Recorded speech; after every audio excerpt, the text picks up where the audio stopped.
the magician in the world of Doraemon. This video is purely for entertainment and does not infringe on copyrights or laws. The rights to the novel and image belong to the original author. We do not claim ownership. Don't like waiting and want to listen to this fanfic in full now? Subscribe to our Patreon, where you'll find the best fanfics. Chapter 101, Preparations by all parties.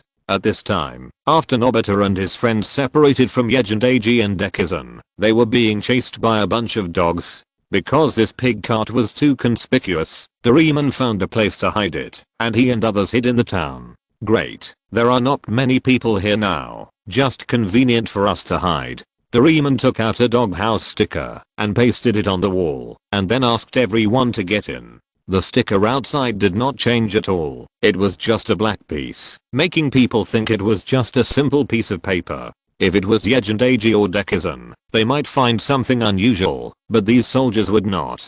After searching the kingdom to no avail, the soldiers had to disperse and continue to stand guard. At this time, Dabrenda, who was supervising the manufacture of weapons, also received this news, which made him very angry. The prince, who was originally reported to have sunk to the bottom of the lake and died suddenly, came back and rescued Bruce, a powerful fighting force. Before this, he had not received any news at all, and he was so angry that he broke his cup. The dog who came to report also said, in addition to the prince, there are several foreigners who look like monkeys in clothes. Two of the foreigners are very powerful and beat back many of our soldiers. But the two monkeys have disappeared and are now missing like those guys. After hearing the latter news, Dr. Chaos next to him could not sit still immediately. He hurriedly stepped forward and asked, "How many foreigners are you talking about?" After thinking carefully for a while, the dog said, according to the report from his men, 5 people sneaked into the dungeon and 2 were waiting outside. There should be a total of 7 people. After hearing the accurate data, Dr. Chaos touched his chin and began to think about countermeasures. Could it be the royal family's prophecy? But the number is wrong. The prophecy says that 10 foreign heroes will enter the giant's body and activate the giant's heart. There are only 7 here. Could it be that the other 3 have not appeared or have not yet arrived? Thinking of this, Dr. Chaos's originally short figure became even more hunched. After thinking for a long time, he stood up again. There is no good way now, so we can only take it one step at a time. Since there are 7 of them, let's capture them first. And the prince is a master of swordsmanship. Let Captain Sabaru go over and deal with it. The other dogs are no match for the prince. After hearing the advice given by his dog-headed military advisor, Dabrenda gave orders to the people below without any hesitation. After all, it is all thanks to Dr. Chaos that it can sit in this position now. And this guy is like the legendary Beiwu gang, with magical powers. He can fly in the air and can manipulate people's hearts at will, controlling many ministers and generals. And even the news of ancient weapons was given by him, as if he knew all the ancient secrets of this country. The most important thing is that it can also spread plague, leaving curses on himself and others, and there is no way to disobey him.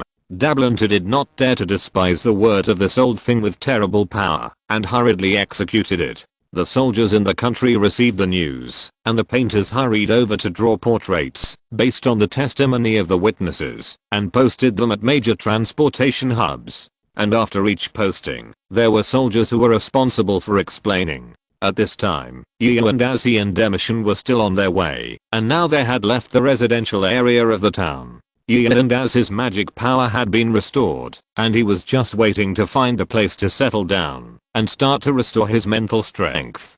Doraemon and his friends were in the doghouse, and they didn't even dare to say a word because there were already people outside. 2 soldiers were explaining the reward this time. This is the traitor who pretended to be His Royal Highness, and the other 7 accomplices who looked like monkeys. You must remember their appearance. If anyone can provide clues about these people, then he will be rewarded with a year's worth of bones. Do you understand? Although the soldier explained very hard, the people below didn't care at all and left before they finished listening. The 2 soldiers couldn't help but sigh that Dabrenda was really unpopular. After saying that, they left. They didn't plan to pursue these residents anyway. They were also very unhappy with Dabrenda. The people inside estimated that the people and soldiers outside had left and finally breathed a sigh of relief. At this time, the sun had set, and the afterglow of the sun filled the entire kingdom. After Doraemon and the others relaxed, they could finally start discussing what to do next. So what should we do now? Should we just wait here and starve to death? Gian and AG is unreliable. It was Sunia who spoke. Bian looked around and sighed. There are only 5 people now, even fewer than before. Even if they are gone, we can't just give up. The Colossus is our only chance to turn the tables, so we must go to the Colossus tonight. Otherwise there will be no hope.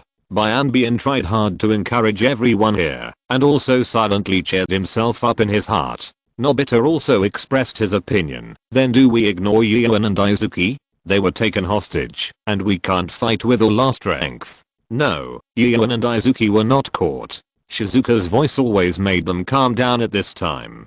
You all heard it just now. The soldiers outside said there were 7 gang members, and they didn't mention that any of them were caught. That is to say, they have really escaped now, and are temporarily safe. We don't have to worry, we just need to take care of ourselves. As long as we win in the end, we can pick them up at any time. After hearing this, everyone thought that what Shizuka said made sense, and prepared to discuss how to go to the Colossus. At this time, a discordant voice came. I say you don't discuss this issue for the time being, okay? My stomach is already flat, I want to eat. The speaker was Kipo. He was the youngest, and he had done his best to resist hunger and cooperate with everyone's actions just now. Not only him, but others have not eaten since morning, and now they have reached their limit. Doraemon also understood this matter, and began to think about how to solve everyone's dinner problem. After all, he also knew that, if he didn't eat, he would have no fighting power.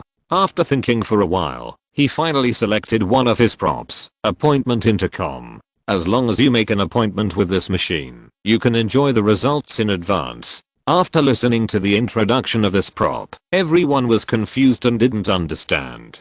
Hey, just watch. Doraemon smiled and picked up the intercom to talk about the appointment. I made an appointment with you. I will go to eat tomorrow no matter what. So please let me fill my stomach first. After the intercom was processed, a pink mist floated out of the microphone. Everyone inhaled a lot of mist and then felt that their mouths were filled with food, which was very delicious. It's so delicious. I can't eat anymore. This is the only feeling everyone had after eating for a few seconds. If Yuan Dazi was here, he would definitely sneer at this. The most important thing about eating is to slowly enjoy the process of eating. The food is put into the mouth little by little, and the taste is slowly tasted.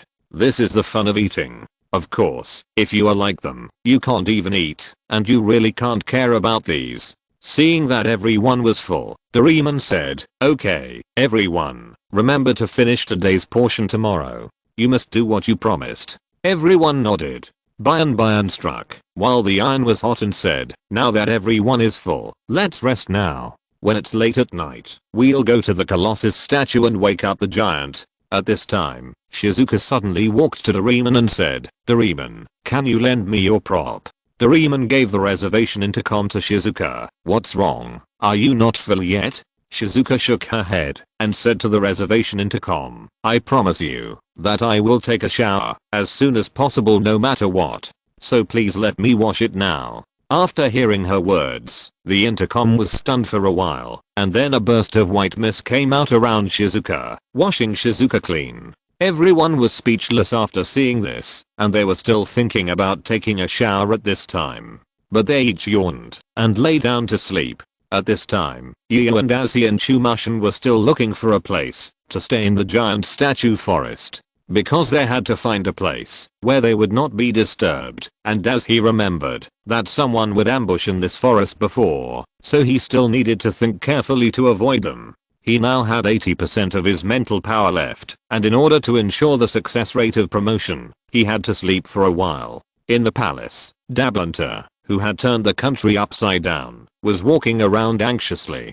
Damn, can these guys go to heaven and earth? After searching for so long, there is not even a little bit of harvest. Sabaru next to him leaned on the stairs, looked at Dablunter's ugly appearance, chuckled and said nothing. He was controlled by that bastard Chaos, and he was not convinced by these two guys. If it weren't for this disgusting spell, he would definitely be loyal to the royal family now. It's a pity that he had to bow his head under the eaves. Chaos noticed Sabaru's disdain, but didn't care. Anyway, the things he cared about most were in his own hands, and he was not afraid of being betrayed. However, the matter of those foreigners did need to be resolved, otherwise it would always be a thorn in his heart. So he walked in front of Dabrinda and said, "We should not have to go through so much trouble. I roughly know what they are going to do now. There is a prophecy in the royal family that has been circulating for 5,000 years. It is said that when this country is facing chaos, 10 foreign warriors will enter the stone statue and activate the heart of the giant god. So if the prince wants to overthrow our rule, he will definitely find ways to get close to the giant statue. If we set an ambush there, won't they be walking into a trap?" After listening to Dr. Chaos's opinion, Dabrinda immediately ordered the soldiers to set up an ambush on the way to the giant statue. No matter who it is, as long as they intend to approach the giant statue, they will be killed on the spot. After searching for a long time, Yu and Azzy finally found a lake. It is not only far from the road, but also not far from the mountain where the giant statue is located. So the two began to sleep here. Xiaodishan also used some mental power today. Although he was not tired, he still needed to rest for the next battle. At this very tense moment for both sides, the two guys found a beautiful place and fell asleep. Chapter 102 The Legendary 10. It was late at night, and Doraemon and his friends in the room were awakened by the preset alarm clock. Everyone stretched and quickly became energetic. Now it was almost time for the decisive battle, and they must not relax. After Doraemon woke up Nobita, who was the most sleepy, he confirmed that everyone was awake, and began to mobilize. "Okay, now we don't care about Yu and Ag and Emission. As long as we reach the inside of the giant statue and activate it, we can win. Now is the final moment. If we win, we can go back happily. If we lose, we will be buried here and no one will know about it." Everyone listened to Doraemon's words with a serious face, and silently made a vow to win in their hearts. "Then let's go. Now I'll go check out the enemy situation." Doraemon slowly walked out of the doghouse sticker. At this time, there were no pedestrians outside, not even soldiers. After confirming the situation, Doraemon re-entered the doghouse and told everyone that it was temporarily safe outside and that they must come out slowly and not make too much noise. Everyone quietly walked out of the doghouse. Doraemon first put away the stickers and then walked with everyone to find a remote corner. This was all thanks to the Prince Bian. Fortunately, he often walked around this kingdom and was very familiar with every plant and tree in the kingdom. Everyone slowly circled back to the place where the cart was hidden this afternoon without any danger. The two unknown creatures were still loyal to Kibo. For the whole afternoon, they stayed in the same place without moving or making any sound. Seeing that they were fine, Kibo happily ran up to hug them. They also kept rubbing their heads against Kibo, expressing their closeness and longing for him. Nobita and the others still sat on the cart and covered their bodies with straw. Kibo took a deep breath and gently hit the two pets with a rope. They had received the order and started to move forward. The speed of the cart was not fast along the way, and the sound was also not loud. As they kept approaching the giant statue, their uneasiness became heavier. It was because it was too quiet now. There were no birds or insects that were often heard in the woods. But now we only need to walk up the last section of the uphill road to reach the temple of the giant statue. This is the only good news. Kibo looked at the giant statue in front of him, suppressed his anxiety, and whispered to everyone, "Everyone, we are about to reach the temple of the giant statue. Let's get ready." The people in the straw poked their heads out and looked at the giant statue above. They were also very happy. "Great, I didn't expect it to be so smooth." Did they give up looking because they couldn't find us? It's a wise move. Bian also poked his head out and looked around. Such a quiet environment made him very uneasy. Something's wrong. It's too quiet here. Even if others don't know about our royal family's prophecy, they will definitely think that someone will go to the temple of the giant statue. There are usually no soldiers stationed there, so they must have sent more people during this period. This Can't it be a trap to lure us in? Unfortunately, most of the people present were simple-minded and didn't think of this at all. Bian, you worry too much. We hid so well, it must be because they couldn't find us, so they gave up looking for us. Just when everyone was chatting happily, two ropes suddenly emerged from the ground on both sides, bringing up a wooden board to block the rear wheels of the carts, and the two carts could not move forward, and the people on the carts almost fell off because of the sudden emergency brake. Just when everyone had just stabilized their bodies, many soldiers ran out of the bushes next to them and surrounded them. Damn, this is really a trap. Why did the royal prophecy leak out? After complaining a few words, Bian drew the sword at his waist. He held it tightly in the starting position, stared at the soldiers in front of him, and was ready to fight at any time. At this time, an angry shout came from the haystack. You guys, can you still be considered the honorable soldiers of Beiwu Gang? Then a strong figure soared into the sky, landed behind the car, and lifted the car up. I will stop the enemy soldiers here. Your Highness and the warriors, please go to the Colossus statue and activate the heart of the Colossus. I have already seen death as a way out. After saying that, he threw himself at the soldiers beside him without caring about his own life. Bian watched Bruce trying his best to stop the soldiers. Although he was very reluctant, he still asked Kibo to drive the cart forward quickly. As long as he succeeded, all the sacrifices would be worth it. Kibo threw the rope and the two pets ran forward quickly. Bruce saw that his highness had left, so he had no more scruples and started to act. After knocking away several soldiers, he saw the soldiers who were about to surround him and knew that things were not going well. He turned around and pulled up a tree and used it as a stick to sweep across. Dogs were constantly being swept away, and the loud noises when they landed could be heard from far away. For a while, no dog could get close to Bruce. Nobita and the others went up the slope and walked to a forest outside the Colossus statue temple. At this time, the Colossus statue was less than 2 kilometers away from here, and it could be reached in 10 minutes at most. Just when everyone was a little relieved for the upcoming victory, a flame burst out from the woods nearby, and the impact force directly overturned the car to the ground. Nobita and his friends fell down because the car was overturned, and the two small pets in front finally couldn't stand the fright and abandoned the car and ran away. When they got up, they heard the sound of trees falling nearby, and a number of hideous chariots appeared in their sight, with the flames aimed at everyone. Bian quickly reacted. This is an ancient fire-breathing machine. In order to fulfill his ambition, Dabrenda finally remade the ancient weapon. Let's hurry into the jungle. His Royal Highness took the lead and ran into the jungle. The fire-breathing machine was very inconvenient to move in the jungle due to its size, so it temporarily stopped chasing. Bian and his friends saw that there were no enemies behind them, so they breathed a sigh of relief and were temporarily safe. After finally relaxing, a voice came from above. Listen up, the fake prince and his accomplice is below. As long as you come out and surrender now, we can still spare your lives. Everyone looked up and found that the sky above was filled with small boats, patrolling everywhere. Among them, a dog-shaped airship with 4 limbs was the largest, and the broadcast just now came from above. Bian hurriedly said, don't listen to him, this is a lie. As long as you go out, you will be killed immediately. Ziofu, who was just about to surrender, stopped his steps. Now he was very upset, just wanting to return home alive. Is it so difficult? Dr. Chaos above saw that no one answered below and continued, do you think you can hide like this?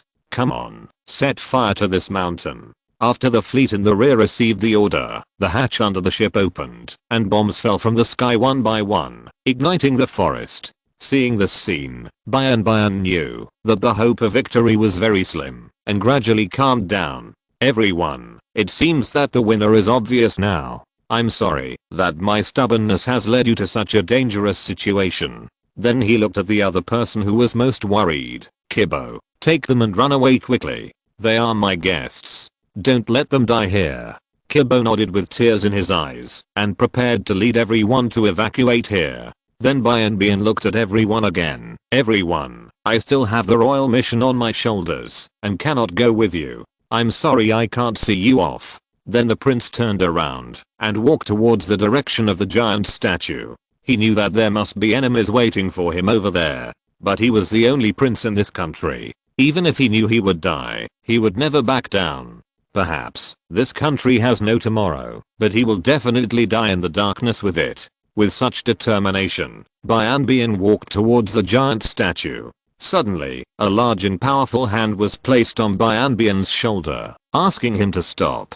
Bian turned around and found that except Kibo, everyone else had caught up. We knew you would do this. Anyway, retreating would lead to a dead end. It's better to try your best. Maybe there will be a glimmer of hope. Fat Tiger gave Bian a smile, and the others also looked at him with a smile. Even the stingy guy Ziofu followed them from behind. After forcing Ziofu into a desperate situation, Ziofu no longer cared about these things. Anyway, at most he would die. Bian wiped his tears and nodded vigorously. So everyone took firm steps together and walked towards the temple of the giant statue. Soon they arrived at the door. Bian took a deep breath and said, "Everyone, although I don't know why only 5 heroes in the prophecy came, I believe we will definitely win." Everyone nodded vigorously. Only Shizuka suddenly thought that, if the 5 of them came again, wouldn't it be just enough to get 10 people together? So she quickly took out the appointment intercom and started to make an appointment with it. After her victory, they would come back to help her overcome the difficulties. After doing all this, Shizuka took a deep breath to calm down. Now that she has done what she can do, she can face her own destiny with confidence. Life or death. The group walked into the temple wall without fear. Dablunta was already on high alert. Captain Sable, the strongest swordsman at the moment, was guarding the king of Dablunta with his elite troops. Seeing Nobita and the others, Dablunta praised them from the bottom of his heart. "You are worthy of being the prince. You dare to come out in this situation." Everyone looked at them, and no one spoke. Seeing them like this, Sable asked Dablunta, "Now that everyone is here, do you want to arrest them?" Dablunta said disdainfully, "Humph, that's too troublesome. Just deal with them here." Sable nodded and said, "All soldiers, get ready." Then he drew his sword. Charge. The soldiers lined up and rushed to beat them up. Nobita and his group also rushed forward with all their strength. For their goal, they must reach the giant statue. Just when the two sides were about to come into contact, a big tree flew from the sky and hit the square formation of the soldiers, causing huge casualties. Shizuka looked into the distance and said in surprise, "They are finally here." Everyone also looked in the direction where the trees were flying. In the sky, 5 figures were rapidly expanding. Chapter 103 All gathered. 5 figures in the distance soon appeared in front of everyone. They were all familiar people: Nobita, Fat Tiger, Sunia, Shizuka and Doraemon. However, at this time, they already had props such as impact guns, air cannons and Superman gloves in their hands, and their fighting power was not comparable to their current wounds. When Doraemon was surprised, Shizuka explained to him, "I use the appointment intercom. If we can get home safely, then we will come to help us. This way, we will have exactly 10 people." The blue fat man said that he was stunned. He didn't expect that this prop could be used in other ways. Doraemon from the future quickly reminded him, "Okay, now is not the time to be surprised. We have to hurry to the Colossus. If Dr. Chaos from the sky comes down, things will become very troublesome." Everyone nodded in tacit understanding, and then the 5-member team from the future said, "We will cover your progress. Now everyone must hurry to the inside of the Colossus and activate the heart of the Colossus to make it alive." At this time, Captain Sable cut off the trees in the middle and gave orders to the soldiers behind. "No matter what the prophecy will be, we must intercept them now." All soldiers listened to the order. Charge. The soldiers on the dog side regrouped, picked up their spears, and rushed towards the team at this time.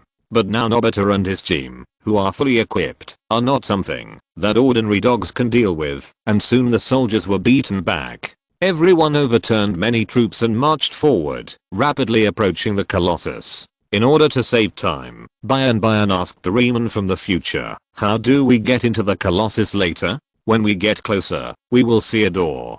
Take out the necklace and aim the gem at the eye on the door, and the stone door will open naturally." Bian took the necklace off his neck and showed it to Doraemon. "Are you aiming this gem at the eye on the stone door?" Doraemon saw the necklace and suddenly became nervous. "What are you doing now?" Put it away quickly. Quick. Before Bian could react, a grey ray suddenly flew down from the sky, sealing the green halo of the gem. Doraemon saw this scene happening and covered his face helplessly and said, "Damn, it still happened? It seems that what has happened can't be changed." Bian didn't know what happened, but when he saw the color of the gem faded, he knew it was not a good sign. So he hurriedly asked Doraemon what happened and why this matter made him so nervous. In fact, Doraemon didn't need to explain it. A figure flew down from the sky and landed on the stairs leading to the Colossus. A short figure with a hunched back and holding a staff made of animal bones appeared before them. His purple robe added a sense of mystery to him. "I know you want to use the necklace to open the door of the Colossus, but unfortunately I have sealed it. Now it is just an ordinary decoration. I wonder if you have any other way to overthrow our rule. Royal family, you didn't expect it. Our two families have been fighting for 5,000 years. 5,000 years. The final winner is me, Dr. Cos. Ha ha ha." Seeing him so cocky, Doraemon from the future was very unhappy and said, "Why are you cocky here? Wait, someone will take care of you." Dr. Cos heard what Doraemon said, stopped laughing, looked at Doraemon with a playful face and said, "Oh, someone is back to take care of me. Haha, this is the funniest joke I have heard today. Excuse me, who can take care of a great magician?" In the hand of Dr. Cos, a grey energy began to condense. "Now let me show you how powerful the plague wizard is." Disease field. The grey energy began to spread, and Cos' laughter in the mist became even crazier. Just when the laughter reached its peak, Chaos suddenly stopped laughing, flew away from the giant statue with a face full of fear, and made way for Nobita and the others. While Chaos was still in the air, a wooden staff was inserted into the ground half a foot deep where Chaos was standing. The surrounding floor also cracked due to the huge force, and many stones splashed out and scattered around. "Damn, which despicable person attacked from a distance? Come out, I must tear you into pieces." Dr. Chaos just landed and barked there. If he had reacted a little slower just now, he would definitely have been pierced through the body by the wood and stuck in the ground. How could he not be angry when he was interrupted, when he was pretending to be cool? Correspondingly, Doraemon and the others were now in high spirits. "Great, he finally arrived. I thought we had to wait for him for a long time." The 5-member group in the past was confused. Obviously all 10 people were already there. Who else would not appear? Did the prophecy go wrong? You look like a ghost, and you still have the nerve to call yourself a magician? Don't embarrass our group, okay? Everyone looked over in the direction of the voice. There was a man in a golden cloak and a boy who looked very ordinary. Yu and as he landed on his staff, with one foot on the top of the staff. And Chumushin landed next to him with the power of the golden cloak, smiling and saying hello to everyone. "Long time no see." Time went back to half an hour ago. At this time, Yu and Dazi and Chumushin were still sleeping. Suddenly, a person flew over. Oh no, it was a dog, and woke them up.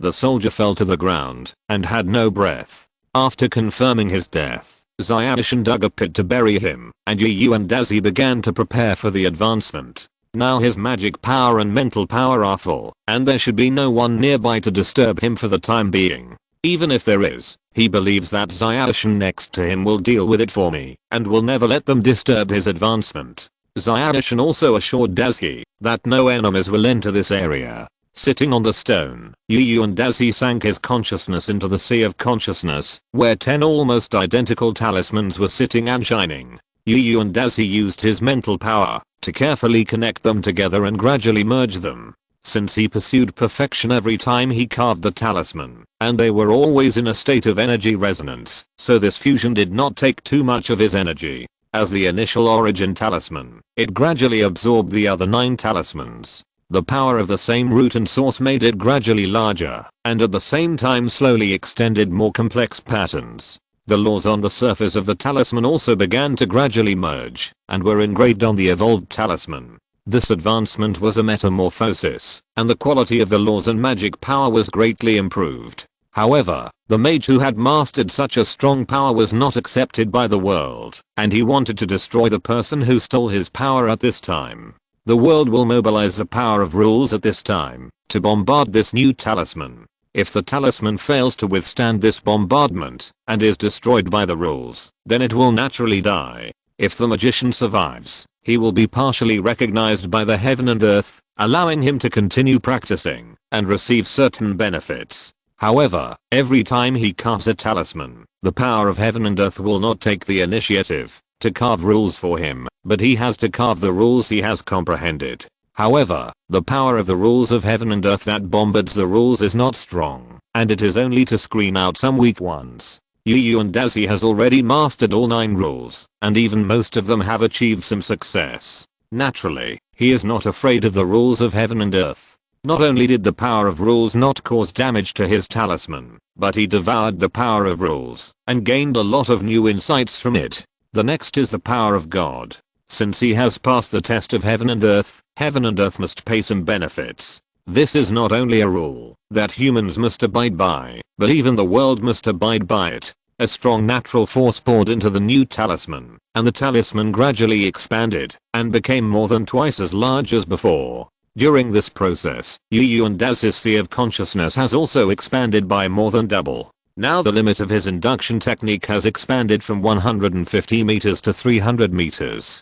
He can also release his mental power as telekinesis like Xiaoshan. If it comes to mental power, Yuandazi has surpassed Xiaoshan by a small margin, which makes him a little complacent. Not only his soul, but after experiencing the baptism of nature, his body has also become stronger than before. Now, in terms of strength alone, he has surpassed ordinary adults, and his physical fitness has been comprehensively improved. After the advancement was completed, the soul-devouring monument also appeared. Since you have become an elite magician, the second part of magic extraction should also be given to you. Now because the third level magicians are not liked by heaven and earth, the method of cultivation has also changed, and the third level secret spell should also be given to you. By the way, this is the physical skill inheritance of our demon race. You have always wanted a book on fighting, and it's time to give it to you. Yuandazi was delighted. You demon race actually have physical skills?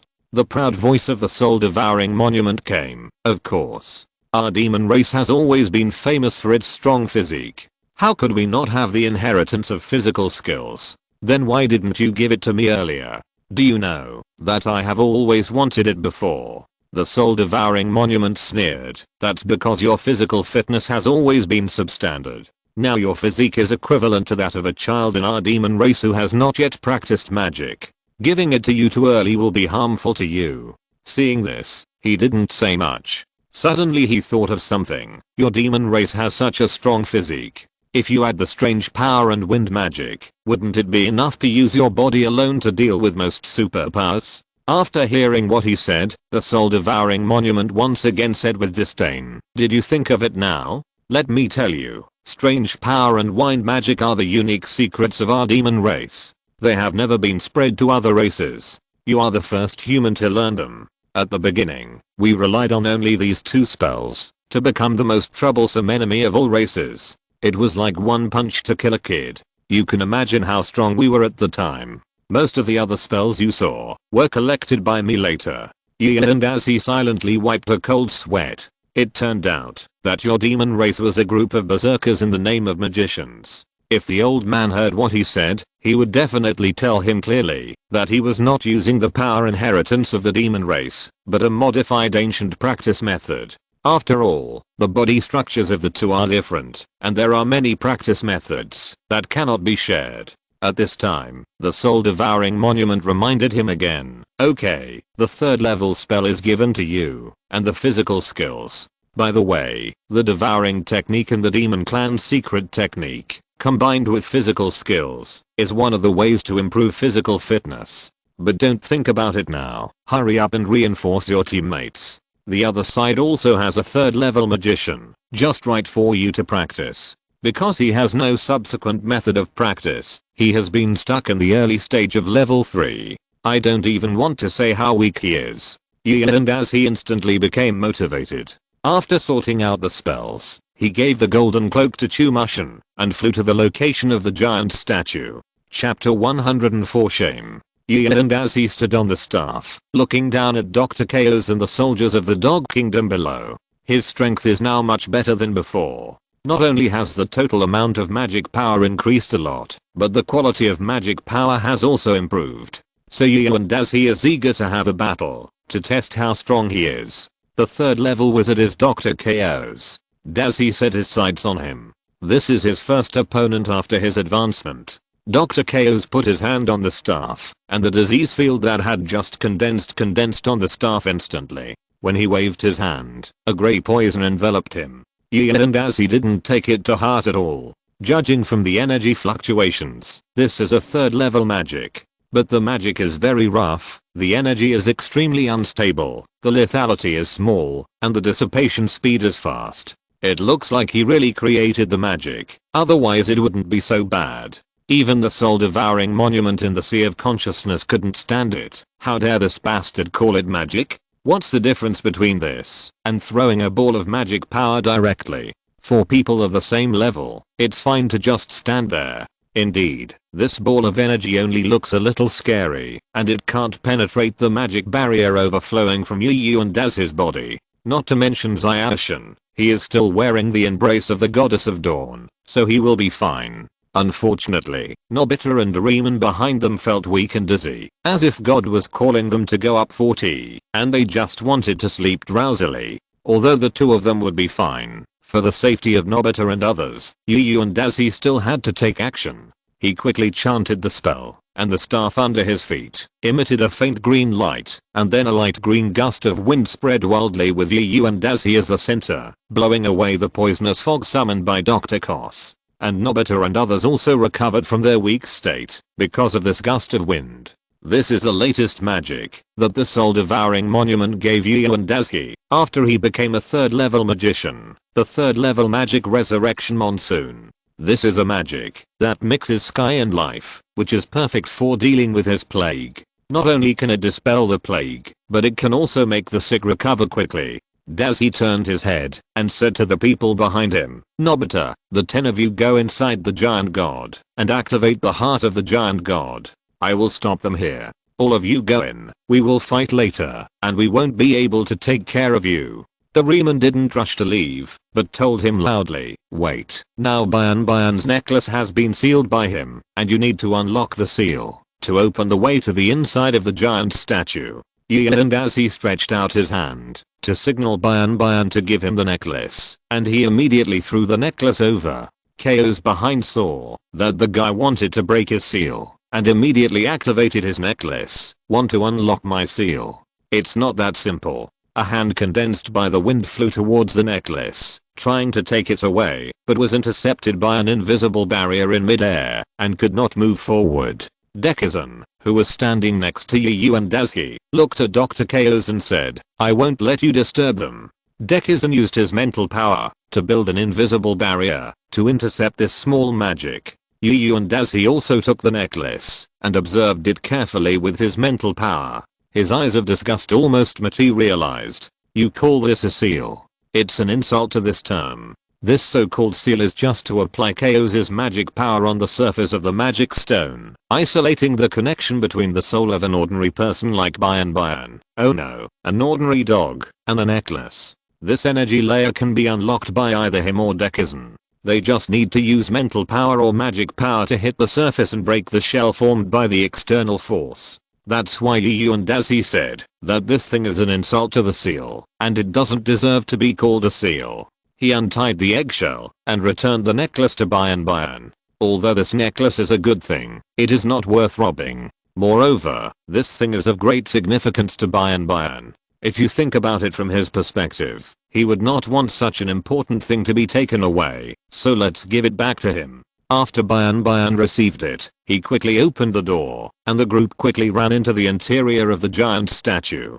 Seeing that they had already entered, Chaos said to Captain Sabaru with great dissatisfaction, why are you standing there? Hurry up and chase them. We must stop them from activating the heart of the giant god, otherwise I will make you die ugly. Sabaru felt that his curse was beginning to stir, so he had to bite the bullet and organize the army to charge at the door behind Yu and Dazi. As for the two children, they dared not move. Since Chaos could control their life and death at will, then they must be able to do so. So all the soldiers tacitly bypassed the two people and ran straight into the interior of the giant statue. Yu and Dazi did not pursue it. Now his only opponent in his eyes was chaos in front of him, as long as they did not provoke him. He turned his head and said to Zyadishan beside him, "Now you wear the golden cloak and go up to occupy the air supremacy. You must take down the largest airship above. This will be beneficial to us." Zyadishan asked with his mental power, "Are you okay down there alone? This dog looks quite powerful." And as he gave him a look of reassurance, and then he controlled the golden cloak to fly towards the huge ship, ready to seize it by force. When they finished their eye contact, Chaos also finished his spell, and a series of grey arrows shot at Yu and Dazi. He immediately jumped up from the staff and dodged the magic. Then he mobilized magic power in the air, and 3 second level magic fireballs hit Dr. Chaos. Dr. Chaos also imitated him and mobilized magic power to fly into the sky to avoid the fireballs. Dazi felt that this was not Chaos' own ability, but he could go up to the sky with the help of the necklace on his chest. The 3 fireballs fell to the ground and exploded 3 deep pits on the ground. However, the 2 people present had already gone to heaven, so no one cared about what the ground looked like. With a wave of his hand, the wooden spirit staff below soared into the sky and returned to his hand. Now it has a little spirituality, which is a sign that it has the potential to become a 5th level magic device, so he is trying to cultivate it into a prototype of a 5th level magic device.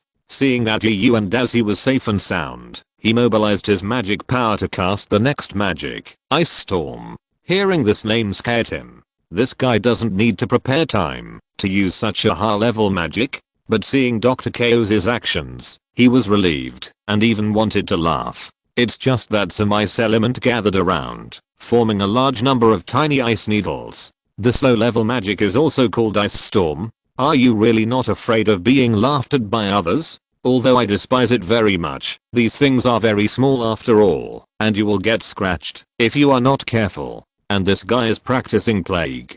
God knows if he has applied any plague on it, so it's better to be careful. Yu and Dazi waved his staff, and a gust of wind blew from top to bottom, blowing all his fine needles to the ground. After easily breaking his magic, Yu and Dazi looked at him with disdain. "Do you have any other tricks? Feel free to use them." This look finally succeeded in angering Chaos. "Damn it, wait for me, I'm going to let you see what the 5 ghosts plague is." Then he began to chant his long spell. Seeing him like this, Yu and Dazi shook his head secretly. This guy has violated the taboos in the duel between magicians. The first is that you cannot have violent emotional fluctuations during the battle, and the second is that you cannot chant too long spells when the opponent is also a magician. With a sigh, Yu and Dazi cast the 2nd level magic lightning spell that the soul devouring monument originally did not allow him to use. This is only a 2nd level magic, but it has extremely powerful attack power and attack speed. But as mentioned before, all lightning magic has a great load on the body, so the soul devouring monument has not allowed him to use it. A blue lightning streaked through the sky and flew straight to Chaos, who was still chanting. Chaos, who was chanting, did not expect that this guy could actually cast such a fast attack spell without any signs. He clearly felt that if he was hit by this lightning, he would be crippled if not dead. So Chaos made a prompt decision, gave up casting magic, and controlled his body to fly downwards. This was to catch the gravity and make himself faster, so he chose this path. He narrowly avoided the lightning, but before he could breathe a sigh of relief, he felt his neck being pulled by something. So he quickly looked at his neck, and there was nothing on it, so he was relieved. Wait, nothing? Chaos quickly looked at his neck again, and the necklace that was originally hanging on his neck was gone. Now he was still in the air, and he could only hope that he would not be killed by the fall without the ability to fly. Seeing that he had dodged the lightning just now, Yu and Dazi quickly threw the magic wand out, and at the same time, used levitation to fine-tune the magic wand to confirm that it would accurately hit the necklace on Chaos's neck. After hitting it, the rope of his necklace was torn off by the magic wand and taken away to the side. As expected, this guy had no ability to fly at all and could only watch himself fall. Just when he had closed his eyes and was ready to die, a strong hand grabbed his feet and saved him from death. When he opened his eyes and was about to thank him, he saw that the person who saved him was the kid who almost beat him to death. And as he certainly didn't want to save him. If he hadn't thought that Zio-chan would be unhappy to see him kill someone, he wouldn't have saved him and let him fall to his death. However, the death penalty can be avoided, but the living crime cannot be escaped. It's just the right time to use him to test the physical skills he just got. He picked up his feet and threw him up, and at the same time, his hands began to accumulate power according to the posture given by the soul-devouring monument. When falling down, and as he felt that the position was right, so he suddenly opened his eyes and hit his forehead and Danshin with both hands, knocking him to the ground, leaving a shallow gully. And as he shook his hands were already injured because of excessive force, so he had to give himself a healing spell. After moving around and confirming that there was no problem, and as he walked over to check on him, this guy took his physical attack, and although he was badly beaten, he was in midair with no leverage point under his feet, and he didn't use any supernatural power. In addition, he was a third level magician after all, and his body was strengthened twice by the power of nature. He would never die so easily. As expected, this guy did not die. However, his forehead skull was cracked, and the mental power in his sea of consciousness began to drain. With his Danshin damaged, and his body's essence leaking out, he will soon become a useless person. The soul-devouring monument spat in his sea of consciousness. This guy's really a shame to the magic world.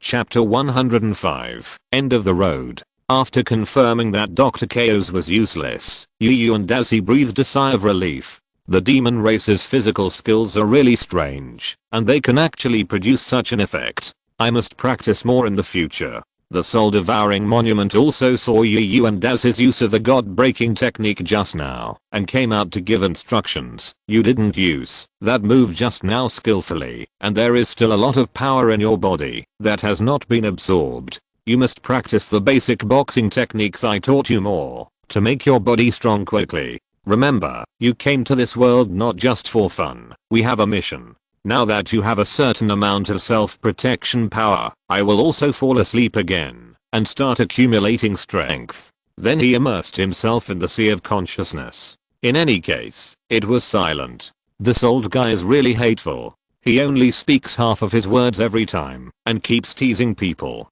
Why don't you tell me what the mission is? Just when and as he was depressed, there was a roar at the door of the temple. He turned his head and found that those jet engines were coming. TSK, what a trouble. He sighed that he was really unlucky and used the third level magic flying technique to fly into the sky. At this time, the airship had already reached the sky above the temple, found the largest airship, and landed on it. All the enemies on it had been dealt with by Demission, who was waving at and as he on the bow. Hey, it looks like you've dealt with it pretty fast. He greeted Zio-chan after landing on the ship. Yes, it took a little effort to knock these soldiers unconscious. What about Dr. Chaos on your side? He should have dealt with it, right? And as he nodded and was about to answer when dark clouds suddenly gathered in the sky and a green lightning struck the giant statue. Then its eyes lit up, its hands gradually loosened, and its feet could move freely off the ground. It's really worthy of being the highest product of the combination of technology and magic. This puppet has also integrated the residual soul of Beiwu Gang, and it should be able to reach the combat power of his life. And as he carefully observed the giant statue and gave an accurate evaluation of its combat power, the giant statue woke up, and the residual soul of Beiwu Gang was very angry when he saw the ancient weapons being recast and began to destroy everything around it crazily. Seeing this, and as he said to Zio-chan who was watching nearby, okay, stop being dazed. This ship has been controlled by us, and the ultimate weapon on it can no longer be used. Let it be destroyed by the stone statue of Beiwu Gang. We should also leave, so as not to be accidentally injured by the angry giant statue. Zio-chan nodded, and then contacted the golden cloak to let himself fall from the ship to the ground. And as he also used the flying technique again, and returned to the bottom with Zio-chan. At this time, the ground jet train had been almost cleared by the giant statue. Nobita and others above were watching the giant statue show its power, but more than 10 people were still a bit crowded inside the giant statue's head. But this did not affect their enthusiasm.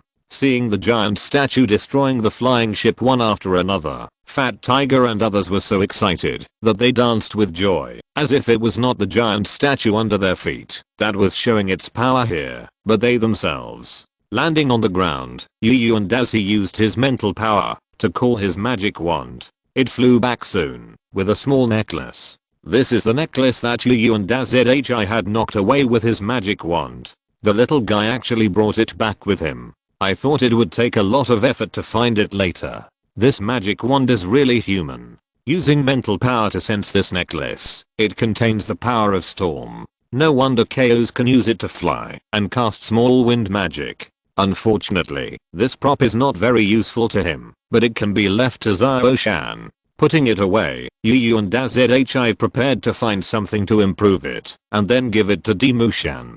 Because the shape of the necklace is too ugly now, it does not conform to human aesthetics at all. I don't know what KOs thinks. Xiao-Shan suddenly turned around and said to Dazi, "Look over there in the ruins. Is there still a living person?" Yu and Dazi released the induction technique and carefully searched the ruins of the temple. Sure enough, there was a flame of life swaying inside.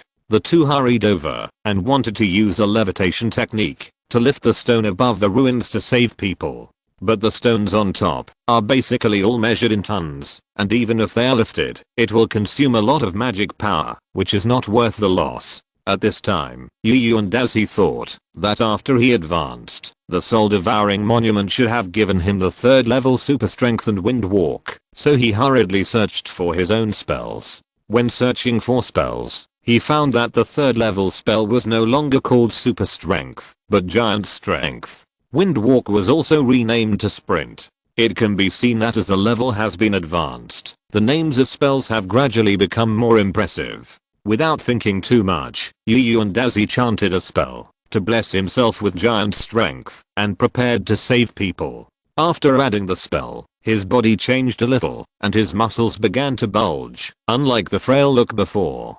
Unfortunately, the change in height is not very obvious and it looks no different from before.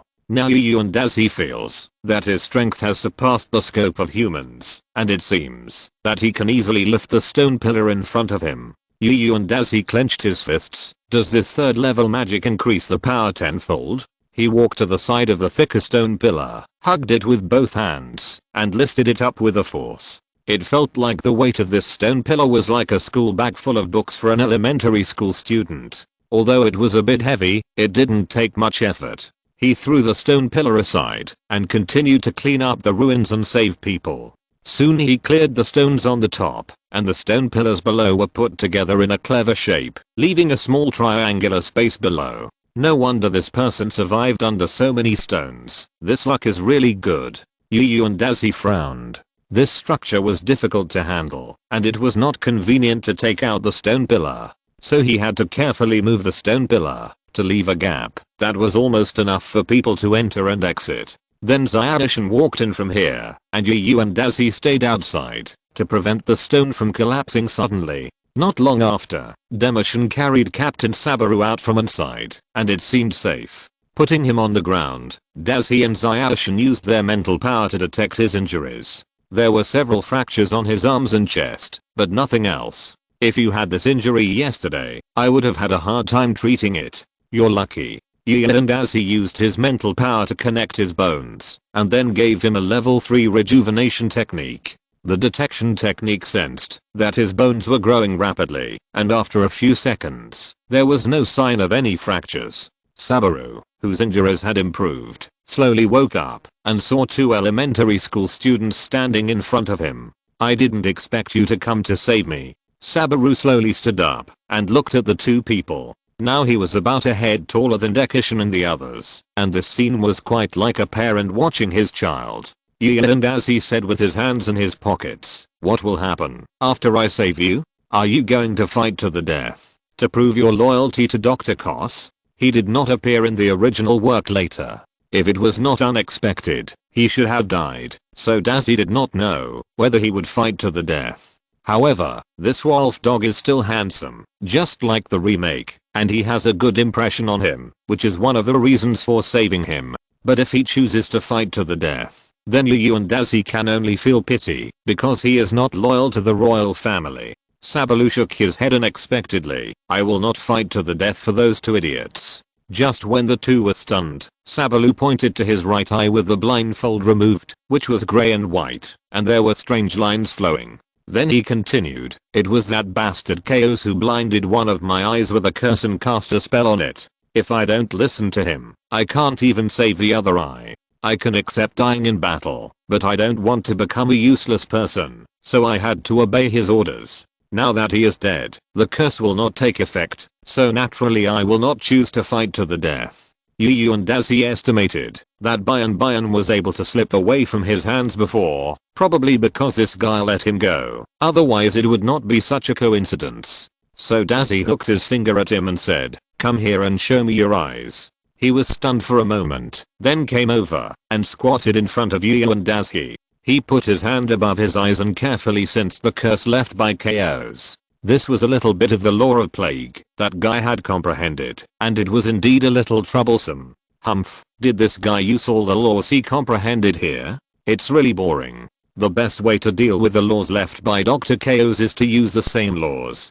And as he used magic to activate the law of life, and the life force washed over his eyes until the lines on them disappeared completely. After confirming that his eyes were fine, he took his hand back and said, okay, I have eliminated the things he left for you. In the future, you must assist Prince Kendak well. If you betray him again, I will never let you go. Sabaru bowed his head and responded, then opened his eyes that had recovered, thanked Yu and Dazi again, and then stood up to reorganize the soldiers and support the new king to return home. Some soldiers who were unwilling to recognize the prince's rule were tied up and waited for the prince's judgment. At this time, Bian and his companions also came down from the giant statue. They were surprised to see Sabaru organizing the soldiers. Yu and Dazi walked up and roughly explained the cause and effect. Bian chose to forgive him. When all those who were unwilling to recognize the new king were tied up, Bian suddenly found that the most important dog was missing. He immediately woke up Chaos and asked him, where did Dabranda go? Unfortunately, this guy was beaten into Alzheimer's by Yu and Dazi and didn't understand what he was saying. Seeing that the time was almost up, Yu and Dazi said to Bian, I heard that Dabranda likes the princess very much. Could he go back to find her? The expression on Bian's face instantly turned anxious. He hurried back to the giant statue and drove it to the palace. Under the palace, a jet train stopped at the gate. Dabranda immediately got off the car and went to the room where the princess was above. The princess was resting in her room when Dabranda suddenly rushed in and said, it doesn't matter if I give this country to that guy, but I will never let go of you, Princess Sabiana. Then he took the princess's hand and tried to force her into his chariot and take her away from the kingdom. At this time, the dogs outside heard their cries.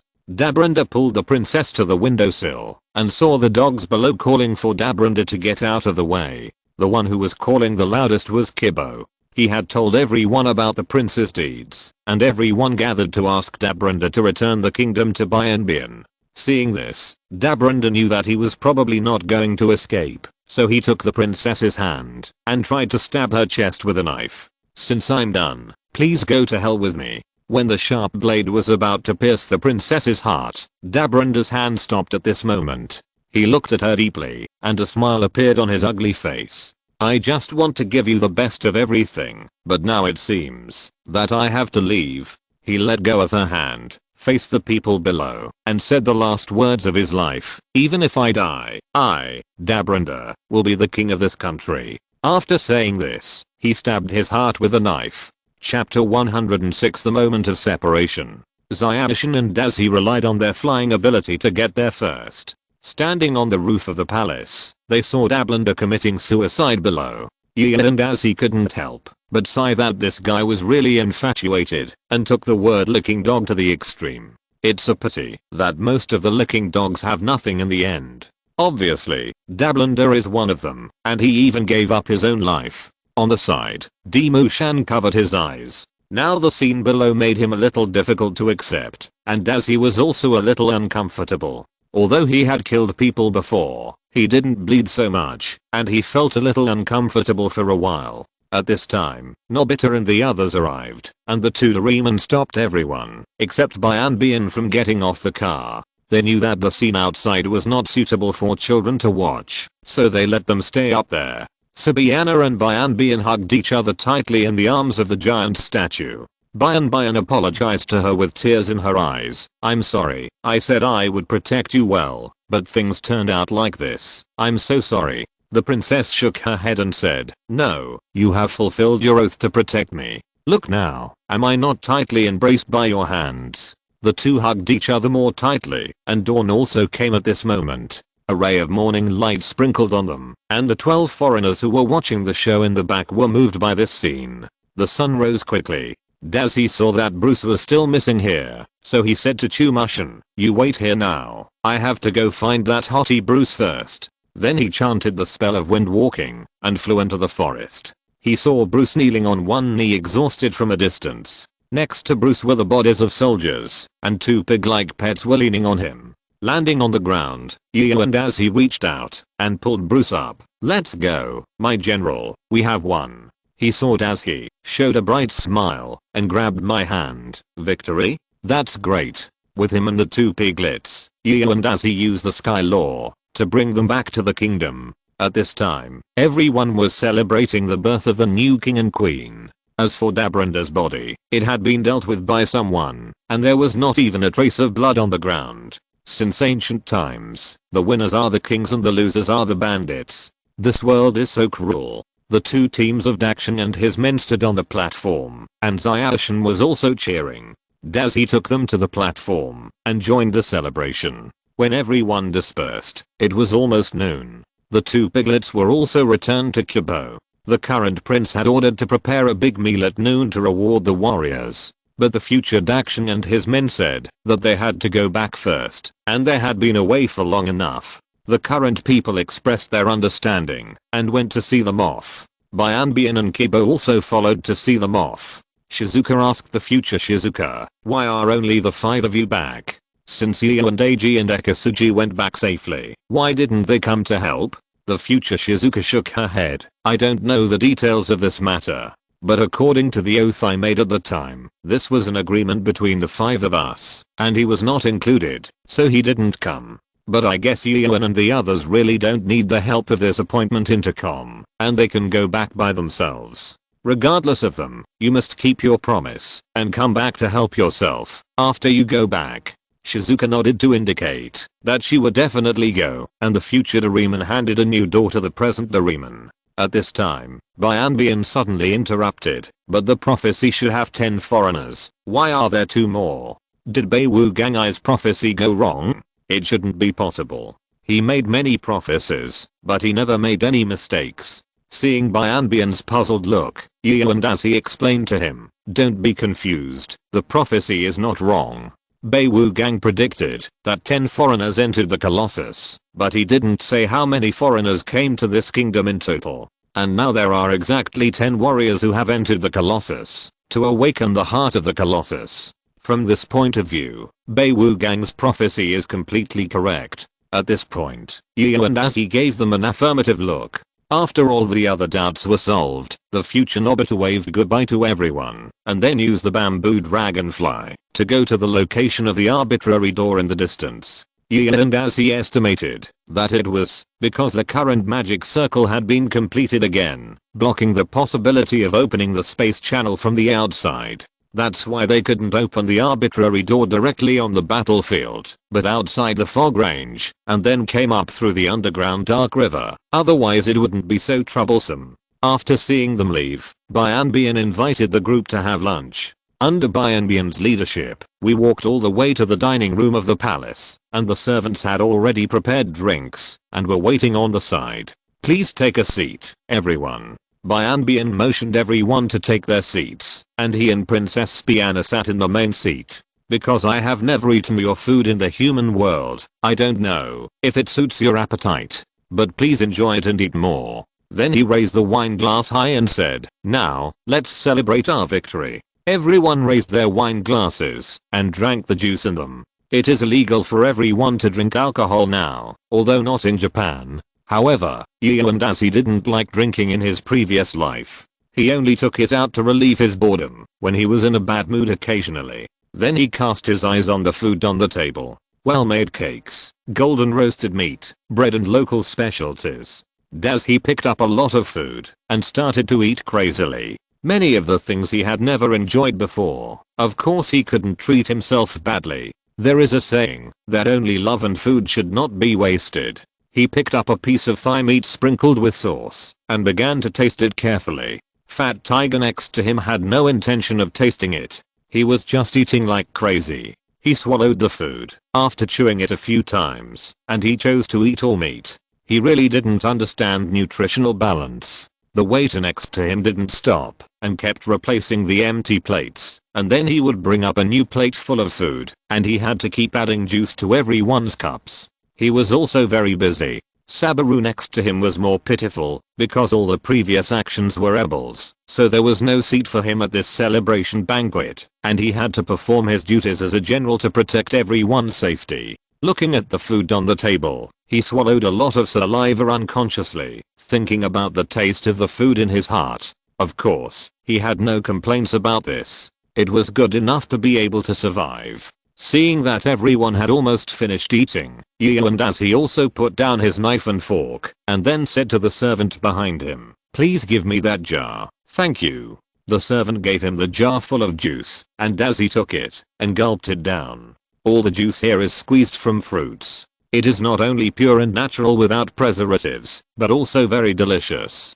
He fell in love with this feeling the moment he took the first sip. After drinking, and as he wiped his mouth, handed the jar to the stunned servant and thanked her again. The servant returned to his seat in a daze, not understanding how this child drank the whole jar of juice. Shizuka was also full and said to Bianbian, "Excuse me, where is the bathroom here?" Bianbian signaled a servant to take her to the royal bathroom. At this time, 6 servants were already ready inside. After Shizuka dealt with the hygiene problem, Bianbian took everyone to parade around the street again. This time was different from the previous state of being a street rat, but was openly enjoying the cheers of the people. Now Bian has also revoked the order to manufacture weapons, sealed all the information about the weapons again, and destroyed the relevant records, so that those things will never see the light of day again. So now he is deeply loved by the people. Along the way, many young women came to offer flowers. He accepted them all, and expressed his gratitude, with a feeling of kindness. After the parade, it was already late. The group finally came to the bottom of the giant statue, and Sabaru, Bruce, Sknorza and other important state officials were also seeing them off. "Everyone, thank you very much for your help. Your heroic performance will be recorded in the annals of the country, and will remain in the history of our kingdom forever." Then the captain of the guard, Bruce, stepped forward, opened the jar in his hand, and revealed the beautiful gems. "These are our treasures of Beiwu Gang. It is a little gift from us. Please accept them."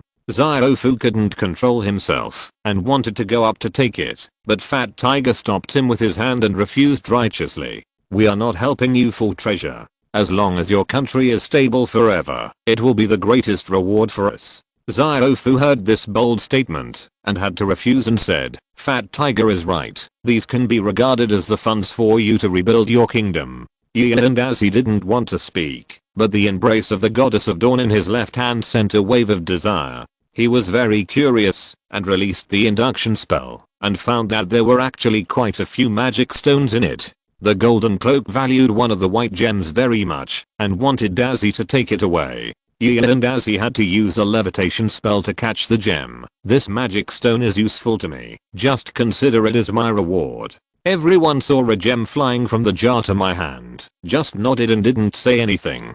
The magician helped you do something, and it is right to collect a certain amount of compensation.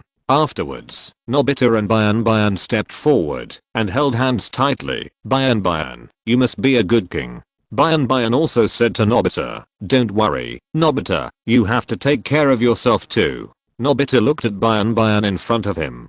He had changed from the grey little white dog to the king today, but he had to face separation, and his heart was filled with emotion. In the end, he couldn't control his emotions and picked him up.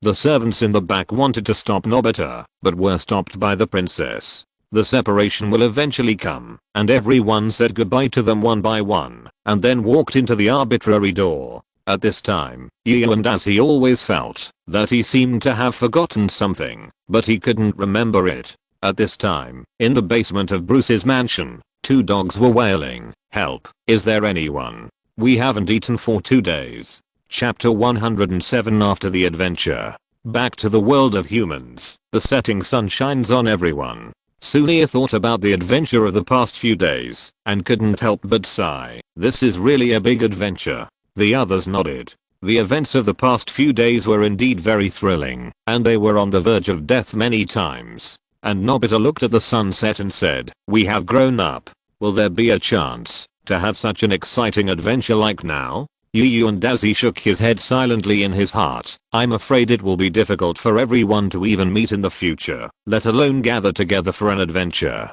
Even if there is a chance, how many people dare to fight for everything to take an adventure like this? I'm afraid that few people will be willing to do so at that time." After thinking about it for a while, everyone was unwilling to face this fact. It was Shizuka who broke the deadlock first. "Don't be sad. Don't forget that our adventure is not over yet." They remembered the agreement made by Shizuka before, when to take the props placed here, and then went to Nobita's house, to take the time machine to the past to save themselves. Because Dazi and Zyashin were not included in their vows, they kept calculating to go back to the past, and asked Doraemon to send them to Sunday afternoon, where they would wait for everyone to return from the past. In this way, the group parted in Nobita's room. Just when Zyashin thought that Dazi would be here quietly waiting for them to come back, Dazi said to him, "When they come back later, they must help me wash away the memory of me being a magician in their minds." Zyashin knew that he had never wanted to expose the fact that he was a magician, so he nodded and said that he would cooperate with him and let them forget about it. Not long after, Nobita and the others came back talking and laughing, and the 2 also greeted them with a smile outside. When they all entered Nobita's room, and as he took out his wand and released the 2nd level magic, sleep. Everyone did not expect and Dazi to suddenly attack them, so they all fell into the trap and fell asleep together. Of course, even if they thought of it, it would probably not make much difference. Next, and Dazi used magic to replace their memories one by one, making them think that Dr. Kos was just an ordinary person who fell from the airship and lost his fighting ability. and Dazi did not use magic to fight him, but was chased by soldiers after they separated, and then hid, and finally did not appear on the battlefield of the decisive battle. When the 2 washed the last person's brain, Dazi finally breathed a sigh of relief. What he didn't expect was that Doraemon's memory could really be replaced. and Dazi felt his soul. Although it was different from the composition of ordinary people, and the carrier of the soul was also different, it was really a soul. In other words, Doraemon, and even the robots of the future, are really living things in a sense. The 2 looked at the people who were sleeping below, nodded with satisfaction, and then quietly left Nobita's bedroom, and returned to Dekishi's home. At this time, the house was still so deserted, even on Saturdays. Both parents had left to work, and there were only the 2 of them at home. Entering the house, a long-lost breath hit them. The 2 hurriedly ran back to their beds and enjoyed this long-lost tranquility. "Student Gian, what are we eating tonight?" I turned my head and looked at Zyashin. "Whatever, I don't want to go out anyway. What about you?" Zyashin had the same idea. "Me too, I'm so tired these days." Indeed, there was almost no time to rest these days. Basically, they were always in a state of running around, and they couldn't sleep well at night, so the 2 of them overslept on the rock last night. If Bruce hadn't thrown a soldier over to wake them up, he might not have had time to break through to the 3rd level magician and go to face that guy head on. Where can you relax like at home? In the end, the 2 decided not to cook by themselves and eat ramen tonight. And as he went down to find a more suitable plant, used magic power to transform it into vitality, stimulated it to grow fruit, and solved the problem of dinner. During the evening break, Zyashin picked up a book that he hadn't read for a long time and started reading. and Yu and Dazi took out the 2 gems he got today. One is the gem containing the power of the sky, and the other is the gem that the golden cloak wants. First, he placed the off-white gem on the badge of the golden cloak, and the magic power of the gem began to merge into the badge. Yu and Dazi could clearly see that part of the magic pattern on the golden cloak lit up and gradually began to heal. It should be that the magic power in this magic stone is more compatible with that piece of magic pattern, so it can absorb the magic power to promote its recovery. No wonder it wanted him to take this magic stone so much. Put the magic stone and the golden cloak together. It is estimated that after this absorption, the magic stone will be useless. Because he can feel that this time not only absorbed the magic power, but also absorbed the origin of the magic stone. However, Dazi did not feel that he was at a loss. If the magic pattern was complete, it should unlock new abilities of the cloak. This process should take a few days, and it is not useful for the time being, so it is better to put the cloak away.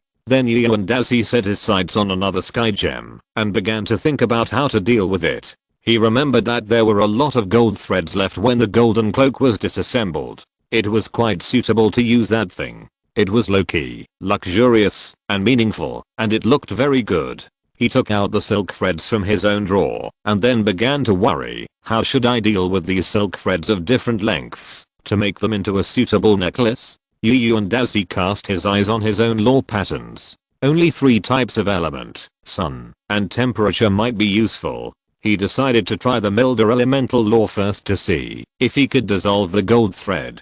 The magic power attracted the power of the element and gradually merged into the gold thread on the table. The gold thread began to gradually decompose into countless tiny dust. Seeing this, Yu and Dazi was delighted and quickly used his mental power to control them to reorganize into countless silk threads, and then weave them into a rope to tie the magic stone to it. When they were successfully combined together, it would be considered the first step in making a magic device. The next step is to engrave magic patterns on it so that it can better exert its power. The soul-devouring monument gave him a lot of magic patterns before, so he chose a magic pattern related to wind. After simulating it in his mind, he still used the power of the element to control the flow of the gold thread and engraved the magic pattern on the necklace bit by bit. Because the material is smaller and the engraving method is much more advanced than before, it only took him a few minutes to complete this step. When Yu and Dazi engraved the last magic pattern, a force of the sky flowed out from the magic stone and stained the entire necklace.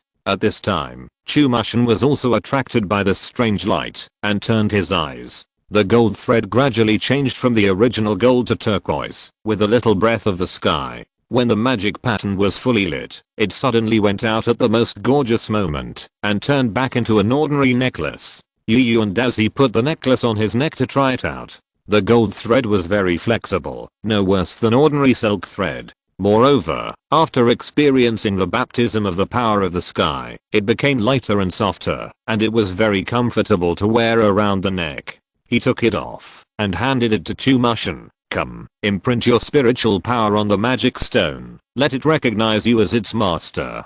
Zyashin shook her head repeatedly. No, how can I accept such a precious gift? This necklace can let you fly, and it can also form a wind barrier to block some attacks. With this, I don't have to lend you the golden cloak in the future. Do you still want to hold me back? Yu and Dazi still looked at Zyashin with a smile. After struggling for a while, he took it and imprinted it with his spiritual power, becoming its master. Then, a stream of magic power flowed from the magic stone into Chumashin's body. This is the magic feedback that every newly completed magic device will have when it recognizes its master.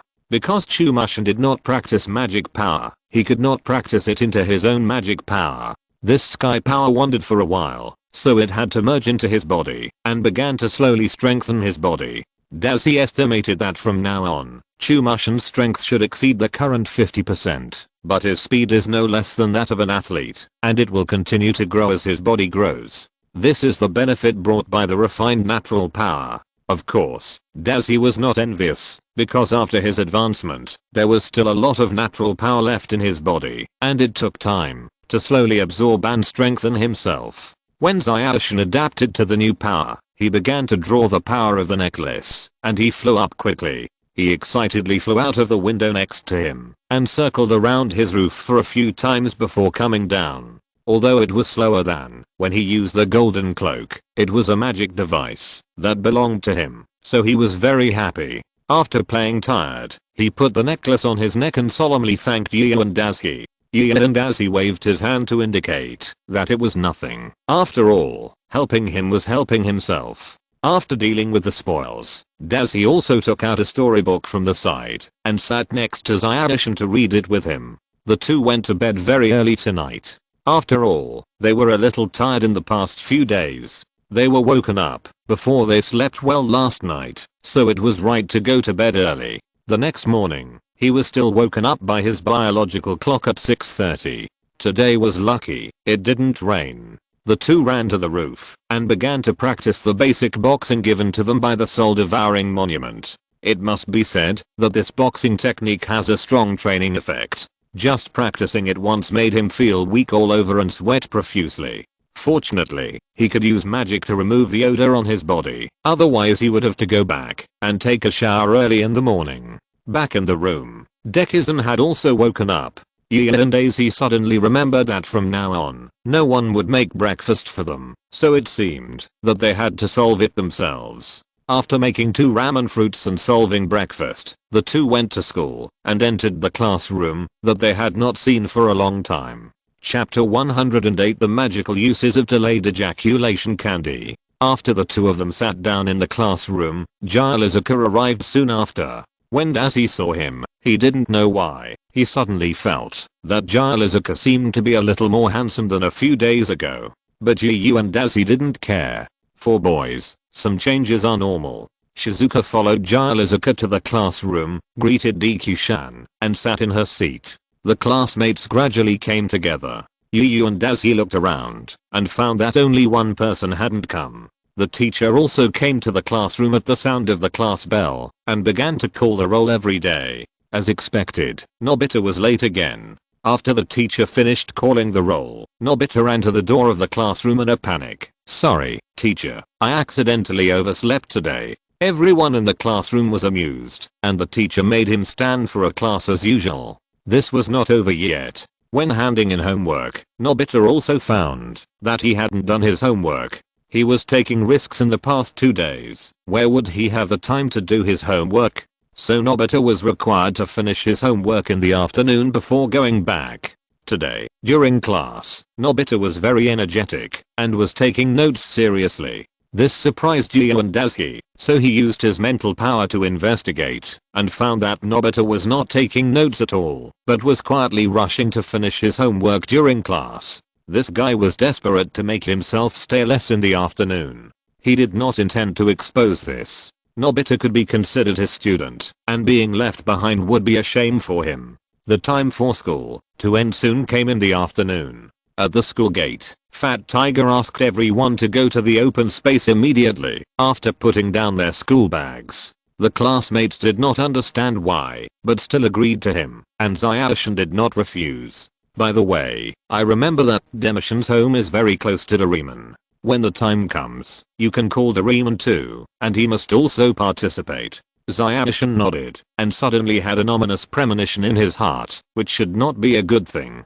Back home, the two put down their school bags and went to Doraemon to call him out. This time, Nobita's mother was not there for the time being, and it was Doraemon who came out to open the door, so there was no need to call him down. "Doraemon, Fat Tiger wants you to go to the open space with us for a meeting." Doraemon heard this and refused at first. But when he thought of the consequences of refusing, he shuddered.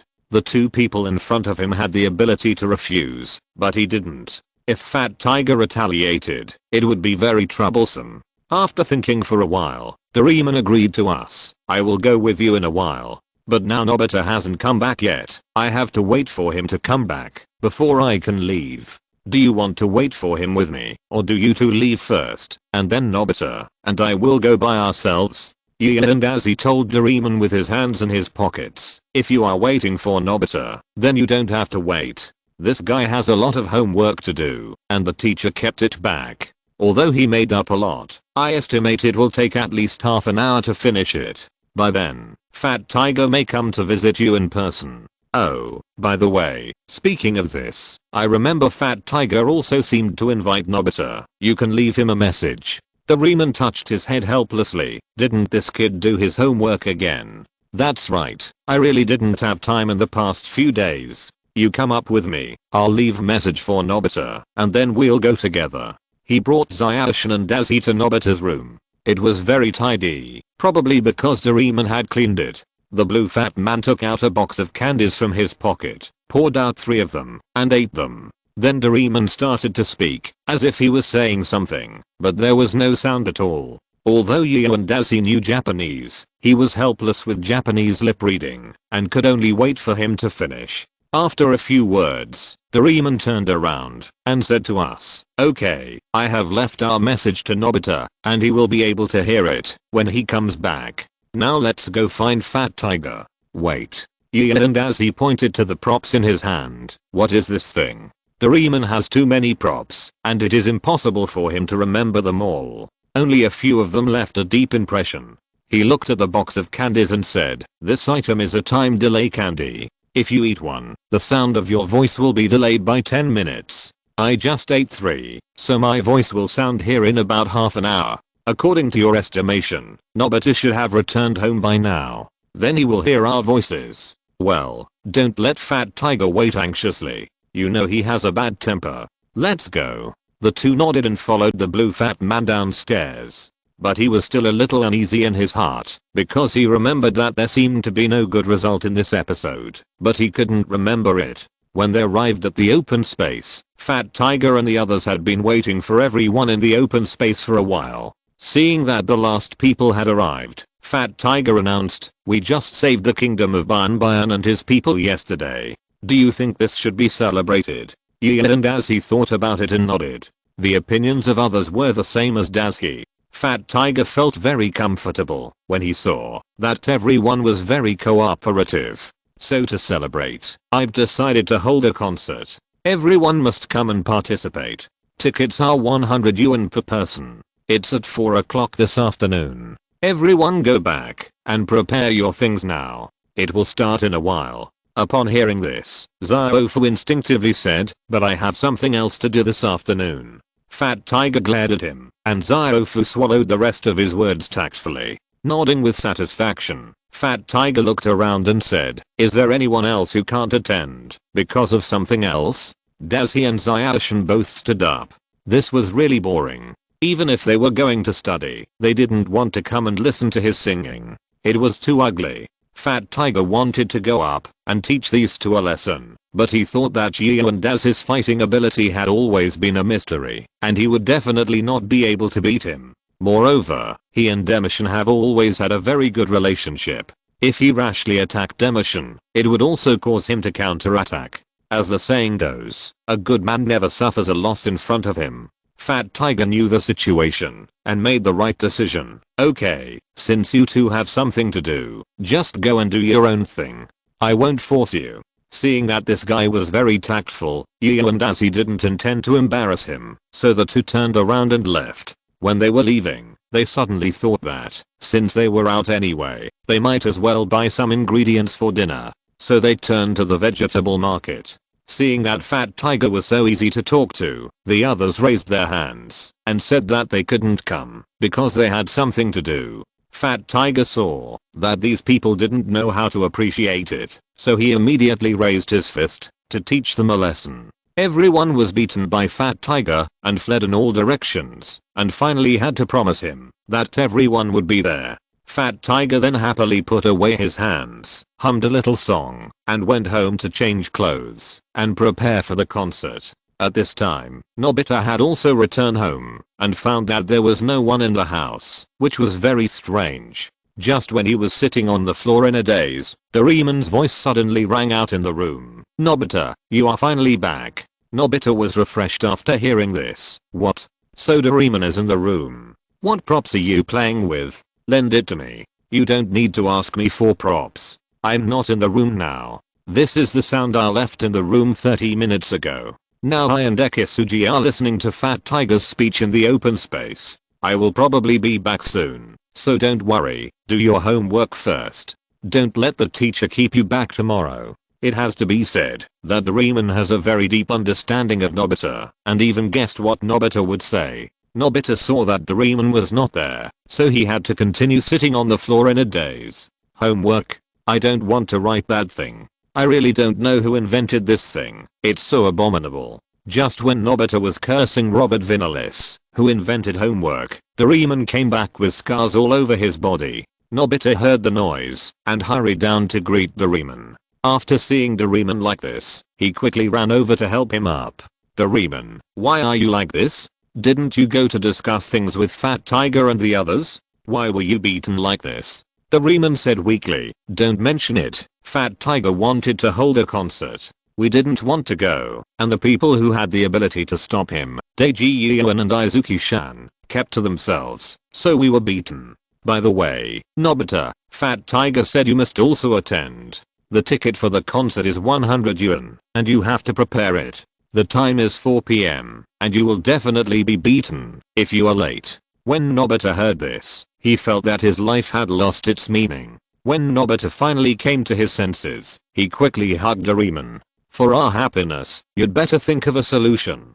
Fat Tiger's singing can really kill people. Doraemon spread his hands to express that he had no other choice. Even if you say so, I can't stop him from holding the concert. Do you think I will want to attend his concert? In this regard, Nobita would always shift the blame to Doraemon. It's all your fault. If you didn't tell me about this, I could pretend that I didn't know and then not go. Doraemon was very angry when he heard what Nobita said. Then have you never thought about my feelings? If you don't go, Fat Tiger will definitely find me and beat me up. The two started to quarrel as they talked and didn't stop until they were tired. Seeing that they were running out of time, Nobita suddenly had an idea. By the way, Doraemon, do you still have the prop that delayed the sound? If we can let him use this prop, then we won't be able to hear his voice. Doraemon also clapped his hands. That's right. Nobita, you are such a genius. Now we don't have to worry. The two of them held hands and turned around in circles in the room. If you're listening to this novel on a channel other than Fanfic World, it means they downloaded and uploaded it without effort. We cordially invite you to visit our channel, Mundo Fanfic Novelos. There you'll find the original version of this story and you can explore many other novels of various genres. We're waiting for you to immerse yourself in a world of incredible novels. Chapter 109 The Helpless Magician. The two went to the market to buy some vegetables and prepared to go home to cook. Japanese cooking is different from Chinese cooking. They cook real dishes without any meat. Yu and Dazi also ate here for a long time before he was barely used to the taste of home-cooked dishes. Recently, because he was eating vegetarian food every day at home, he felt that he was almost a vegetable. So he was tempted by the pork in the market. Zio-chan, what do you think about us buying some meat? I haven't eaten meat for a long time. Zio-chan thought about it, walked to the stall, and selected two relatively large pieces of pork. This is it. I will go back and make pork chops later. Yu and Dazi nodded, but for some reason, he always had a sense of deja vu of an adult coaxing a child. At this time, Fat Tiger's long-planned concert in the open space was ready. He put on his most proud strange costume and stood on a wooden box, holding the microphone that everyone knew was useless, and gave an opening speech for his concert. While he wasn't paying attention, the people below quietly took out earplugs, cotton and other things from their pockets and palms, and stuffed them into their ears to avoid being destroyed by Fat Tiger's singing. Just when Fat Tiger was about to start singing, Doraemon suddenly came forward and took out a box of candies and handed it to Fat Tiger. Fat Tiger, do you want to try this candy? This is a prop from the future world, which is good for your throat. I think you must be very tired after singing for so long. Why not eat more than 10 or 20 pieces to prevent your voice from breaking? When Fat Tiger heard the keywords such as protecting the throat in the future world, he immediately snatched the box from Doraemon's hand and poured all the candies into his mouth. Since Doraemon cares about me so much, I can't let him down. I must sing for 2 hours today before stopping. Doraemon returned to his seat, completely ignoring the eyes around him. Now everyone wants to kill someone in their hearts. It's uncomfortable to listen here, and you still go up to give him medicine to protect his throat. Do you know how much we want him to end the concert because his voice is hoarse when he is halfway through singing? Doraemon waved his hands to indicate that it was okay and told them with his eyes, "Don't worry, it will be fine." After eating the candy, Fat Tiger didn't feel anything special. However, out of trust in Doraemon, he cleared his throat and continued his singing career. The people below had already covered their ears, ready to welcome Fat Tiger's soul attack. When Fat Tiger spoke again, everyone's heart trembled suddenly. Immediately, everyone was delighted to find that Fat Tiger had no sound when singing. Seeing this strange scene, everyone understood that it was Doraemon's props that made a mistake, so they quietly thanked Doraemon below. And he blushed and accepted the thanks, and said that this method was thought of by Nobita. No matter who thought of this method, anyway, there is no need to hear Fat Tiger singing this afternoon. In this mentality, everyone clapped their hands loudly. After hearing everyone's encouragement, Fat Tiger sang harder. After selling things, the two went home slowly. When passing by an open space, they found that Fat Tiger was singing on it, but there was no sound. However, the people below kept clapping, as if he sang very well, which was really strange. Zyadishan also noticed this strange scene, and was also confused. The two looked at each other, and saw the confusion in each other's eyes, but they didn't want to go over, so they had to leave in confusion. Not only was it strange, but now Yu and Dazi also had a very uneasy feeling, as if something was going to happen tonight. But when he thought about it carefully, he really couldn't remember anything, and didn't know where this premonition came from. After returning home, the two processed the vegetables they bought, and prepared tonight's dinner. Tonight's dishes are pretty good. Each person has a piece of fried pork chop, a plate of kimchi, a plate of stir-fried vegetables and raw egg bibimbap. As for egg bibimbap, Yu and Dazi refused it when he first tasted it, but after tasting it, he found that this kind of egg was not very fishy when eaten raw, and it had a special sweetness, so he fell in love with this bowl of rice. While eating, he watched the news. This country is a country with many disasters. Basically, there will be an earthquake every few days, so the current news is not even mentioned here if the magnitude is small. But recently there was an earthquake, and a town collapsed, causing a lot of economic losses. Yu and Dazi said that he was used to it.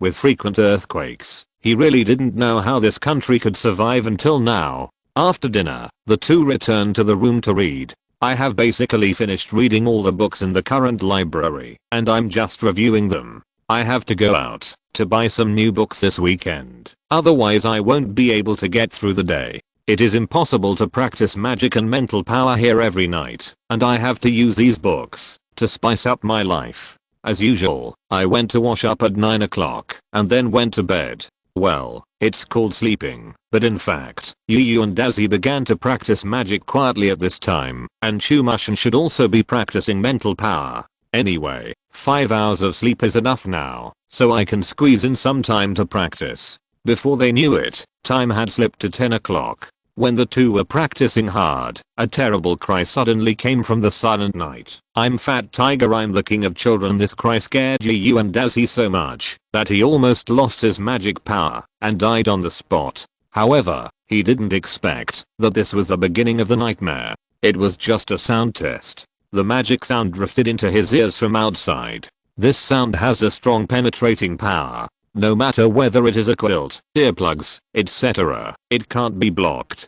Covering his ears, he finally remembered the ending of this episode of Doraemon, but it was too late. Yu and Dazi finally left tears of regret and secretly swore in his heart, if Fat Tiger dares to hold a concert again, he promises to be the first to go up and beat him so that he can't take care of himself and he will never show mercy. Zyadishan was not feeling well either. He was also practicing spiritual power and was more sensitive to this kind of soul attack. Although it didn't cause direct damage to the soul, he could clearly feel the soul shaking. And these are not the main points. Because the two have stronger souls, their sense of sight, hearing, smell, and touch have all been enhanced. In other words, they can hear Fat Tiger singing more clearly than ordinary people. There was no other way. Yu and Dazi had to use his magic to prevent all this from happening. He took out the magic wand and cast a sleeping spell on Zyadishan and himself. Soon we fell asleep, and the world was finally quiet.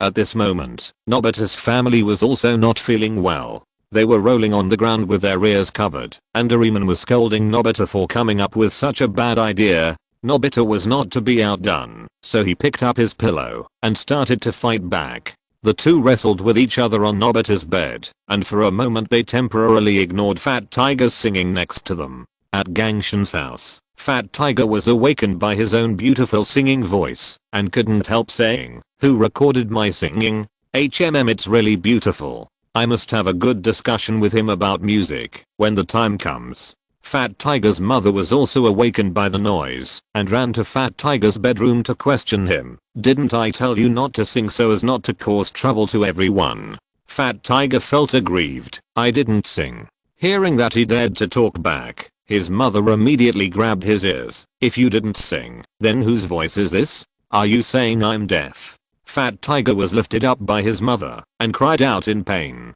There were bursts of noise coming from below Gangshan's store. "Auntie, tell your child to stop singing. Our baby finally fell asleep, and now look, he's woken up again." And so on. Fat Tiger stuck his head out in grievance. "I told you it wasn't me who sang it. You see, I was sleeping just now." The people below cursed. "Who else can sing so badly except you? There is no one else in this town." And as he stood on the street, people around him were coming and going, and it was very noisy. At this time, he suddenly saw a blonde figure. When he saw her, and as he suddenly determined, "She is my destined goddess, I must pursue her." So Dazzy followed her footsteps, crossed the bustling streets, and came to an alley. At this time, all the people around him disappeared, and the noise also disappeared.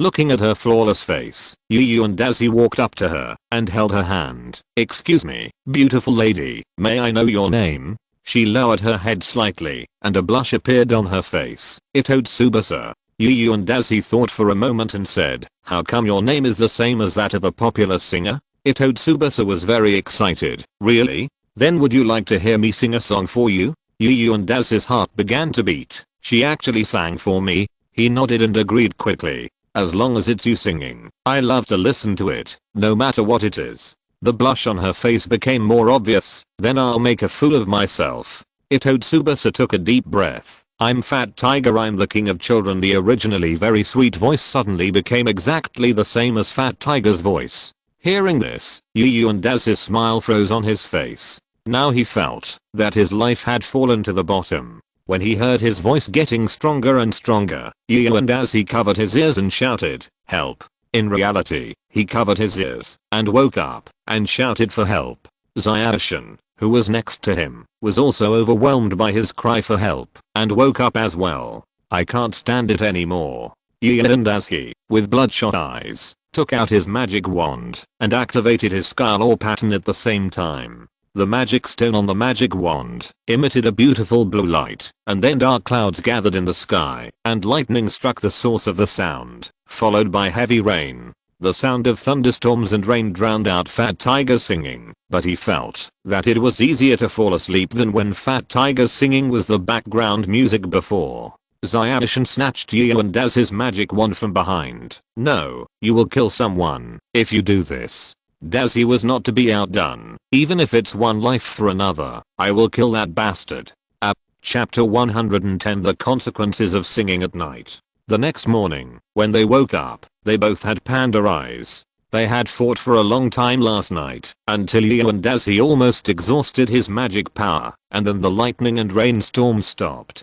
During this period, the lightning in the sky did not stop, and even one was stronger than the other. But that was not a big deal. The worst thing was that after and Daz's lightning had finished, Fat Tiger's singing had not yet finished. The horrible sound did not end until 2 o'clock in the middle of the night. He yawned. Now and Daz's magic power has only recovered 60%, and his mental strength has not fully recovered. Today is really terrible. When he got up in the morning, his biological clock also failed. Now it was late, so he had to wash up quickly and then go out to buy 2 buns to eat on the way. After changing clothes and confirming that he had brought all the homework and other things, Dazzy opened the door with resentment and started today's study life. When passing by the open space, he saw a lot of charred ground, and there were many passers-by watching nearby. Look, this is really a sin. The voice of that child last night was so unpleasant that even God couldn't stand it. An old man next to him also agreed. That's not right. I live here. Lightning struck here one after another last night. The thunder and the flash scared me to death. It was terrible. Yes. I have lived for decades, and this is the first time I have seen so many lightning strikes in the same place. Hearing this, Chumushin poked Yu and Dazi with his elbow. Look at what you have done. You scared people so much that they can't even sleep well. He snorted disdainfully. It's as if they can sleep without lightning. Fat Tiger's singing is much more terrifying than my lightning. Okay. Zyadishin curled his lips and didn't say anything because he felt that this matter seemed to be true and could not be refuted. Arriving at the classroom, Yu and Dazi found that most of the students in the class were not in good spirits, especially Shizuka. This guy was not far from the vacant land, and he should have heard Fat Tiger singing, which was not much better than them. But judging from his current expression, he should be planning to teach Fat Tiger a lesson for singing last night. Yu and Dazi not only wants to teach Fat Tiger a lesson, but also Doraemon and Nobita a lesson, because these two guys used props indiscriminately. Soon it was time for class, and there were 2 empty seats in the classroom, one for the familiar Nobita, and the other for a student who didn't talk much. At least Yu and Dazi still didn't know his name. After the teacher came in, he called the names as usual. Seeing that Nobita was not there, he didn't say anything as he was used to it, and just let him stand in the corner later. Then he said to the students with a serious look, please pay attention to safety when you go out in the future. Matsuda suddenly ran out last night and was accidentally hit by a car. He is now recuperating in the hospital. Please remember that your personal safety is very important. After hearing this, Yu and Dazi couldn't help but think, this guy's really boring. He actually ran out in the middle of the night. Why don't elementary school students sleep well at home at that time and run around everywhere? Soon the first class was over, and Nobita came back. After being punished to stand in the corner, Izuki suddenly stood on the podium and said, everyone, please be quiet. Because Matsuda-san had an accident, I think we should organize some people to visit him. What do you think, students? Everyone began to whisper below. This proposal was indeed appropriate, so there was no objection. Then I decided to find 6 people to go with me to visit Matsuda-san this afternoon. If you want to visit him, please come to me and tell me. After finishing the business, Izuki left the podium and returned to his seat. Fat Tiger clearly felt the malice of Shizuka. It can be seen that he must have known that the song last night was sung by him, so he wanted to punish him. Although Fat Tiger never took Shizuka seriously, he didn't know why he always felt that if he didn't run away, something would definitely happen. So he hurried to Izuki to sign up to visit Matsuda-san this afternoon. And Nobita felt the murderous intent coming from behind, turned around and found that the shadow of the devil had emerged from behind Yu and Daiji. Swallowing hard, Nobita immediately went to Izuki to sign up. Seeing that they had all signed up, Daiji also joined them. The 7 people for this afternoon were quickly decided: Nobita, Fat Tiger, Tsunya, Izuki, Daiji, Yuan, Yasuo and Haruo. Because the girls were not familiar with Matsuda, none of them signed up. In this way, the daytime classes ended quickly, and the 7 of them gathered after school and went to the only hospital in the town to visit Matsuda, who ran out of the house at night and got into a car accident. In the hospital, Matsuda, with his hands and feet wrapped in bandages, was lying on the bed looking at the sky. Next to him was his mother, who was accompanying him and feeding him fruit. The group pushed the door open, and Matsuda's mother was very surprised to see them, and then she smiled. Oh, it's Zyadishin. Are you here to visit our Matsuda? That's great. He can't go to school today and has been missing you. I'll go out and get you some water. You can chat first. He hasn't been talking much today and hasn't eaten much. You can try to persuade him. Then he left and gave the room to Matsuda's classmates. Zyadishin went up to take the remaining fruit from his mother and fed it to him. Others also went over to ask about his well-being. Gian, as he was kind enough to use his mental power to do an X-ray for him. This guy was seriously injured last night. His right leg was broken into 3 pieces, and his arm wasn't much better. Although it has been connected, it will still take some time to grow back. It's estimated that he won't be able to get out of bed for several months. He sighed softly, thinking that after all, we are classmates, so I'd better help you get better quickly. So and as he aimed his hand at his wound and cast a first level healing spell on him to help him recover quickly. At this time, Zyadishan asked the key point, Matsuda, why did you suddenly run out in the middle of the night? He immediately pricked up his ears in the back to listen to this guy's reason. Who knew that he suddenly got angry? It's all because of Fat Tiger. Everyone looked at Fat Tiger. How could this matter be related to him? Fat Tiger should have been at home last night. Everyone was curiously waiting for Matsuda's next explanation. I was sleeping last night, but Fat Tiger's singing suddenly came over, and it made me unable to sleep at all. So I had to rush out and decide to argue with Fat Tiger. But I didn't expect that halfway through, a driver didn't notice me because of fatigue driving, so I became like this. The matter was clear. All this was the fault of Fat Tiger and Nobita. And as he also breathed a sigh of relief. He thought that he was scared by the lightning he summoned yesterday, so he was hit by the driver. Since it had nothing to do with him, he could rest assured. Because of this incident, Fat Tiger was a little embarrassed standing here. Zyadishan didn't stay here for long to take everyone's feelings into consideration. After a while, he led everyone out of the hospital. Just after leaving the hospital, Fat Tiger suddenly had another idea. Our lives are too fragile. A small accident may lead to death. So I decided to help everyone train their reaction ability. Even if they encounter a car, they will react instinctively and dodge. What do you think of my proposal? Except for Dazi and Zyadishan, everyone was forced to raise their hands to agree with this proposal. Seeing that the response was very intense, Fat Tiger cleared his throat and said, then the way to train is that no matter who we are now, we can punch the other person in the middle of the road. If that person doesn't dodge, then it's his own fault for being too slow to react. What do you think of my proposal? Ziofu and the others who had just agreed wanted to regret it immediately. What kind of training is this? It's clearly an excuse to beat someone up.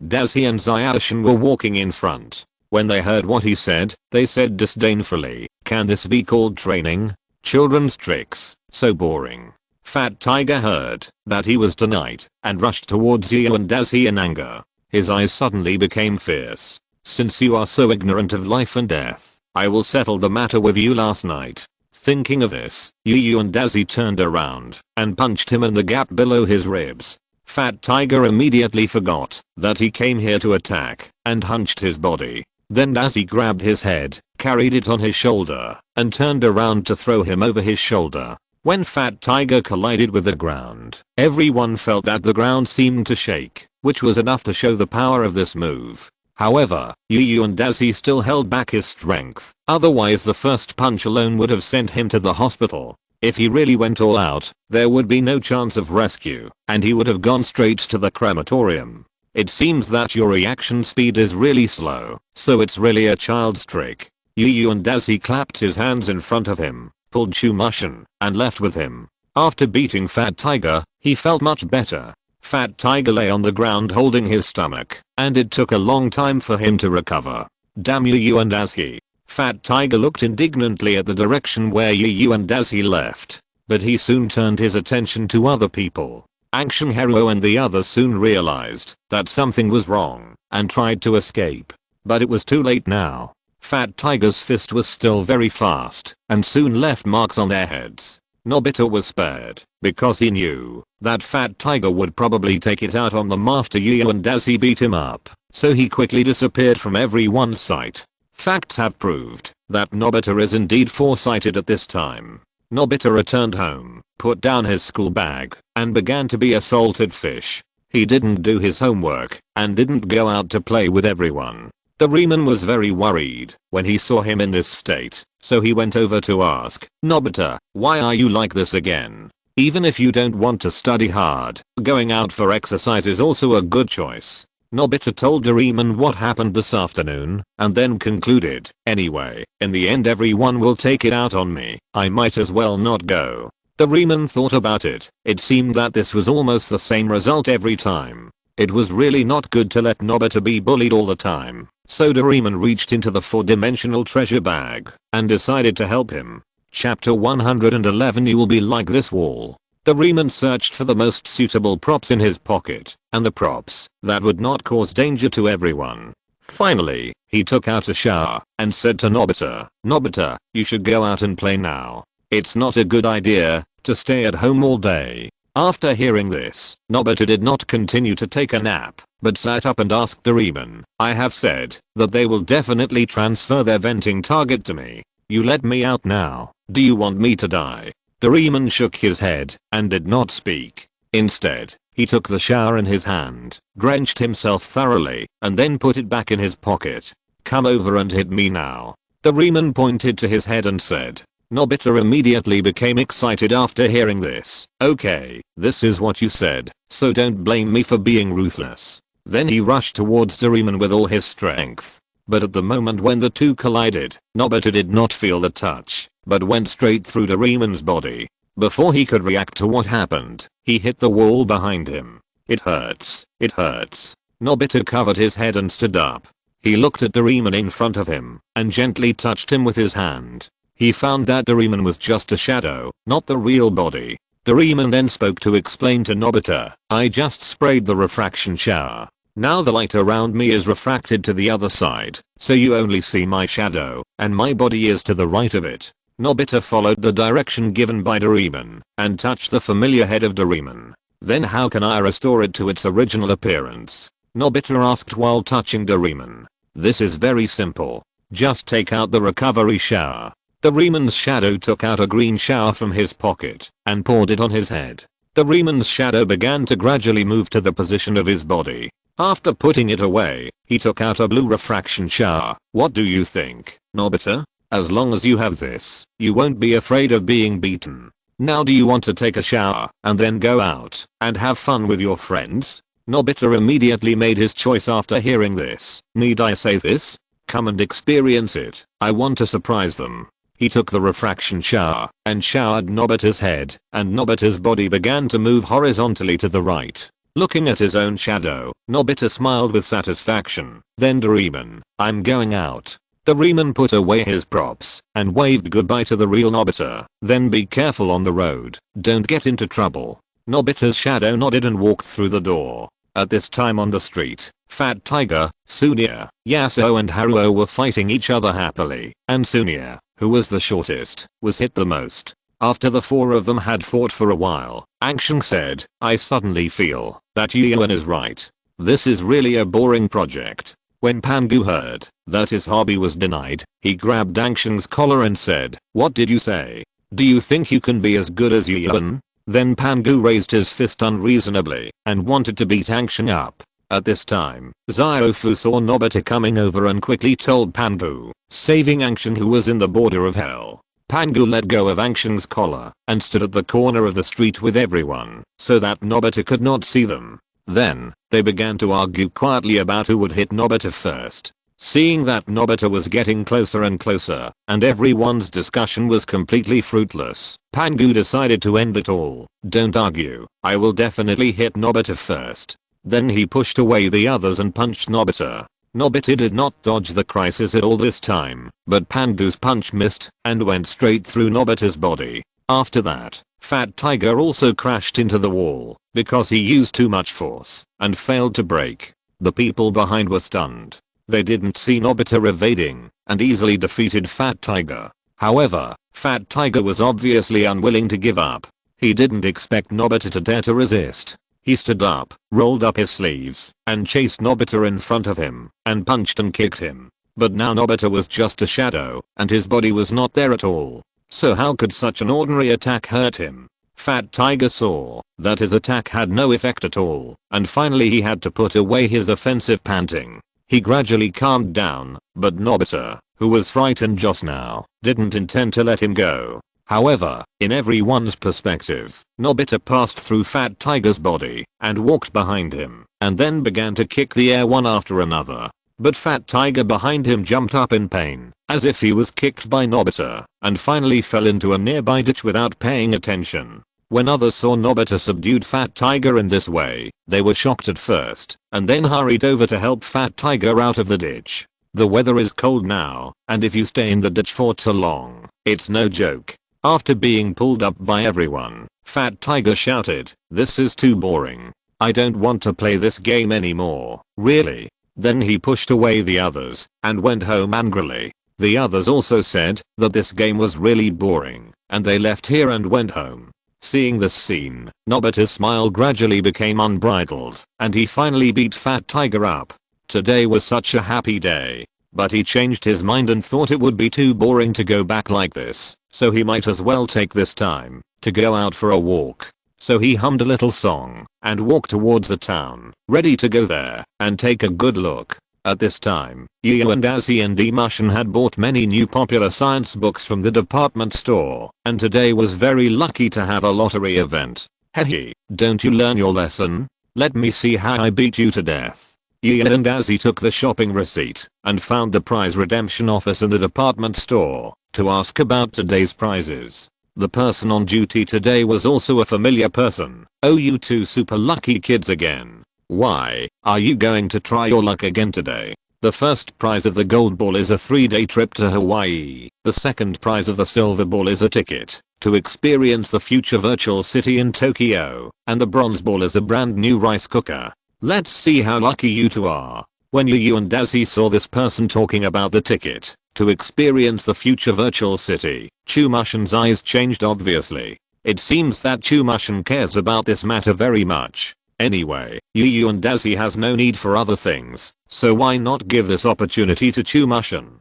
Thinking of this, he handed him the receipt to prove that he had the qualification to draw the lottery, and then turned the lottery plate on the table vigorously. At the same time, Yu and Azzy used the levitation technique to seal the small hole first, so that no ball would run out in advance. Then he controlled the silver ball in the lottery plate, and when it almost stopped, he threw the silver ball out of the lottery plate. "What? You won again?" The man was stunned when he saw the silver ball, and then he immediately took out the trumpet to celebrate. "Everyone, come and see, these two kids have won the second prize again." Then a bunch of paper pieces similar to fireworks floated down from the sky. Not long after, a staff member came over and handed them a Tokyo Future Virtual City Experience card. The date is this Sunday. Azzy and Zayashi took the experience card and put it in their bags and went home happily. At this time, Nobita had already arrived in the town.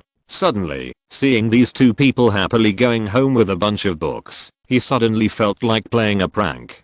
"You and Azzy, you always bully me. Now I'll show you that I'm not easy to mess with. As for Dekisugi, forget it. He treats me well. I won't mess with him this time." After setting his goal, Nobita walked in front of them openly. At this time, Yu and Azzy suddenly saw Nobita walking towards him, completely ignoring that they were standing in the middle of the road. TSK, this guy's really something. Doesn't he know how to give way to pedestrians? Seeing that he had no intention of avoiding him, Yu and Azzy had to give way. If he really bumped into him, Yu and Azzy was worried that he might have to kneel down in front of him. At that time, kneeling beside him and pinching his philtrum to beg him not to die would also be very damaging to his image. Nobita walked over openly, and as he ignored him, after taking a look at him, he walked to Zayashi and continued to walk side by side with him. At this time, Yu and Azzy suddenly felt someone kick him from behind. Turning his head to look behind, he found that there was no one there, only Nobita standing far away. He felt very strange. Nobita's legs should not be that long. He turned his head in confusion, and when he was about to continue walking with Zayashi, Yu and Azzy was kicked again. This time he said he couldn't stand it anymore, and turned on his sensing technique, and found that Nobita was standing behind him. Turning his head, Nobita was still far away from him. Yu and Azzy smiled contemptuously. Was it just distorting the light? You dare to show off this little trick in front of him? Are you tired of living? According to the location transmitted by his induction technique, he confirmed that there was no one around, then raised his right hand high, and then hit Nobita's shoulder heavily. Nobita felt a huge force on his shoulder, and he almost knelt down, because he didn't stand firmly. The shadow behind him also made the same action as Nobita. Then Yu and as he pointed to the wall next to him, "Do you see that wall?" Nobita nodded. "Go and ask Doraemon to fix it later, or I will make you become like it." Nobita looked at the wall. This wall is very good, why should he fix it? His right hand still held Nobita's shoulder tightly, and his left hand used the Demon Clan physical technique, Exploding Mountain. He hit the wall with one punch. The wall hit by this punch, shattered like a mirror, and the fragments flew around. Then Yu and Daisy patted Nobita's shoulder twice. "Remember to fix it." After saying that, he left with a smile, and left with Dekisugi, leaving Nobita staring blankly at the wall that I had cracked. In fact, he was not feeling well either. He was overloaded by using the Demon Clan's physical skills with his own body's strength. Now Yu and Daisy's left hand was shaking constantly, and it got better after a healing spell. Nobita finally reacted, and sat down on the ground. He was so scared that his legs were weak. Help, Doraemon. Chapter 112 Battle of Wits. After Nobita disappeared from their sight, Izuka-san complained to Yu and Daiji. "You are not in a good mood. It is also very immoral to destroy public property. And you hit the wall with your fist. Is your hand okay?" He looked at his slightly swollen left hand. These physical skills are really powerful. The way of exerting force and using force are all things he has never touched before. If the body has not been strengthened by the power of nature, this hand can be said to be temporarily useless, but it feels okay now. It's okay, you just worry too much. Nobita, that guy, just took Doraemon's props and used them without any warning. I did this for his own good. Zyadishan touched his head and said nothing. After returning home, the two began to watch the news while eating dinner. In addition to those miscellaneous things today, there was a more interesting news report. A meteor will fall tomorrow night. Seeing this news, the two became interested in an instant. After all, there is a short time to see such a rare natural landscape. So after the two of them discussed it, they unanimously decided to go to a place with a wide view to watch the meteors tomorrow night. On Wednesday morning, they came to school as usual. Nobita was not late today, which was a rare sight. It is already December 10th, and the winter vacation will start in more than 10 days. Japanese schools are a little different from those in China. They have a total of 3 holidays: winter vacation, spring vacation and summer vacation. Of course, Yu and as he calculated that, although the number of holidays is more, the total vacation time is actually not much different from that of elementary school students in China. After class, Daisy walked to Nobita and patted him on the shoulder. "Nobita, did you finish repairing the wall yesterday? Don't tell me you forgot, otherwise there will be consequences. You should know." When Yu and Daisy said the last sentence, he put more force on his hand.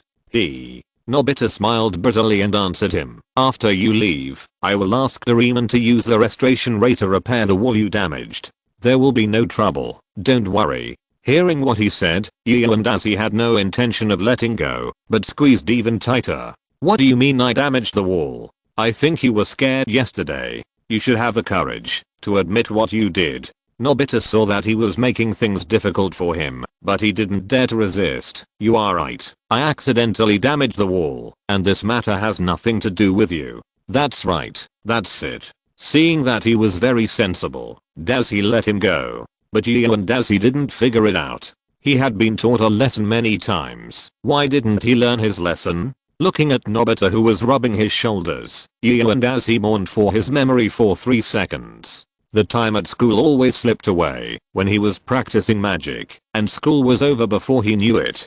To be honest, except for the exam this afternoon, Yu and Daisy really didn't have any impression of other courses. He had to go to tutor Nobita today no matter what. He was too lazy to go some time ago, so he didn't get paid.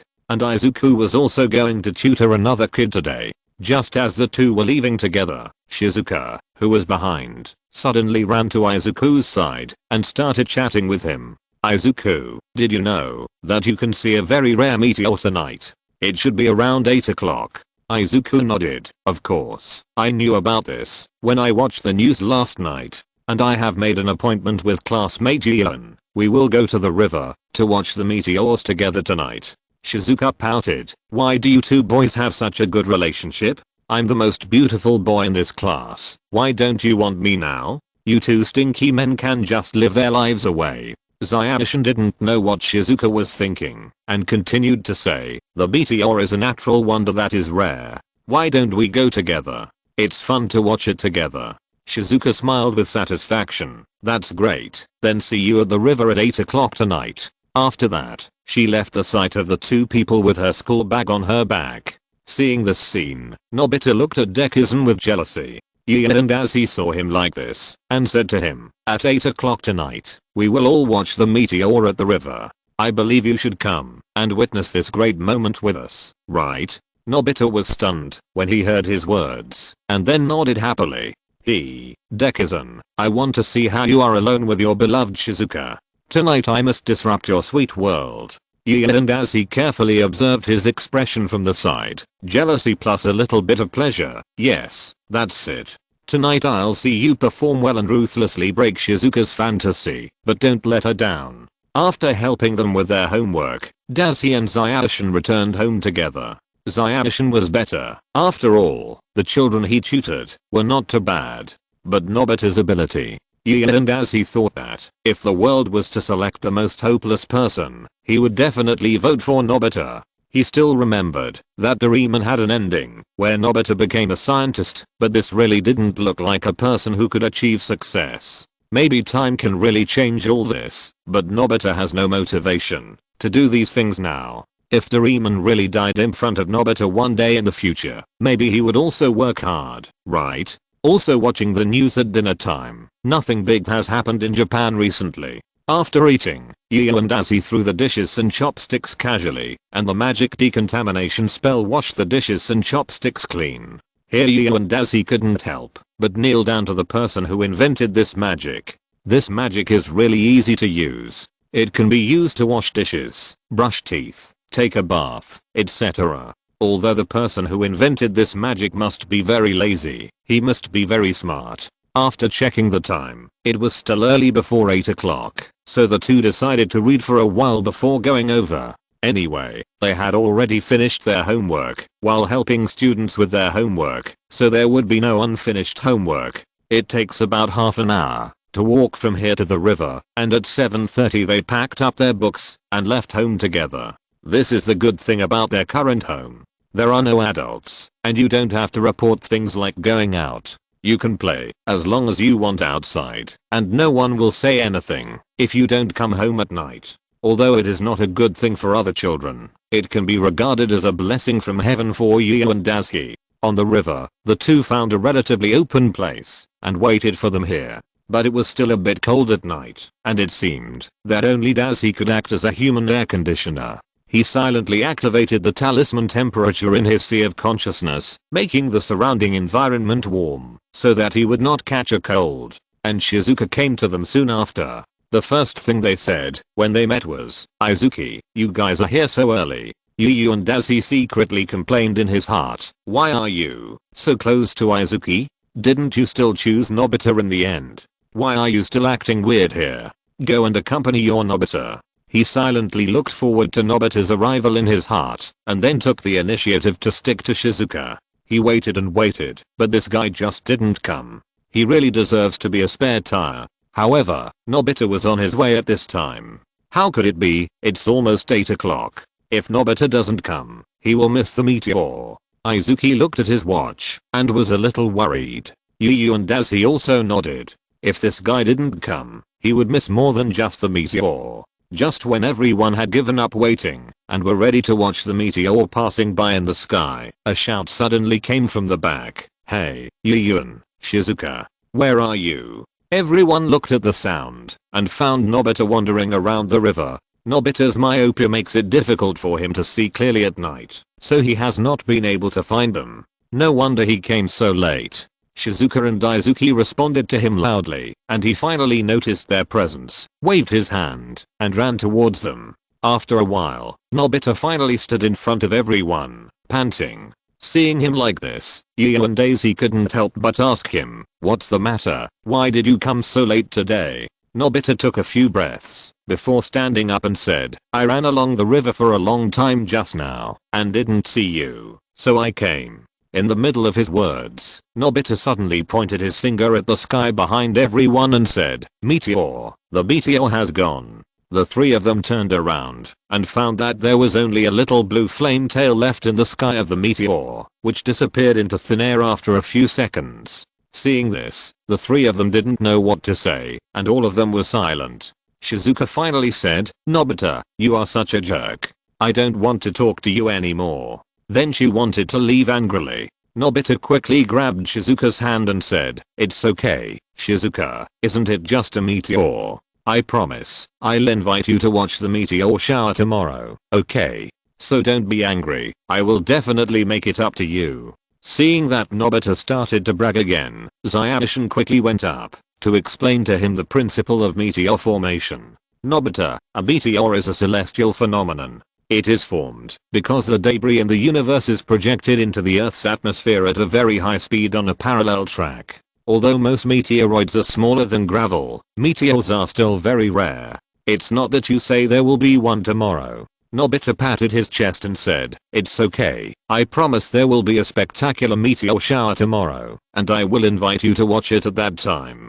By the way, except for you, everyone else will be charged. Do you think I'm nice to you? Seeing his arrogant look, and as he curled his lips. Wait until you can really make a meteor shower before talking about this. However, seeing Nobita so confident, Shizuka also began to get curious. Well, I'll wait for your meteor shower tomorrow. If you disappoint me again this time, we'll break up. Nobita's heart suddenly twitched, but on the surface he still looked confident. At the same time, he began to pray in his heart that Doraemon must have props to make a meteor shower, which was related to his happiness in the second half of his life. Seeing his guilty look, everyone did not expose him and said goodbye to Nobita and went home. After we all left, Nobita went back to Doraemon and asked him to solve this problem. Chapter 113 Someone is collecting protection money. Nobita ran back home and saw Doraemon reading a book. Without saying a word, he immediately went forward and hugged Doraemon's thighs. Doraemon, you must help me. This time it concerns the happiness of my lower body. Doraemon pushed Nobita's face away with a look of disgust. Okay, every time you get into trouble, you come to me. I'm almost used to it. Tell me, what's the matter this time? Nobita got up and wiped his tears, saying, I boasted in front of everyone that there will be a meteor shower tomorrow. And I also invited Shizuka, Izuki and Yu and Eiji to come and watch it. Shizuka said that if she doesn't see the meteor shower tomorrow, she will break up with me. And Yu and Eiji, you know, if I break my promise, he will definitely hang me up and beat me. Woo woo. As he said, Nobita wanted to put his face closer to Doraemon again. Once again, he pushed Nobita away with disdain, saying, It's not that serious. Shizuka is just saying that out of anger. Although Yu and Eiji is a little fierce, he rarely hits people. At most, you can follow Dekisugi and nothing will happen. Having just finished analyzing for him, seeing Nobita about to wipe his tears on him again, Doraemon had to agree to him. After all, as a cat-shaped robot, he still has the characteristic of cats who love cleanliness. Okay, I got it. I'll help you make a meteor shower. He stood up helplessly and searched for something in his pocket. While searching, he explained to Nobita, meteors are formed because meteoroid fragments in the universe are projected into the Earth's atmosphere at a very high speed on parallel orbits. Although they look very big, most meteoroids are actually smaller than gravel and are burned to ashes before they land. Nobita nodded and said he knew. So in the future, in order to watch meteor showers from time to time, people simulated the principle of meteors and made this thing, meteorite. Doraemon took out something that looked like a bag of candy from his pocket. As long as this meteoroid is sprinkled in the stratosphere, you can see beautiful meteors on the ground. In order to let you see this prop, let's go to make a meteor shower now. The two came to the yard of the house, and Doraemon took out a hot air balloon from his pocket. Space travel hot air balloon. As long as you have this, you can go up to the universe. This is not an ordinary heat source, but an anti-gravity energy source, so it can rise to space with the help of gravity. And it is fully automatic. As long as you set the height and time, you can stay at a fixed height for a precise time. After the explanation, Doraemon gave Nobita another prop, bamboo dragonfly. Nobita, you use this thing to go to the clouds, to prepare for taking pictures, and I will go to the troposphere to create a meteor shower. Okay, let's go. The hot air balloon and the bamboo dragonfly ascended together, and the two went to the sky to create a beautiful meteor shower. At this time, Dazi and Zyashin discussed it. It was almost 9 o'clock, so they didn't read books today and went to bed directly. When the two finished washing and were ready to go to bed, Yu and Dazi suddenly felt a little restlessness in his left hand, so he took out the golden cloak stored in his left hand to see what happened to this guy. The embrace of the goddess of dawn appeared in the bedroom of the two. Now it was floating in the air, and the magic pattern on its body was looming. Yu and Dazi carefully observed the magic pattern and found that a small part of the pattern became complete. Suddenly he was happy. It seemed that the cloak had absorbed the magic stone. So Yu and Dazi hurriedly communicated with it with his mental power, and the feedback he got was that it had several more abilities: camouflage, teleportation, and the capacity of its internal storage space was expanded. Putting it on his body, Dazi said hello to Zyashin and used the teleportation ability. Injecting 40% of his magic power into the cloak, the golden cloak wrapped Yu and Dazi from head to toe, emitting a dazzling light. Demushan next to him was blinded by the light and couldn't help but cover his face with his hands. After a second, he felt the light disappear before he could open his eyes, but he found that Yu and Dazi had disappeared in his room. At this time, Nobita had separated from Doraemon on the cloud, and he sat on the cloud waiting for Doraemon's meteor to fall. Just as he began to be dazed, a light comparable to the sun came from behind, attracting his attention to his back. When the light faded, he immediately turned around and saw Yu and Dazi behind him, and Dazi also saw Nobita in front of him. The two looked at each other in the sky thousands of meters above the ground, and the current scene suddenly became a little awkward. That, Yu and classmate, why are you here? And why is your appearance so gorgeous? Nobita broke the silence and asked him. Yu and Dazi knew that this matter would not end well, so he took out the wooden spirit staff from his right hand. Seeing this scene, Nobita knew that things were not good and quickly activated the bamboo dragonfly and tried to contact Doraemon. But now Yu and Dazi was using his mental power to detect this piece of sky, and this little action could not escape his eyes at all. So he snorted coldly and immediately used his mental power to block the surrounding signals. He still didn't believe it. The same ray type ability, how could it not be able to block a video call? Nobita did find that his mobile phone was not working, and he only hoped that the bamboo dragonfly would take him away. Yu and Dazi behind him saw that Nobita was driving the bamboo dragonfly farther and farther, and hurriedly urged the golden cloak to rapidly close the distance between the two. When Nobita looked back and saw that he was actually flying in the sky, he was shocked and began to swim in the sky with his hands and feet, trying to get away from Yu and Dazi. But the speed of the cloak was not comparable to that of the old bamboo dragonfly, and it soon caught up with Nobita. After catching Nobita, he first took off his bamboo dragonfly, completing the first step of dealing with the aftermath. Then he used an instant sleep spell to make him give up struggling and become his plaything. He put the bamboo dragonfly back on his head and removed the mental power shield at the same time. Then he used mental power to activate the soul law to wash away his memory, and the second step was completed. Finally, he put him in the original position. After confirming that there was no deviation, Yu and Dazi slowly woke him up with a soul shock, and at the same time urged his cloak to leave here, and the third step was completed. A few minutes later, Nobita woke up slowly and found that he was sleeping in such a cold place. It was too dangerous. What if he caught a cold? He shook his head quickly to wake himself up and waited for Doraemon's call. Yu and Dazi also used teleportation to return to the room. He almost used up his magic power again today. Fortunately, his mental power is still sufficient. He can practice more for a while to make up for it. Of course, there is also good news. The place just now is about 10 kilometers above the ground, and it cost about half of the magic power. And the farther the distance, the less magic power will be consumed. In other words, he can almost move about 30 kilometers at a time through this teleportation ability.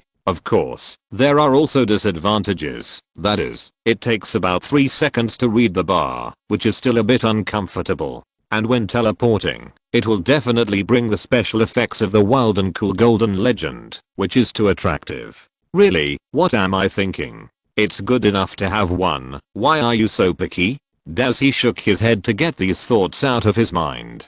Now he should focus on business. What else can he do so late? It's time to go to bed. Nobita was waiting for Doraemon's meteor shower in the clouds, and soon he received a call from Doraemon. After the two talked, Doraemon dropped several meteors from the sky, with yellow, blue, and red meteor flame tails, which were very beautiful. After Nobita took a lot of photos contentedly below, the time set by Doraemon had also arrived. The two returned to the ground together. On the ground, Nobita said that he wanted to go up and drop a few more meteors, and the blue fat man gave up his position. At this time, the mother in the living room finally couldn't help opening the glass door and said loudly, "Look at the time now. Are you two going to sleep or not? You have to go to school tomorrow." Nobita wanted to argue a few words, but was glared back by his mother. Doraemon and Nobita looked at each other, and Nobita had to say, "Then let's go to bed first. Anyway, there will be people coming to watch the meteor shower tomorrow, so you can go and release the meteors then." Nobita nodded and agreed.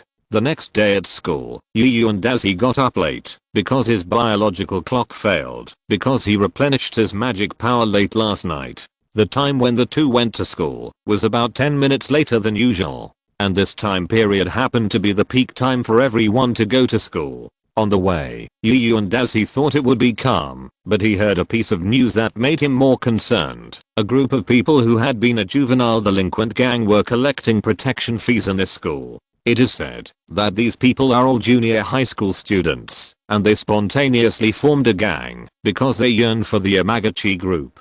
In order to have a source of gang funds, they began to collect money from these elementary school students without any scruples. After getting the news, Yu and Dazzy looked around and found that those elementary school students had a strange badge on their chests, which should be the logo of the gang. Yu and Dazzy slapped his head and thought he should have known about this earlier. He had to discuss this with Shizuka and Dekisugi later, otherwise they would be fine, but the class would suffer. We should think of a way to solve this problem once and for all. And it was their turn to do duty on Thursday, which was really annoying. The teacher came to call the roll as usual in the morning. This time, Nobita was late again by accident. Yu and Dazzy mourned for him for 3 seconds. Sure enough, this guy arrived on time after the teacher finished calling the roll and was rewarded to stand outside for a class. In this class, the teacher handed out the test papers from yesterday afternoon to them. Nobita accidentally got a 0 again. Yu and Dazzy was also very helpless. This guy was not helpful at all. After class, Nobita jumped back to the classroom, put down his school bag, took out a stack of flyers from it, and put them on the table. After sorting out his school bag, he picked up the flyers and gave one to each person in the class. However, when it came to Yu and Dazzy, Nobita gave him a 0-point test paper. "Everyone, this is my plan for the meteor shower tonight. If you want to see the meteor shower, then pay 10 yuan each and go to the river to see the meteor shower." Dazzy took his paper and said, "I don't know about meteor showers, but your 0-point paper is pretty good."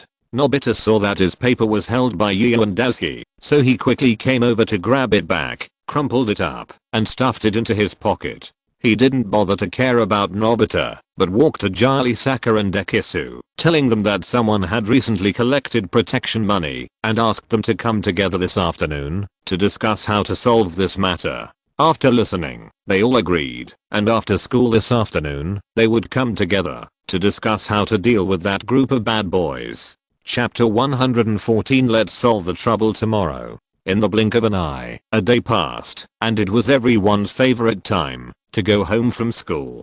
Dekisugi and Yu and Dazzy just had to do their duty, so they couldn't leave for a while. And Shizuka was standing in the corridor because he had to wait for them to discuss something.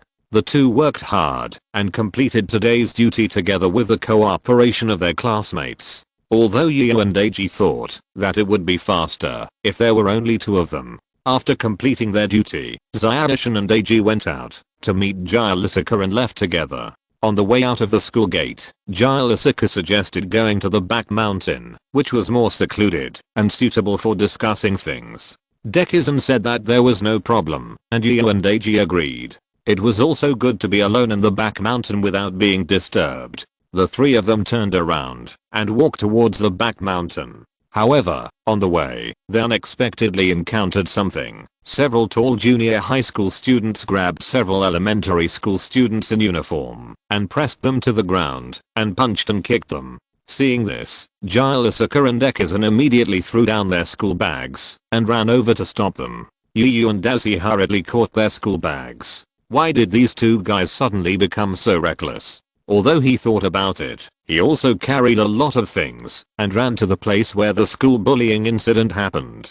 He hated this kind of thing the most. Although being the bully might be fun, being the bullied would never feel good. Those people simply could not understand the pain of others. Some people even said that it was just an excessive joke. They really should experience the pain. Shizuka and Emushin had arrived in front. Both of them kicked away the people who were pressing on the students one by one, and then fought with other bad guys who came over. Shizuka had a very happy expression, and put them down one by one. He was enjoying this process. Emushin was extremely angry about this. He was also very disgusted with school bullying incidents, so he had never liked Fat Tiger. It was the first time that Yu and Dazi saw Dekisugi's angry expression. Even the last time he dealt with Shizuka, he was just sulking. Unlike now, the word anger was written on his face. The front line doesn't need me anymore. You should just be a paramedic. He walked to the two students while talking to himself and suddenly found that they looked familiar. After thinking about it, weren't they the duo of Chuncheng and Aoshi who wanted to save people last time but were easily killed? How did they offend the bad guys again this time? But now is not the time to think so much. Let's help them up first and find a way to treat their injuries before talking about other things. He helped them up one by one from the ground. This time it was much worse than the last time. Not only were there injuries, but there were also many places where the skin was scratched. After all, this is the back mountain, and the plants around are really powerful. At this time, Chuncheng couldn't find the glasses on his face, and he was groping on the ground. Seeing his appearance, Yu and Dazi had to use the induction technique to find the two parts of the glasses and handed them to him. After putting on his glasses and thanking Dazi, Chuncheng inserted the temples into the tape, temporarily glued the glasses together, and then put them back on his eyes. Daoshi also put away his school bag again, and then began to apologize to Chuncheng, saying that his impulsiveness had implicated him again. Then he thanked everyone. In front, Dekisugi and the other man had already knocked down 5 or 6 junior high school students, and then hurried back to see their situation. After all, Dekisugi's mother studied medicine, and she was more experienced in dealing with such injuries. But Shizuka stood between them, and a trace of dark energy peeled off from the bad people and merged into Shizuka's body, turning into his nutrients. His ability is to extract the negative emotions of human souls and turn them into energy, so he naturally would not miss this good opportunity. Dekisugi looked at their injuries carefully and said, "Your injuries need to be treated. Let's go to our house." Both agreed. Now they don't have much money, and it's not realistic to go to the hospital. And they were beaten up, and they didn't want their parents to know. In addition, they injured their feet, and it was inconvenient for them to walk. Finally, Yu and Dazi picked up Chuncheng, and Izuki picked up the swordsman, and the group walked towards Izuki's home. Before leaving, Yu and Dazi saw that Shizuka had no intention of leaving for a while, and it should take a certain amount of time to extract the energy. So he told Shizuka, remember to collect the money on them when you leave, just as medical expenses. After getting Shizuka's affirmative response, the two began to move forward at full speed. Anyway, Shizuka knew where Izuki's home was, and he would find it himself when the time came. As for Shizuka encountering human traffickers and the like, let's worry about what to do with human traffickers. The group quickly entered the street. In order to prevent their ability from being exposed, Yu and Dazi cast a sleeping spell to knock them out. After confirming that the two were asleep, Yu and Dazi took out the golden cloak and began to fly invisibly. With the help of the flying spell, the four of them quickly returned to Izuka's home. In order to save time, they jumped directly into the room from the window. Anyway, there were no adults at home, so they didn't care about these. Izuki took the medical kit from his bookcase, and he took their shoes and put them downstairs and opened the locked door. After all, Kurisuka would be here soon, so he was too lazy to open the door for him. At this time, the two of them still hadn't woken up, and Yu and Daiji's sleeping spell was still very effective. Izuki looked at Daiji next to him. You'd better wake them up. I don't know how badly they are injured. Yu and Daiji nodded and lifted their sleeping spell. After the two lost the effect of magic, they slowly opened their eyes and saw this place they had been to before. They felt a little emotional, but more surprised. The last time they met, only Yu and Daiji could defeat the junior high school student one-sidedly. Now the three of them can easily defeat the junior high school student. It turns out that the strong will only associate with the strong most of the time. Zyashin took her own medicine and began to apply it on their wounds while constantly asking about their physical condition. Yu and Daiji was responsible for quietly giving each of them a first level healing spell. This was originally one of the purposes of Izuki bringing them back, otherwise Zyashin would definitely ask them to go to the hospital. Injuries like this must be treated in a professional hospital. If there is no wizard who is also a part-time priest around, Dekisugi will never agree to bring them back. After dealing with it for a while, the sound of a door opening came from below. Dazi used the induction technique to sense that Shizuka had come and used his mental power to tell him to go upstairs. Looking at the two people in the room, Yu and Dazi quietly went out to discuss with Shizuka how to divide the money, leaving Zyashin alone inside.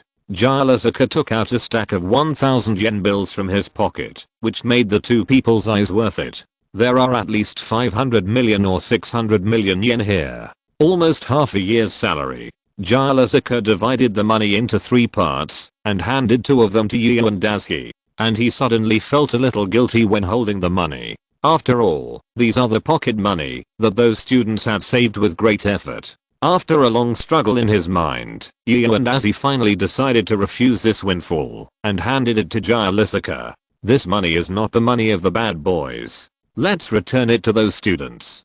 To be honest, if this money was the money of the bad boys themselves, then Yu and Dazi would not feel any psychological pressure to snatch it, because he was not a decent person anyway. But this should be the protection fee that the bad boys collected from the students, and he did feel that the money was a bit hot. He took the money, and his face suddenly became uncertain, and there was a red light flowing in his eyes, which looked a bit weird. Finally, a black dagger gradually appeared in Shizuka's hand, which looked uncomfortable. Yu and Dazi sensed that there seemed to be something disgusting on the blade, which made him instinctively want to stay away from the dagger. Shizuka breathed a sigh of relief and said, "Greed is really a terrible thing. I almost lost myself in my greed." Then he looked at the brand new dagger in his hand. Greed is like a dagger, which inadvertently leads you into the abyss. This dagger, let's call it the Blade of Greed. He waved it a few times and turned it into energy and put it into his body. Yu and Dazi watched him put away the dagger, and this guy seemed to have become a little more handsome. After waiting for a while, Yu and Dazi still asked the doubts in his heart. Is this dagger different from the items you condensed directly from dark energy before? He nodded and said, of course there are differences. Although the previous one condensed into a shape, it was essentially a disordered energy flow. This one is formed by pure greed, and it is a real weapon. It is not only very sharp and hard, but it can also trigger greed in other people's hearts, and it is extremely lethal to intelligent creatures. Yu and Dazi thought for a while. No wonder it is called the Greedy Blade. It is indeed named according to the characteristics of the weapon. After discussing the weapons, the two walked into the room. Dimu-shan was still applying medicine to them. It should take some time, so they waited for Zio-shan here. After a long time, when Zio-shan treated the last wound, the two had fallen asleep next to each other. Really? You can fall asleep in such a short time. Why don't you get up quickly? It's time to talk about business. Dekisugi went over to wake them up and prepared to discuss the matter about the group of bad boys. So why were you beaten by these people? Yu and Dazi looked at them. Now he was very curious about this matter. Chun-Cheng thought for a while and said, "This afternoon, we saw them forcibly collecting protection fees from our 5th grade students." Dayoshi couldn't help it, so he went over and drove them away in the name of reporting to the teacher. But we didn't expect that they actually remembered us. After school, they dragged us to the back mountain. You know what happened next? And as he took a sip of the teacup next to him and looked at the others. "So do you know which school they are from? We decided to solve this problem once and for all, or go directly to their base and deal with their boss." Shizuka and Dekisugi both nodded in agreement. What these guys did was too much. They actually beat Chun-Cheng and Dayoshi like this. Do they really think that there is no one in our elementary school department? They are junior high school students from Shino Middle School in the next town. But do you really want to challenge all of them? Although the 3 of you are very powerful, there are still many of them. Chun-Cheng told them the important news, but he really underestimated the fighting power of these people. Back then in the Dog Kingdom, Xiaoshin and Daisy defeated a group of soldiers from the kingdom without feeling tired at all. And now that their strength has increased so much, plus there is a powerful foreign aid Shizuka, it is not a problem to beat 100 people. Demishin put his hands on Chun-Cheng's shoulders, looked into his eyes and said seriously, "Don't worry, we will solve this trouble tomorrow." Chapter 115 Unexpected Meteor Shower. Since Chun-Cheng and Dayoshi didn't want their parents to know that they were beaten today, they called their parents and said that they would go to their classmate's house to rest for a night. Dekisugi didn't refuse. It would be more lively if there were more people at home. After dealing with their affairs, the 3 of them agreed to go and find trouble with the students of Shihai Middle School tomorrow and then send Shizuka back. Looking at the time, it was almost 5 o'clock, so Xiaoshin and Daisy decided to go shopping first, and the 2 people with inconvenient legs and feet stayed at home to look after the house. The foster parents left enough money, so there was no need to worry about food and drink. So in order to entertain the guests, Xiaoshin bought chicken and made teriyaki chicken steak. And as he bought some vegetarian dishes. He really didn't like to touch meat ingredients, so he left it to Xiaoshin. It was a sumptuous meal in the evening. The 2 of them didn't eat in front of the TV because of etiquette. After dinner, they wanted to help Xiaoshin wash the dishes, but Xiaoshin blocked them with the reason that they were injured and couldn't touch water casually. At night, Daisy and Xiaoshin were doing their homework in the bedroom, and Xiaoshin arranged them to stay in the study. Homework was very simple for the top students, and they finished it in more than half an hour. Looking at the time, it was almost time to go to watch the meteor shower. After all, Nobita himself said that he would take them to watch it today. I believe he must have asked Doraemon for props. If they didn't watch it, it would be a loss. When they walked into the study, they were still concentrating on doing their homework. He went over and patted Chun-Cheng on the shoulder and said to them, "I and Dekishin are going to the river to watch the meteor shower. Do you want to go?" And as he didn't say that there was a fee, if they had to pay, he would pay for them. It was only 20 yen, and he didn't care. Looking at the piles of homework on their desks, although they also wanted to go, they could only shake their heads. Seeing this, the 2 didn't say much. After saying goodbye to them, they left the room. After a simple packing, they also set off. The weather tonight is very clear, which is very suitable for watching meteor showers. By the river, Nobita and Doraemon were already waiting there. The rest of the people had also arrived one after another, and Nobita collected the ticket fee of 10 yuan from each person. Seeing that the time was almost up, Nobita took a hot air balloon to go to space. Doraemon watched Nobita get on the hot air balloon, and then Doraemon sprayed Nobita with adaptive spray so that he could adapt to the environment 100 kilometers above the ground. "If you go up alone, you must be careful," the blue fat man said while giving him his own meteorite, and then Nobita released the hot air balloon. And as he looked at them, tilted his head, and complained wildly in his heart, "Use a hot air balloon to go to the universe? You are probably bullying me because I don't have much education." The expression of Dekishan next to him was similar to Yu and Daisuke. Both of them looked like "You are teasing me." But no matter how much he complained, Nobita's hot air balloon was really fast, at least much faster than ordinary hot air balloons, and it was still accelerating. And as he silently estimated in his heart that at his speed, it would take about 10 minutes to reach a place 100 kilometers above the ground. Doraemon also spoke to everyone here to calm people down. Everyone, please be patient. The meteor shower will start in about 15 minutes. Please wait patiently. 2 minutes later, Nobita had already flown up to the clouds, which was the altitude at which the plane was flying. But today, Nobita was very unlucky. Just as he was in the sky, he encountered a plane passing by him, and the airflow he brought almost overturned the hot air balloon. However, the props in the future will still have a certain quality guarantee, although Doraemon has always bought cheap goods, because he has no money. Luck allowed Nobita to avoid the worst ending, and no balloon exploded and no one died, but it was also not easy. Because when the plane flew over, the wing broke one of the cables of the hot air balloon, and another one was also in danger. And the most important thing is that Nobita's meteoroid accidentally slipped out of his hand and fell out of the hot air balloon. At this time, it was only about 10,000 meters, just entering the bottom of the stratosphere, and the meteoroid here could not reach the speed required for use. Therefore, the meteoroid fell slowly without playing its due role. Nobita was very desperate when he saw his meteor element falling. He seemed to have foreseen his future. Because of cheating money, he was pressed to the ground by several violent people like Fat Tiger, Sunia, Yu and Daisuke. The people below didn't know that Nobita was shivering in the hot air balloon in the sky. They just counted the time. It's been more than 10 minutes now. Logically, the meteor shower is ready. But now Doraemon didn't give any news, which made people suspicious. Doraemon's round head felt the pressure from behind and quickly dialed his video phone to contact Nobita and ask him how he was doing. Nobita in the sky felt a vibration in his arms and took out the phone from his pocket. Doraemon's face was clearly displayed on it. What should I do?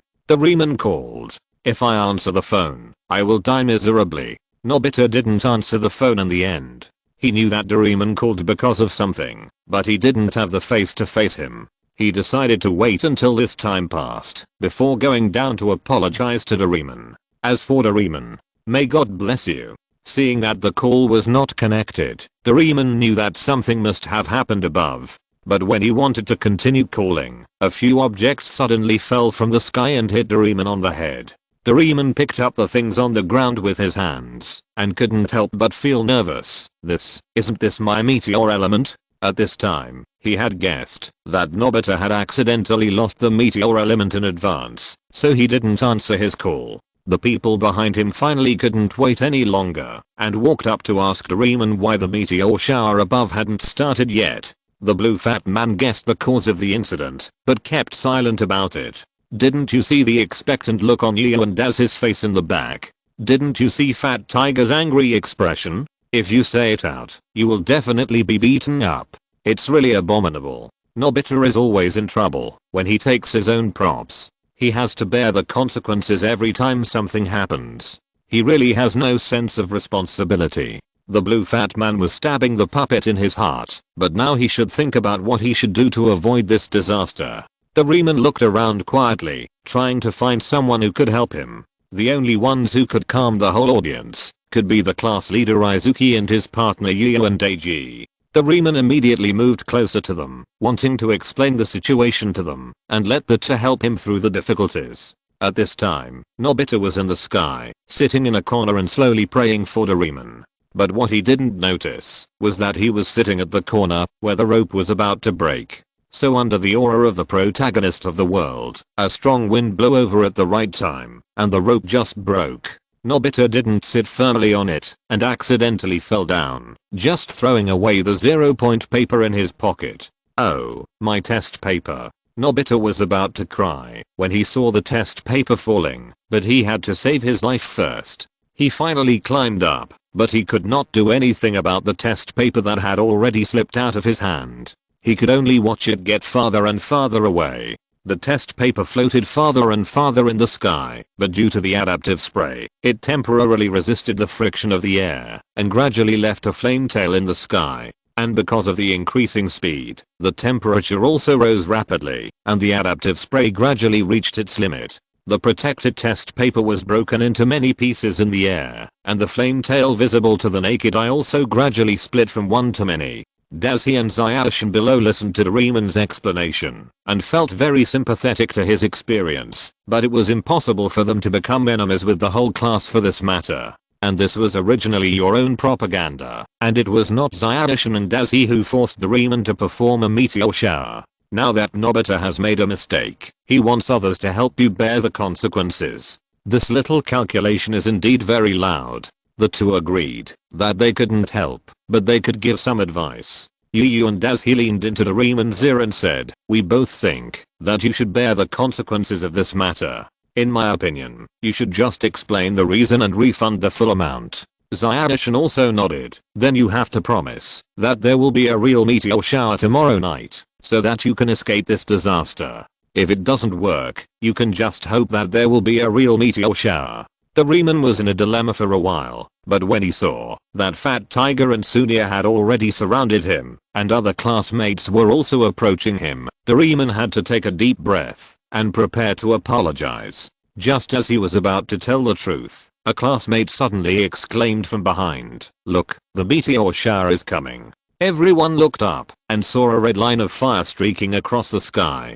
This was not over yet. After the first meteor appeared, the second and third meteors followed one after another, and a meteor shower appeared in the sky. Although this was only a light rain, it was also very spectacular. The three of them who knew the inside story were stunned below. Didn't Nobita lose the meteor element? How could there be a meteor shower? Was Doraemon joking just now? At this time, Doraemon was also worried. What's going on? This is not my meteor element. Is there really a meteor shower today? Or was it just a joke that Nobita played on me? Anyway, the students below finally feasted their eyes, and Doraemon wiped the sweat from his head, feeling lucky that he escaped. After watching this 1-minute long small meteor shower, everyone went home very satisfied, leaving Nobita alone shivering in the sky. Oh, by the way, there was also a Doraemon on the ground, who was shivering with the cold with Nobita. On the way home, Zyashin also went to the supermarket to buy a few disposable toothbrushes. There were 2 guests at home, and Dashi almost forgot about it. By the way, it's already December. Why are students still wearing shorts and long sleeves? Although Yu and Dashi was not very cold, are children nowadays really so physically fit? He recalled how he was frozen to death in the winter of his previous life, and couldn't help but sigh. At Zyashin's house, Chuncheng and Aoshi had already finished their homework. Yu and Dashi took a look at their homework books. They were from the 5th grade of elementary school, just 1 grade higher than they are now. The 4 of them were in the same teaching building. It should be, because we usually come early, so we basically don't have the chance to meet. He handed them disposable toothbrushes, chatted with them about interesting things in the class, and gave them a healing spell to make them feel better faster. After 9 o'clock, the 2 washed up and went to bed. "I'm going out to play today, so there's only 1 chapter. You should have forgotten about the meteor shower, right? If you're listening to this novel on a channel other than Fanfic World, it means they downloaded and uploaded it without effort. We cordially invite you to visit our channel, Mundo Fanfic Novelos. There you'll find the original version of this story and you can explore many other novels of various genres. We're waiting for you to immerse yourself in a world of incredible novels." Chapter 116 Come to the Door. The next morning, the group came to school refreshed and began to prepare to go to Shihai Middle School to cause trouble. Although they did not take these middle school students seriously, they still had to take them seriously. Because if any of them capsized in their hands, it would be difficult for that person to raise his head in this small circle. So for such a matter of reputation, everyone felt that it was better to pay more attention. As for the money found by Shizuka, Yu and Dashi had already handed it over to Chuncheng and others,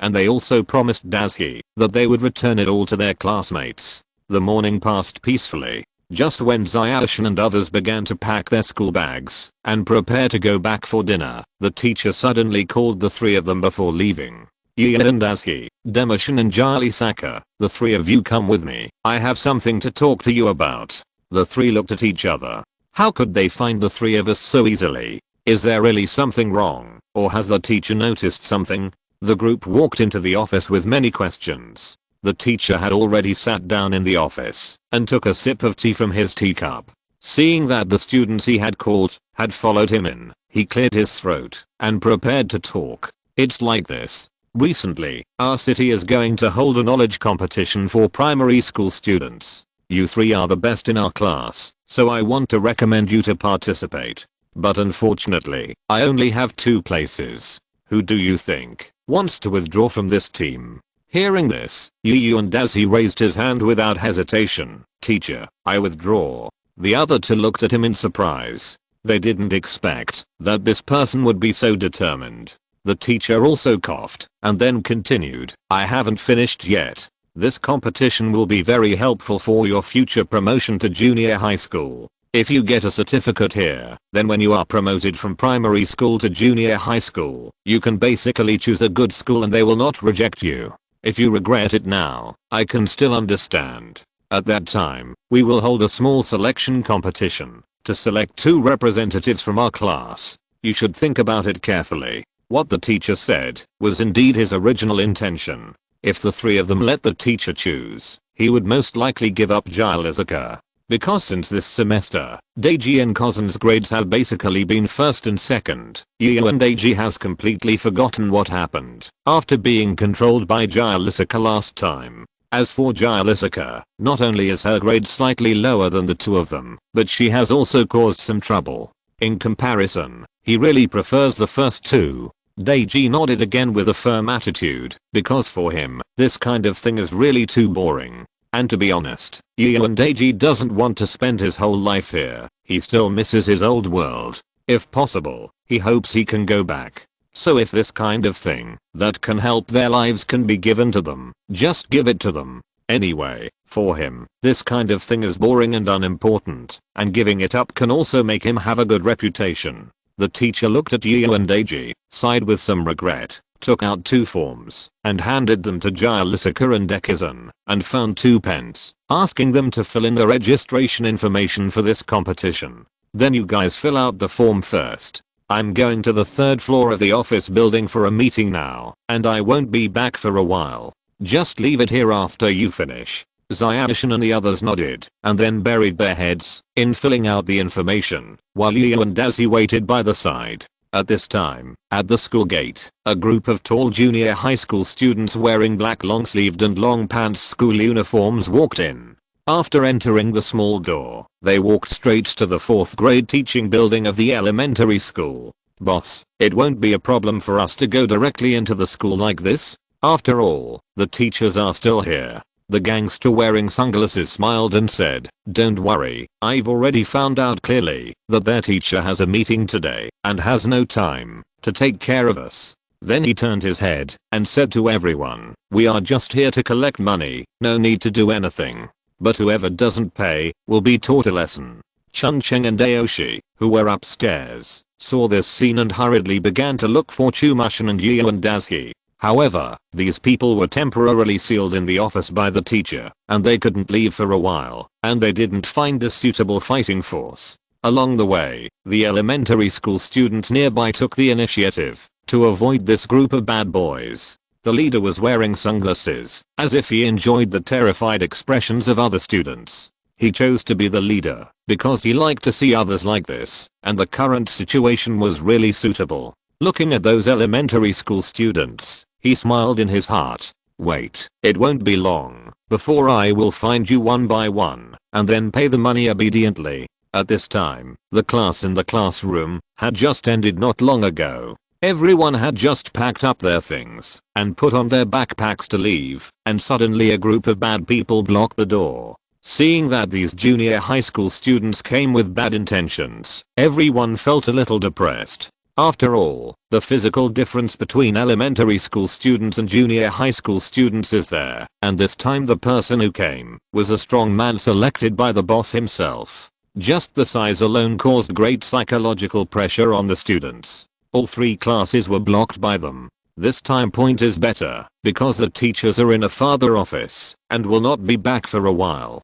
Chuncheng and Aoshi quietly went downstairs and avoided the sight of these people. Then the two of them went around to the window of class 2 to observe and saw Fat Tiger in the classroom resisting a junior high school student. Although this guy likes to bully people at ordinary times, he will still stand up to protect everyone at critical moments. In contrast, in the other two classes, although there are still one or two who dare to fight with Fat Tiger at ordinary times, no one dares to stand up at this time. From this point of view alone, Fat Tiger is still a competent child king. At least he dares to protect his younger brother. The little leader didn't expect that there would be a primary school student who dared to resist, and he was in a bad mood. Thinking of several of his companions who were beaten up by 3 primary school students yesterday afternoon, he was even more depressed. Since I don't know who the 3 primary school students are, I'll take it out on you. So the middle school students behind swarmed up,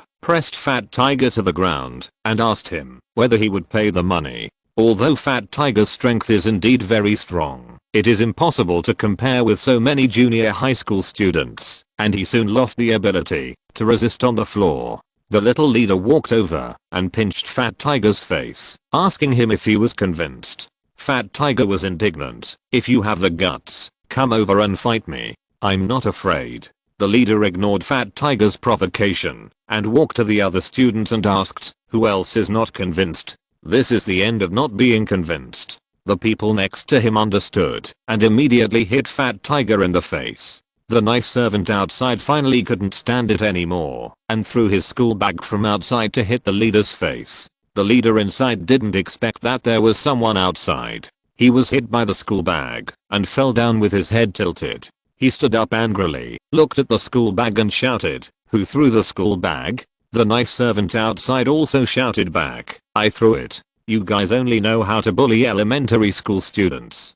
The nice servant now has a band-aid on his face, which looks a bit funny, but this sentence resonates with others. You junior high school students have the ability to bully college students. What's the point of bullying elementary school students?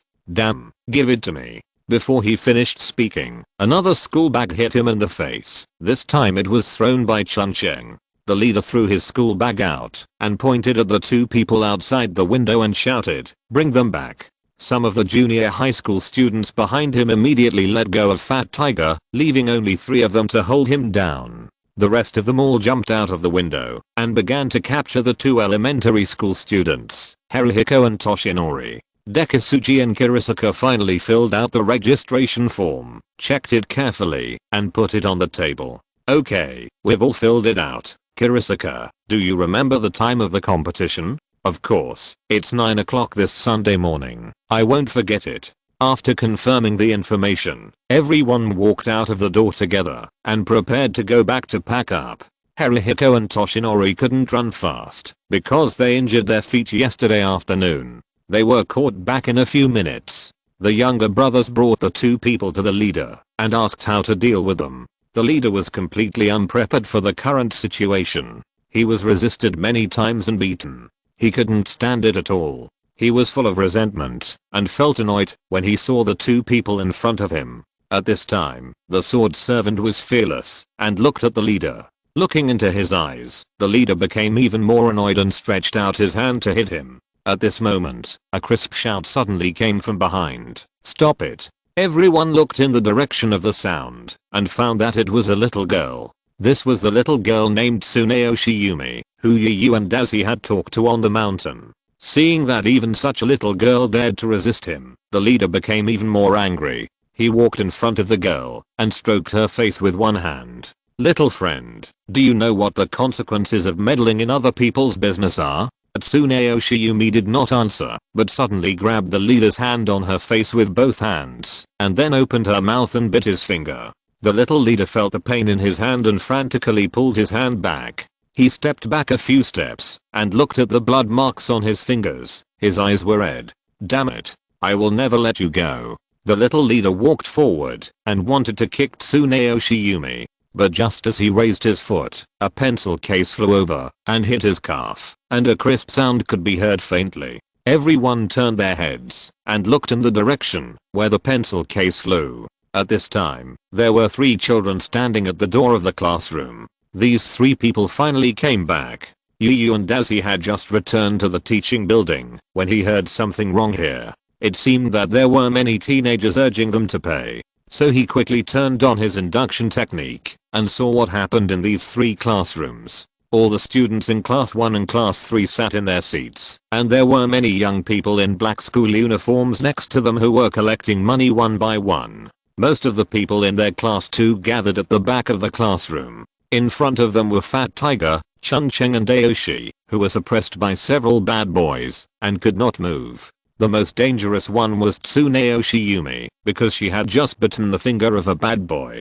Seeing this scene, Yu and Dazi immediately asked the 2 people behind to speed up and rush to the classroom. Just as he arrived at the door of the classroom, he saw that the person who had just been bitten wanted to kick Tsuneo Shiyumi. Dazi saw a pencil case on the desk, so he cast a 2nd level supernatural power that did not require a casting time, picked up the pencil case and smashed it on his feet. This guy even wanted to hit a little girl. He is really a scum among scum. What's going on? We just left for a few minutes. Why are there so many garbage here? Looking around at the bad guys, Yu and Dazi expressed his thoughts at the moment. Regardless of what the boys in front thought, I said to the 2 people behind, Kirizuka, you go to the first team, Izukisu, you go to the third team, and clean up all the people inside. Whoever loses, don't come back. Commit seppuku. Chapter 117. The garbage station is almost full. The 2 people at the back looked at each other and immediately ran to the other 2 classrooms separately. Shizuka was very eager to absorb other people's negative emotions to improve himself. Although Dekisugi didn't like violence, he also understood that explaining the situation to the teacher could only be a temporary solution in this situation. Only by using his own force to completely expel them from this elementary school can we wait for a longer term peace. The bad boys over there were immediately unhappy when they saw the 3 of them being so arrogant. Our boss is leading the team this time, and 30 people are going out together. You 3 actually said that one person will fight 10. Too naive. The leader over there thought so too, and immediately commanded his men to attack Yu and Dazi. Before he finished speaking, another pencil case hit him in the face, knocking out 2 of his teeth, and he lay on the ground bleeding. At this time, the 2 students who were sitting in the first row by the door looked at their pencil cases with heartache, thinking that it was an insult to be used to throw these bad boys. It's such a waste. I'll ask my mother to buy me a new one when I go back. Seeing their boss in such a miserable state, the other bad guys finally stopped watching and rushed forward with clenched fists. Yu and Dazi had already added the 2nd level supernatural power to himself. These guys just lack discipline and lack the love of society. Yu and Dazi grabbed the fist of the first person and twisted his hand 270 degrees, forcing him to turn around and lean in front of him to block the swinging wooden stick for him. Then he kicked him in the back and knocked him down with the 2 people in front of him. The people behind him continued to rush over, and Dazi took a step forward and got close to his body so that his hand holding the wooden stick fell on my shoulder. It didn't hurt him to catch this punch with his shoulder, but Yu and Dazi's attack was fatal. Clenching his fist, he punched the bad boy in the stomach and then used his shoulder to push back his mouth when he wanted to open it so that this guy wouldn't vomit everywhere. Although there were classmates who would clean up, Yu and Dazi still felt very disgusted. Then he added another punch, making him lie on the ground and completely lose his fighting ability. Yu and Dazi has been using the induction technique to observe the situation in the classrooms on both sides and found that his progress is the slowest now. Shizuka doesn't know how to show mercy. At least Yu and Dazi felt that 3 people had broken bones. Oh no, now there are 4. Although Dekisugi didn't cause any great harm to them, as the son of a nurse, he has some medical knowledge. Therefore, Dekisugi knows that hitting there will cause less harm to the human body, but it can make people lose their fighting ability quickly. Yu and Dazi looked at the 6 remaining bad boys in front of him and secretly said to himself that he should speed up the progress and not be the last among the 3.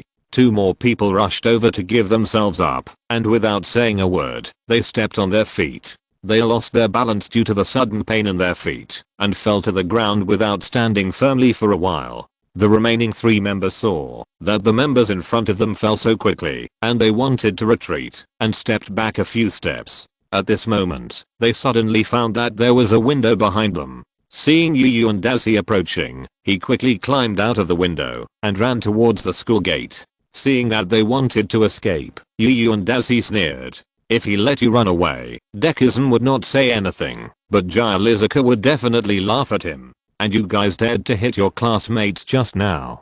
How can I explain to them if I'll let you run away? Looking at the pencil case on the table, Yu and Dazi picked it up and threw it at the back of the 3 of them. With the help of mental power, the 3 pencil cases drew 3 arcs in the air and hit everyone's head accurately. Yu and Dazi used all his strength to attack this time, and the 3 of them were knocked unconscious by this. The scars on the back are the shame of the swordsman. Looking at their fallen figures, Yu and Dazi imitated Zoro to show off. Then he looked at the little leader who was in a daze next to him and asked him, "What do you think?" He woke up, as if from a dream, and took out his knife to point it at Yu and Dazi in front of him. However, Dazi was still fearless. This was not the first time he had faced such sharp weapons, and he was already experienced. He also found that the elementary school student did not seem to be afraid, and the knife in his hand could not give him any sense of security. Just as Yu and Dazi approached him, he suddenly made a move that no one else expected. He turned and rushed towards Tsuneo Shiyumi, who was not far away, and put the knife on her neck.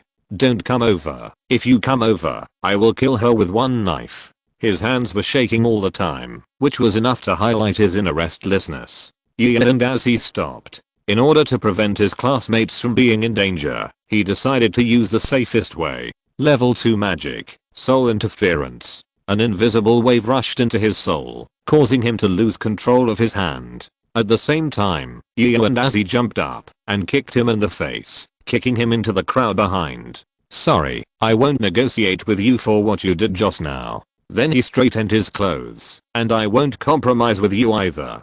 The little leader was miserable at this moment. He was the one who was injured from the beginning. He was the one who was beaten by Fat Tiger, hit by the school bag, and was the first one to be thrown a pencil case by Yu and Dazi. Now the thief has 2 missing front teeth, and his nose bone should not be spared. His face is also swollen, and this is not over yet. Seeing that he has lost his fighting power, the classmates behind him gradually surrounded him, and each of them looked unfriendly. Ignoring the riot behind him, Yu and Dazi walked to Chuncheng and Aoshi. "Are you two okay?" "It's okay, don't worry. They just arrested us and didn't have time to do anything."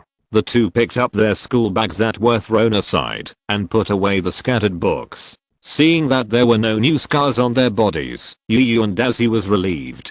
These 2 people do have a strong sense of justice, but it's a pity that they sometimes overestimate their abilities. It should be good to be a policeman in the future, right? Seeing that the fight was almost over, Yu and Dazi reminded, "Stop it, or someone will die." The students behind reluctantly stopped and came over to thank Dazi. At this time, Dekisugi and Shizuka also came back, and the problem teenagers in the other 2 classrooms had all been dealt with. Everyone surrounded the 3 of them and cheered to celebrate the victory here. The huge sound was heard even by the teachers in the office building next to them. Then they began to deal with the problems of these problem teenagers. The students found a few ropes from somewhere to tie them up, and then sent them all to the teacher. The 30 people all sat in the conference room with bruises on their faces, and the teachers on the side were also surprised to see them like this. "Who of you beat them like this? You are really not afraid of anything happening. Especially this one. You can't even tell that he is a human being." The teacher pointed at the person who was beaten by the onlookers in class 2 and looked at them with an inquiring look. Many students lowered their heads with a guilty conscience, and some even took a few steps back. Yu and Dazi glared at them in frustration, then turned to look at the teacher expressionlessly. "Well, it's our duty students' fault today. They mopped the floor too clean, and these people fell down themselves." All the teachers present looked at Yu and Dazi with extremely distrustful eyes, as if their eyes were saying, "Do you think I'm a fool?" Even Chumushin next to him couldn't stand it anymore, and covered his face with his hands. Seeing how distrustful they were, Yu and Dazi immediately said, "Teacher, if you don't believe me, I'll let them tell you in person." Then, He punched the person closest to him in the stomach. Hurry up and tell me, you fell down by yourselves. Chumushin quickly pulled Yu and Dazi away, saying as he did so, alright, you don't have to hit me, we really believe it. The head teacher silently wiped his cold sweat and said, in this situation, you just said that they took the money and then fought each other because of uneven distribution of the spoils. The credibility is also higher. After hearing the teacher's words, Yu and Dazi woke up, as if from a dream. He clenched his left fist and slapped his right palm. Oh. As expected of a teacher, your thinking is more meticulous than ours. That's right, they had an internal fight and fought. Then he kicked another problem teenager in the stomach. Hurry up and tell me, it was you who had an internal fight, because of the uneven distribution of the spoils, and then fought like this. Chumushin next to him hurriedly came over again, and pulled him aside. Even the teacher wiped his cold sweat. Okay, I get it. They became like this, because of internal strife, and it has nothing to do with you. Yu and Dazi nodded in satisfaction, and gave up the idea of letting them speak. In fact, he dared to do this, because he guessed the teacher's mentality, which was why he was so unscrupulous. These people were beaten like this in school. Although they now sympathize with these bad boys on the surface, they must be very unhappy in their hearts. Because if something really happened in the school, the person who would be responsible would definitely be the teacher present. And even if nothing happened, it would be bad for the teacher and the reputation of the school if this matter got out. If it weren't for the 3 superpowers who had beaten them like this, Yu and Dazi estimated that the teacher would not be able to help but fight with them now. So even if Dazi beat them in front of the teacher now, the teacher would not do anything.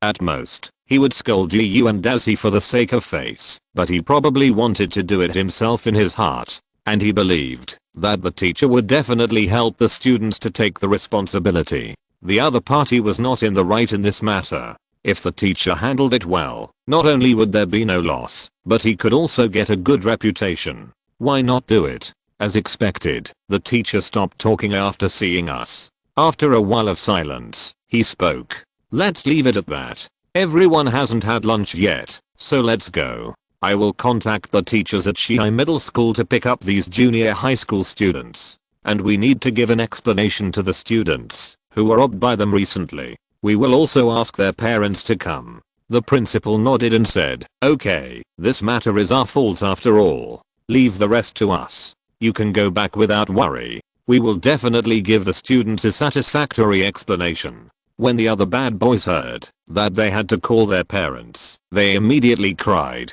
But now they were tied up by the students and couldn't move. Seeing that the matter was basically settled, everyone went back to rest with peace of mind. The follow-up treatment done by the teachers of Yu and Dazi school must be better than his, otherwise they would not have been handed over to the teachers. If Yu and Dazi was asked to deal with it, it would probably be thrown directly into the garbage recycling station.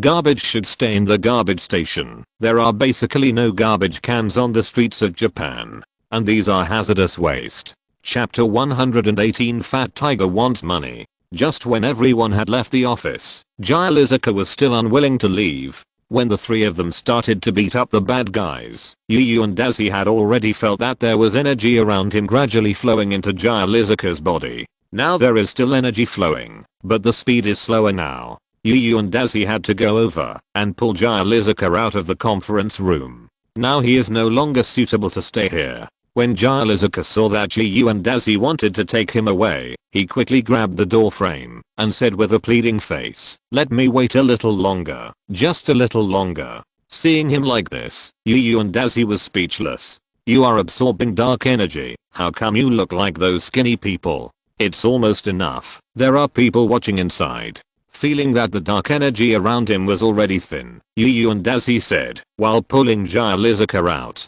In the end, Shizuka was not strong enough and reluctantly let go. But he couldn't help it on the floor. He grabbed the ground with both hands, tears in his eyes, and looked at the conference room reluctantly. He was dragged out of the classroom and office building, and he was willing to get up by himself. Today's matter is now over, and these guys should not dare to come here to make trouble again. The other students have gone back to pack up, and only Dekisugi is still waiting for them at the door of the office building. He said hello to Zayashi, and the three of them went back to the classroom together. On the way, Yu and Daisy couldn't help but look at Shizuka because he found that Shizuka seemed to be a little more handsome than before. In order to confirm whether he was blind, Yu and Daisy used his mental power to ask Zayashi, but he didn't expect that he also thought so. Shizuka, can you change your appearance after absorbing energy? Yu and Daisy asked him while looking at his face. The last time he was bullied by him, he was still a little fat, and his face was not very good looking, but now he has completely gotten rid of the word ugly.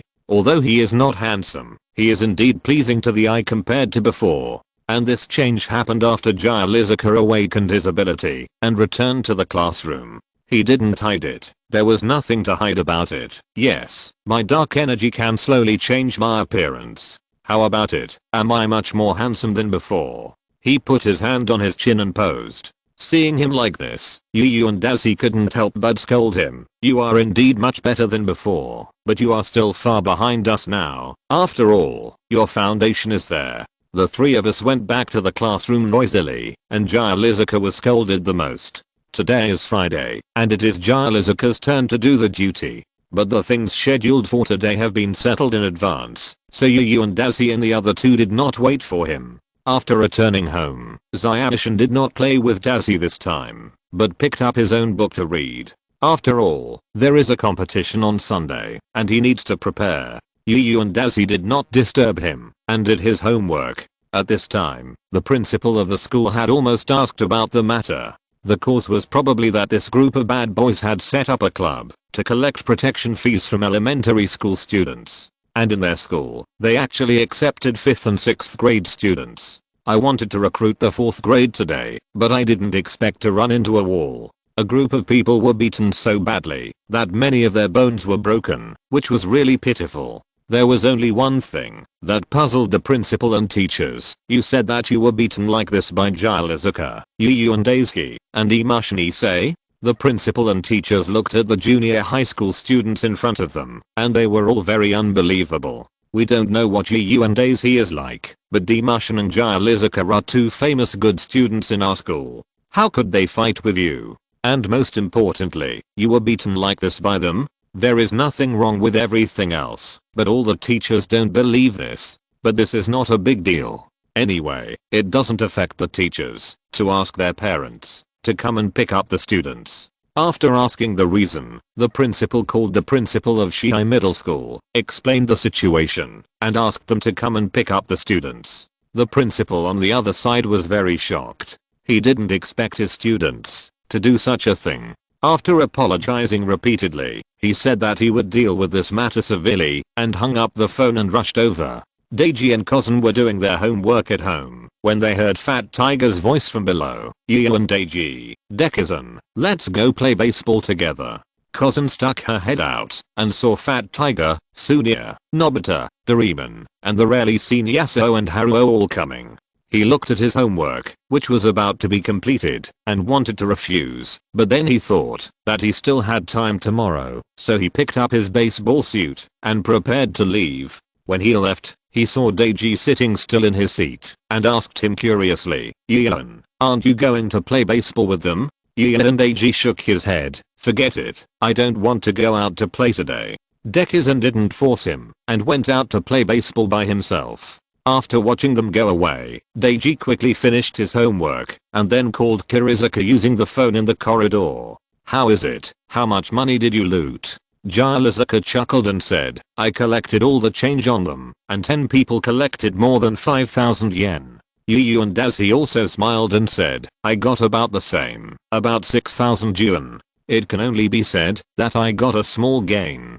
Daisy and Shizuka secretly communicated when they were bullying the junior high school student. They felt that just beating him up was too simple, so the two of them collected all the money on the junior high school student. And in order to prevent others from finding out, both of them used their superpowers. Anyway, this time it was the junior high school student's own money, not the elementary school student's money, so they had no psychological pressure to rob. But this matter must not be known to Deku-chan, otherwise he would be angry again. TSK, forget it. Those guys have done nothing except bullying elementary school students. It's amazing to find out 500 or 600 yuan from one of them. How rich do you expect them to be? By the way, how do you plan to spend this money? Facing Shizuka's question, Yu and Dazi thought for a while before answering him. I still plan to save it first. I don't need money for now, but there are still many places to spend money. Save it for a rainy day. After chatting for a few words, Yu and Dazi hung up the phone, then found his piggy bank and deposited 6,000 yuan into it. He shook the piggy bank vigorously, and now there is nearly 10,000 yuan saved in it. After nodding with satisfaction, Yu and Dazi looked at the piggy bank of Chumushin next to him. Out of curiosity, he used the induction technique to count the amount of money in it and found that there were more than 70,000 yen in it. He turned his head and looked at his change and suddenly felt so humble. After Chumushin and the others went out, they went straight to the baseball field by the river because Fat Tiger had just made an appointment to play against people from other classes on Monday. He needed to practice. The vacant baseball field was too small and the lines on it were all drawn by himself, so at this time, he generally would not choose an empty field. In addition, today's luck was not bad, and the baseball field was not occupied by others. After practicing for an hour, everyone sat down for halftime. At this time, Fat Tiger handed a bottle of water to Dekisugi and said, I didn't expect you to be so good at studying, playing baseball, and fighting. I really envy you. Dekisugi took the water and said modestly, no, I just work harder than most people. If you want to do it, you can do better than me. Nobita next to him suddenly came over and said, so you can even fight? I also want to learn from you how to become as strong as you. When Fat Tiger saw that Nobita had said what he wanted to say first, he pushed Nobita away and said, I also want to learn. Please accept me as your apprentice. Nobita was not to be outdone. Yasuharu and others next to him also came over and said, please teach us too. Dekisugi received so many requests to become his apprentice and felt overwhelmed. Actually, it was Yuan who taught me, and he himself said that he was not qualified to be a teacher, so I'm even less qualified to teach you. After hearing this, most people gave up immediately. If Dekisugi decided not to say it, then he basically wouldn't say it. And now, no one can force him to speak out by force. As for asking Yuan as he, forget it. Chumushin is so close to him and still hesitates. If I go there, I will definitely be turned away. It is better to be sensible and not go there and make trouble. After Zyadishin rejected everyone's request to become his disciple, no one was too disappointed. After all, the result was predictable. After the crowd dispersed, Chumushin breathed a sigh of relief. He finally had time to drink water. After everyone rested for a while, Fat Tiger gathered his teammates again. However, this time, seeing that everyone's clothes were a bit messy, Fat Tiger suddenly had an idea. Since we are all in the same team, why not buy a set of uniform clothes? So Fat Tiger gathered everyone together. It has been more than a year since our Fat Tiger team was established, but we still don't have a team uniform. Why don't we buy a set? After hearing this suggestion, everyone said, because we don't have money. Fat Tiger thought about it, and it was indeed the case. Finally, he looked around and set his sights on Ziofu. You can see that, Sunia, we are short of money right now. As the richest man, shouldn't you donate a little? Sunia immediately stepped back, waving his hands with a wry smile. The uniforms for so many people are not a small expense, and I can't afford it. Hearing that Sunia dared to refute him, Fat Tiger put his fist in front of Sunia to protest. So you are going to refuse? Don't you know the consequences of refusing me? Just when Sunia was about to compromise because of Fat Tiger's threat, Deki stood in front of Sunia. Fat Tiger, our team uniforms are indeed a large expense. It is really difficult for Sunia to bear it alone. Let's forget it. Seeing Deki protecting Sunia, Fat Tiger didn't dare to say anything more and had to retreat. Sunia, who was next to him, breathed a sigh of relief and silently reserved a cake for Deki in his heart and invited him to eat tomorrow. So our team uniforms are just given up like this? I'm so unwilling. Doraemon, who had been watching the show for a long time, said, I'll solve this problem. Look at me, the tax bird. Chapter 119, The People Being Taxed. Doraemon said as he took out a mechanical bird from his pocket. Its brain was a data processor, and its mouth was a retractable cylinder designed specifically for sucking money. As for its body, it was a square metal box with a data display frame on it. Doraemon pointed at the mechanical creation and said, "Look, this is a prop invented in the future specifically for the problem of taxes, the mechanical tax bird." Everyone saw this strange thing and asked, "So how does this thing collect money?" Zyadishan next to him heard the name and remembered the meaning of collecting taxes and felt something was wrong. This bird is born for taxation. The so-called tax is to levy different amounts of money based on each person's economic situation. And every time, after getting the money, different amounts of money will be levied based on the amount. So if you are short of money, you can use this prop to raise money. How about it? Do you want to try it? You should be able to earn a lot of money soon. After listening to the introduction, Fat Tiger has begun to imagine that after he has money, he will equip each team member with a brand new baseball uniform, plus a special baseball bat and a hat. It must be exciting to play with such a team. So he immediately said to Doraemon, "So what are you waiting for? Doraemon, open the tax bird quickly. I can't wait to equip my players with a new set of uniforms." Doraemon said, "Then it's decided. Next, let me introduce the tax rate of the tax bird." As he spoke, Doraemon opened the tax bird. The tax conditions of this bird: no tax for money below 100 yuan, 10% tax for 100 to 1000 yuan, 20% tax for 1000 to 10,000 yuan, 35% tax for 10,000 to 50,000 yuan, and 50% tax for more than 50,000 yuan. After listening to Doraemon's words, Dekisugi's face was a little bad. He calculated that he would have to pay more than 30,000 yuan in taxes. He worked hard to tutor elementary school students, and the money he saved for several years was gone in an instant, and there was no benefit. He felt so disappointed.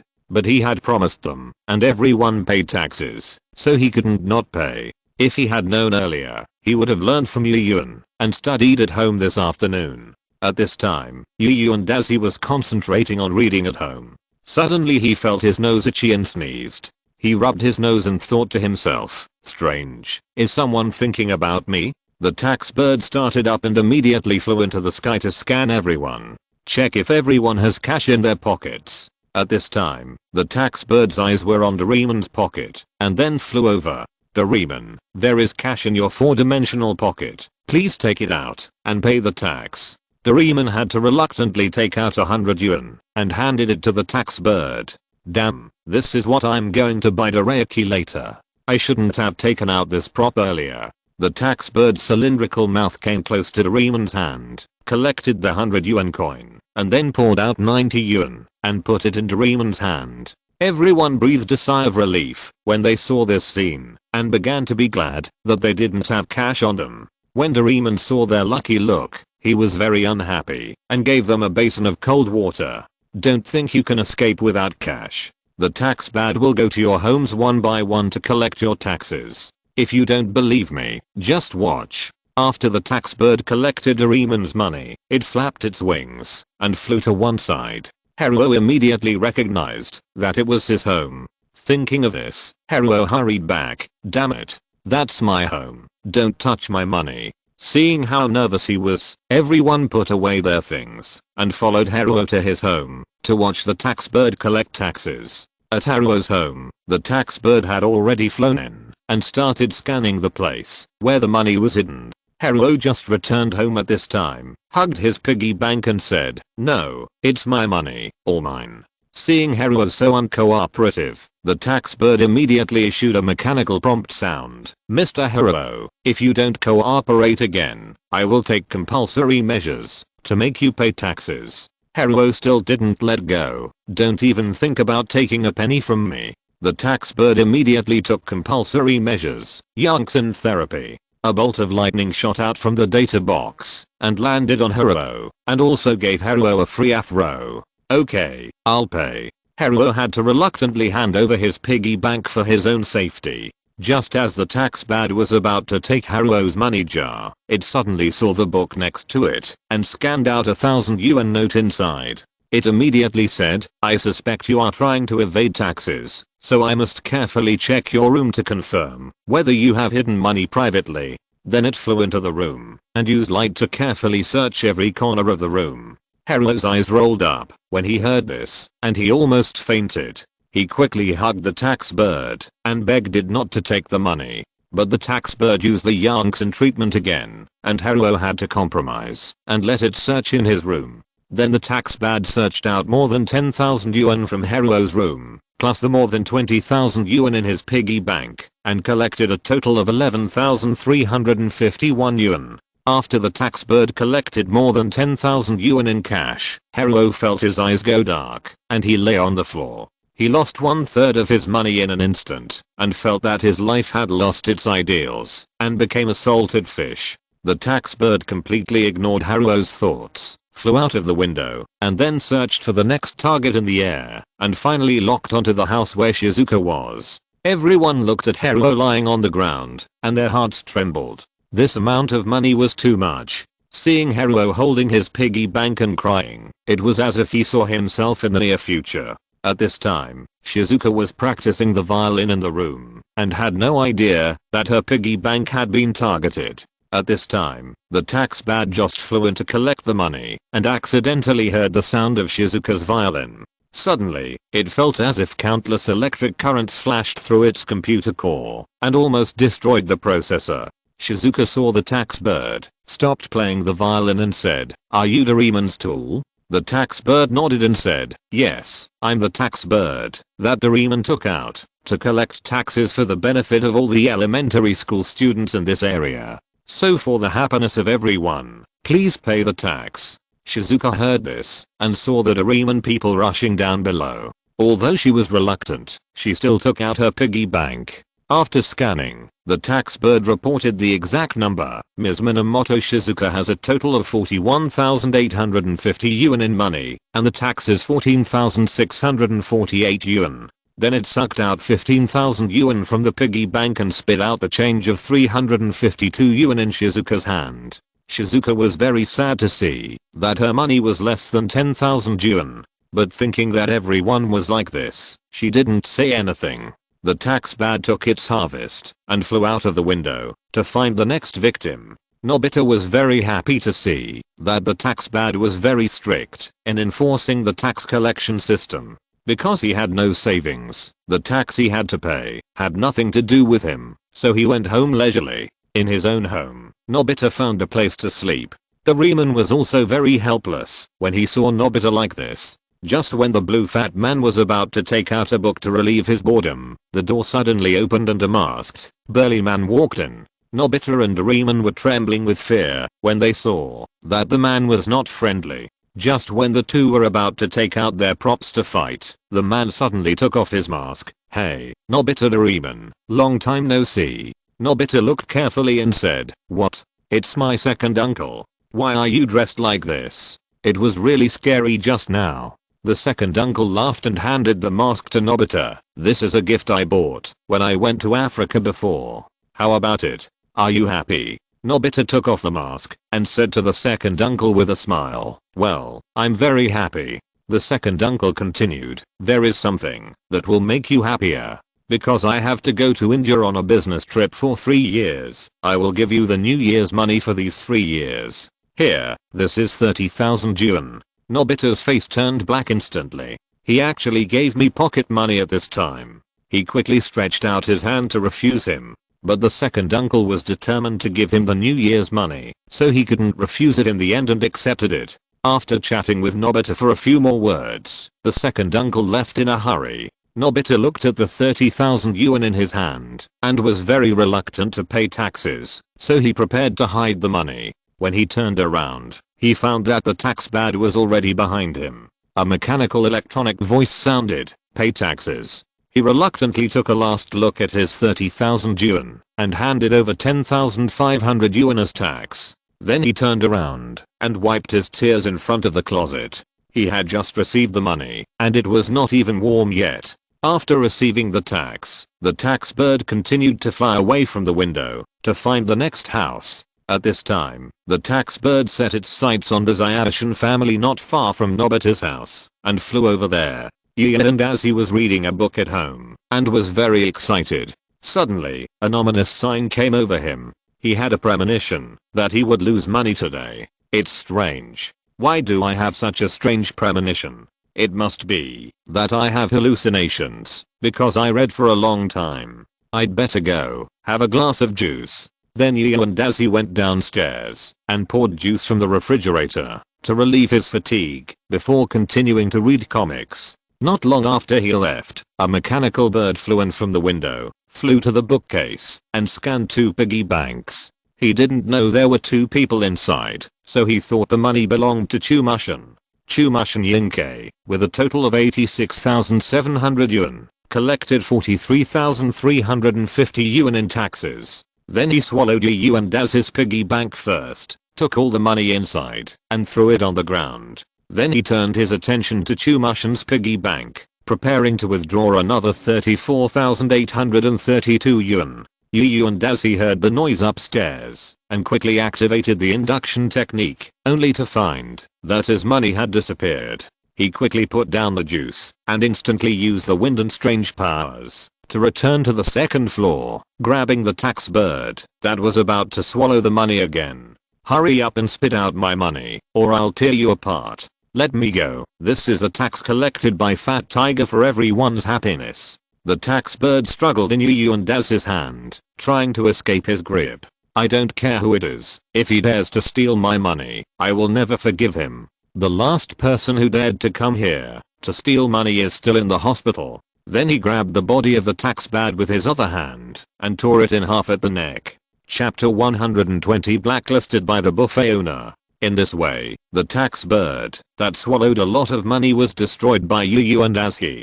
Doraemon, who was far away, had also received this message and hurried over to check. Yuandazhi looked at the 2 sections of the body in his hand and nodded with satisfaction. This guy should have a lot of money on him. Even if he doesn't keep the money for himself, it's good to take it out and have a look. So he tried to open the money jar in its body, but found that its body was very hard and couldn't be opened at all. I don't believe it. I can't open a mere metal cage. He chanted a spell and added the 3rd level giant strength technique. Then he put his hands on the box and tried to open it, but there was no fingerprint left. What a joke. I can easily move a ton of stone. At this time, Doraemon finally came here on a bamboo dragonfly. Seeing Yuandazhi trying to open the storage box of the tax bird, he hurried over to stop him. Student Yuan, you don't have to try.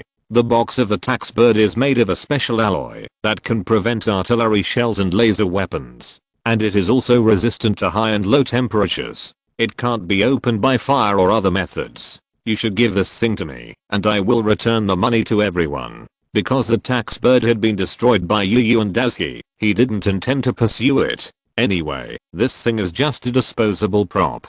It is not worth much, and everyone doesn't seem to like it. Seeing that his efforts were really ineffective, he withdrew the giant force technique and handed the box in his hand to Doraemon. He took out a key from his pocket and inserted it into the keyhole below the display. A gap appeared in the center of the box, and Doraemon opened the box easily. It was initially estimated that there should be about 100,000 yuan in the money. Looking at the money, Yuandazhi couldn't help thinking, it would be great if all of this was mine. The blue fat man saw something wrong in the man's eyes, so he said, in order to prevent someone from claiming the money, I'd better let them go home by themselves. Robot pills. Doraemon took out a bottle of something like jelly beans from his pocket and placed it in front of Yuandazhi. As long as you attach this thing to an object, the object can become like a robot. Now use this prop to return all the taxes here to their original owners. Spreading out all the money inside, Doraemon sprinkled the robot pills on the money and then said, go find your respective owners now.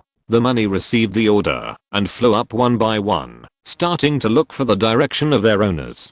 Yuandazhi watched the money decrease little by little and kept waiting for his more than 9,000 yuan. But after all the money flew away, there was still no coin flying into his hand. Seeing that his money did not come back, Yuandazhi, who felt empty, had to look at Doraemon. Seeing that this dangerous man didn't get any money, he panicked and asked him, "Student Gian, are you sure you were really taxed?" And as he picked up the piggy bank that fell on the ground and shook it, there was no sound from it. Then he said to Doraemon, "Do you think my piggy bank was empty at the beginning? That's strange. How could the tax bad take all your money? And there is no money in its stomach. Can you tell me in detail what happened just now? I may have a clue." Doraemon held his hands in front of his stomach and lowered his head to think. "Let me think about it. When I went downstairs to drink juice, the tax bird suddenly broke in and took away all the money in my piggy bank. Then it seemed to want to take Demission's money. At this time, I realized something was wrong and grabbed it, but it didn't take it. Then, I saw it snatching my money, and I was very angry, so I tore the tax bird in half. That's probably how it happened." Doraemon thought for a while and said, "The tax bad probably didn't know that there were two people in the room, you and Demission, so it mistook all your money for Demission's money, and then took away all your money first, when it collected money. Then your money should be at the counter on the neck of the tax bird. If you pull its neck open and take a look, you should be able to find back the tax money that it took away from you." After hearing what he said, and as he picked up the broken neck of the tax bird, ready to tear it open from here and then take back his money. However, and as he suddenly found that there were traces of banknotes at this broken neck, so he simply reached out and clamped the banknotes and pulled them out. However, only half of the bill was left, and his hand was caught on the torn side of the bill. Seeing this, a feeling of uneasiness began to spread in his heart, and he began to pray that his premonition would not come true. He also picked up the other half of the box and began to put his hand into the broken part. In his uneasy mood, and as he slowly picked out a pile of bills that were also only half left. "My money. I worked hard to tutor Nobita to save up a little pocket money, and the money I finally bullied junior high school students and hid from everyone. Just like that, all of it was destroyed by my own hands." At this time, he didn't know how to describe his mood. He just felt that his life had lost its color. Now and as he just wanted to find a place to have a good meal. Only food could repair his injured heart. Doraemon saw and as he kneeling on the ground and began to fade and hurried over to comfort him. "It's okay. It's just a few thousand yuan. If you want, you can earn it back in a month. Don't you still have to tutor Nobita, and you can earn 10,000 yuan every month." And as he turned his head slowly, "Do you know what price I have to pay every time I tutor Nobita? Now I'm almost having a heart attack because of Nobita. Just like that, all the money I saved was taken away. Can you understand my mood? Goodbye." He walked to Doraemon, opened his bamboo dragonfly, picked him up, and threw him out of the window. Then he returned to his seat, shook the box unwillingly, and finally a 500 yuan and several 100 yuan coins fell out. Then he touched his pocket again, and there were still two 100 yuan coins in it. Looking at the almost 1000 yuan he had left, and as he sighed, and life still had to go on. He immediately packed up, left a note for Zyashin, and went out. He thought he should go to Tokyo City and have a good buffet. Soon and as he arrived at the tram station. Because it was not rush hour, the train was not very crowded. He got off the train in Tokyo and turned on his induction technique to search for restaurants within 300 meters. Soon, and as I found a good restaurant. The sign said buffet, 1,600 yuan for adults and 888 yuan for children. Looking at the more than 900 yuan in his hand, he had no money to go home after eating. HMPH, I don't care. At worst, I can use the golden cloak to become invisible and fly back. With the determination of either him or me, and as I stepped into the restaurant. After playing baseball outside for an afternoon, I returned home tired and habitually called and as to prepare dinner together. However, no one answered after calling a few times at the door. He was worried that and as was in trouble, so he opened his mental power to detect the whole house. There was no trace of him in the room, but there was an envelope on the table, which seemed to have a letter inside. "Really? Why did you go out alone?" I went to the second floor, opened the envelope on the table, and saw the contents. Zyashin, because all my pocket money was eaten by the tax bird, I'm in a bad mood, and I'm going out to eat something. You can take care of your own dinner. You don't have to wait for me. How could the tax bird eat all of Yuanjin's pocket money? Is there an error in the program? Thinking of this, Xiaoshan hurriedly took his piggy bank and opened it to check his assets. As a result, he found that the money he saved was not less, but the money in Yuanjin's piggy bank was all gone. He couldn't figure it out, so he had to leave the question to Yuandazhi after he came back and asked him in person. Because dinner for one person is simple, he made dinner casually with the ingredients in the refrigerator and then took a shower. After washing, he changed his clothes and wiped his head in the corridor. How it's really comfortable to take a shower after a day of exercise. As he said, he went back to his room to prepare for the knowledge competition the day after tomorrow. At this moment, the door was suddenly opened. At this time, Yuandazhi was at the door, with a bulging belly, as if he was pregnant. He burped as he touched his stomach. I had a great meal today. Seeing Yuandazhi coming back, he hurried over to ask me, Yuanjun, where did you go? He touched his stomach and changed his shoes with difficulty and said, I went to Tokyo this afternoon. The buffet there was really good and the owner was very friendly. Not only did he waive my bill, he also gave me a coupon to eat across the street. I saw that the buffet across the street was also good, so I went there for another meal. As a result, the owner there was even more friendly and gave me several coupons to let me go around. Oh, by the way, you are going to Tokyo to participate in the competition the day after tomorrow, and you are going to the future virtual city in the afternoon. These 2 coupons are for you, and Lizuka's lunch. Yuandazhi handed over 2 coupons. The buffet restaurants on them were all high-end restaurants. Xiaoshan took them, and was even more confused. What happened this afternoon? He moved slowly. He did eat a lot this afternoon, 2 tables of seafood and a lot of fruits, sushi, sashimi, etc. Even though Yuandazhi's digestion ability is different from that of ordinary people, he still can't bear to eat so much. However, because he can eat a lot, he ate so much this afternoon without spending any money, and he also got a lot of vouchers, which can be regarded as a worthwhile trip. Now what he has to do is to go back and save the remaining 800 yen. Then he has to find an open place to practice the boxing of the demon tribe, using the boxing to absorb energy to strengthen the body.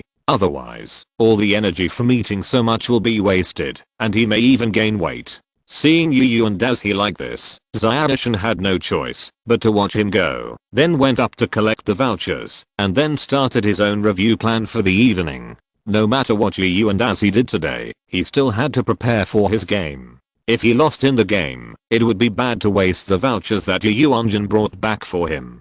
Chapter 121 Black Ghost. With trembling hands, Yuandazhi put the change into his mailbox type piggy bank, climbed onto the table again, and climbed up to the roof through the window. Looking at the sky full of stars, he covered his stomach, and still missed the crab legs he had eaten this afternoon. How silky the meat was. Fresh and salty with a hint of bitterness, and dipped in the special vinegar provided by the store. It was simply the best in the world. No, I will go again next time, when I have money. Lying on the roof for more than 10 minutes, Yuandazhi roughly calculated the food he had eaten this afternoon, about half a ton. Now thinking back, he himself didn't know how he ate it, and his stomach didn't burst. Even if he had the swallowing technique from Taoji, his body was definitely not as good as the inside of Taoji, which formed a small space of its own. Touching his stomach, Yuandazhi stood up with difficulty and began to practice the basic boxing of the demon clan. For 2 hours, he practiced the boxing 25 times. Now his stomach has shrunk, but Yuandazhi feels like his whole body is about to fall apart. This set of boxing techniques is to promote the absorption of energy from food by exercising the whole body, so the amount of exercise is very huge. With his current physical fitness, he can't bear such a long time of practice, and the body has also discharged a lot of impurities, so he needs to take a shower to clean it up. Looking at the gap between the roof and the second floor, Yuandazhi estimated that with his current body, it is impossible for him to go down by himself. So he summoned the golden cloak and controlled it to take him in through the window. After the cloak flew out, it flew around Yuandazhi's head with disgust and didn't want to get close to him at all because he was too dirty. After that, under his constant urging, he used a little bit of the corner of his clothes to pull his clothes and take Yu and Daisy down. When he came to the window, he didn't want to disturb Chumashin's study, so he didn't tell him. Who would have thought that Chumashin suddenly looked at Yu and Daisy, so he had to smile at Zayashin. Then, Chumashin threw the book at Yu and Daisy's head like crazy, and then received a strong mental shock, knocking him out of the window and downstairs. The golden cloak was also very loyal. When Yu and Daisy was knocked away by Demishin, he immediately loosened his clothes with disgust. Then the cloak flew from the other side of the window to the bathroom, turned on the faucet, and began to wash himself. Demishin was reviewing for the exam, and suddenly felt that there seemed to be someone outside his window. He looked up, and saw a black ghost flying over his head, grinning at him. Demishin, who was at a loss, quickly threw the book in his hand at the black ghost, and then added a mental shock. After the black ghost flew out, Demishin stretched his head to check the situation below, and he was still frightened. That thing just now was really scary, just like the murderer in Conan. You can't see anything, only the eyes and mouth can be distinguished. What kind of monster was that just now? I don't know if it was solved. I'll ask Yu Anjin later. The black-skinned ghost fell to the ground, and Zayashin was wondering if the guy was dead, and if he was not dead, whether he should go down to finish him off. When he stuck his head out, he saw the monster struggling to get up, leaving a black stain on the ground, and then walk towards his house step by step. No, I can't care about that. I'll strike first. Zayashin immediately decided to get rid of this unknown monster before he returned to the room. Looking around, he found a more suitable baseball bat, grabbed it with his mental power, and ran to the door below to ambush. He gently put his ear against the door and listened to the movement outside. The footsteps were very slow, but they were still approaching slowly. When the black guy opens the door, I will beat him with a stick and not let him have any chance to enter my room. At this time, Yu and Daisy was knocked to the ground by a soul shock from Chumashin. With his soul damaged, he finally got up. He wanted to shout a few words, but had no strength. So he planned to go back to the house to take a shower and then ask him why he suddenly attacked him. But now his body really didn't obey his command because he was exhausted because of practicing boxing just now, and it was really difficult to move. Moreover, his magic power was very low because he had been using the devouring technique continuously this afternoon. He couldn't even use the level 2 healing technique. The level 1 technique had no effect on him now. I can only go back and take a shower first, have a good sleep, and talk about it tomorrow. Why is this section of the road so long? Crawling towards the door step by step, Yu and Daisy heard someone coming down the stairs from inside and wondered in a daze why he didn't open the door for him. After finally reaching the door, the people inside were so nervous that their fingers clenched the baseball bat and turned white. Yu and Daisy opened the door and walked in, and then he seemed to hear a gust of wind, followed by a pain in the back of his head and a sound of something breaking. He was knocked to the ground by this force, and he became even more confused, not knowing who he was. Seeing the black man being knocked to the ground, Chumashin also breathed a sigh of relief and threw away the baseball bat that was broken into 2 pieces in his hand. Then Chumashin suddenly thought, this guy came down from the roof, and even Yu Anjin was on the roof. However, Yu Anjin did not give him any warning. Did he? Thinking of this, Chumashin was shocked and quickly ran to the 2nd floor. Then he climbed up to the roof of the 3rd floor through the window and found that there was no one on the roof. I didn't expect that Yu Anjin would. Damn it, I won't let you go. He immediately returned to the house, found the baseball bat belonging to Yu and Daisy and went downstairs, ready to completely get rid of the monster below. However, at the corner of the stairs, he suddenly saw a golden ball flying in the air, flying towards the monster at the door. Zayashin turned on the lights in the corridor and found that it was Yu and Daisy's magic weapon, the embrace of the goddess of dawn. He came to the door with the golden cloak, and the black ghost still had no reaction at this time. When Zayashin raised the baseball bat to prepare to make out the blow, he turned into a ball and flew above the black ghost with the golden cloak, then spit out the water wrapped in it and poured it on the black ghost's head. Suddenly, a pile of mud appeared at the door. The stains discharged from the black ghost were partially washed away by the water brought by the golden cloak, and his face could finally be distinguished from the outside. When Chumushin saw that it had exposed human skin, he plucked up the courage to go over and check. This can't be Yu and as he, seeing that the black man he was afraid of was actually Yu and as he, Xiaoshin looked at the baseball bat in his hand, and then looked at the baseball bat in front of him, that had been broken into 2 pieces. At this time, he was poured with cold water by the golden cloak, a disloyal thing, and finally he was a little sober. He got up, and looked at Xiaoshin who was holding a baseball bat at the door, and asked dazedly, "Is there anything wrong?" Xiaoshin shook his head. "No, nothing." Yu and Dazi nodded, then covered his head, and prepared to go back to take a shower. He was beaten to have intermittent amnesia. Now Yu and Dazi only remembered that he had to go back to take a shower and sleep.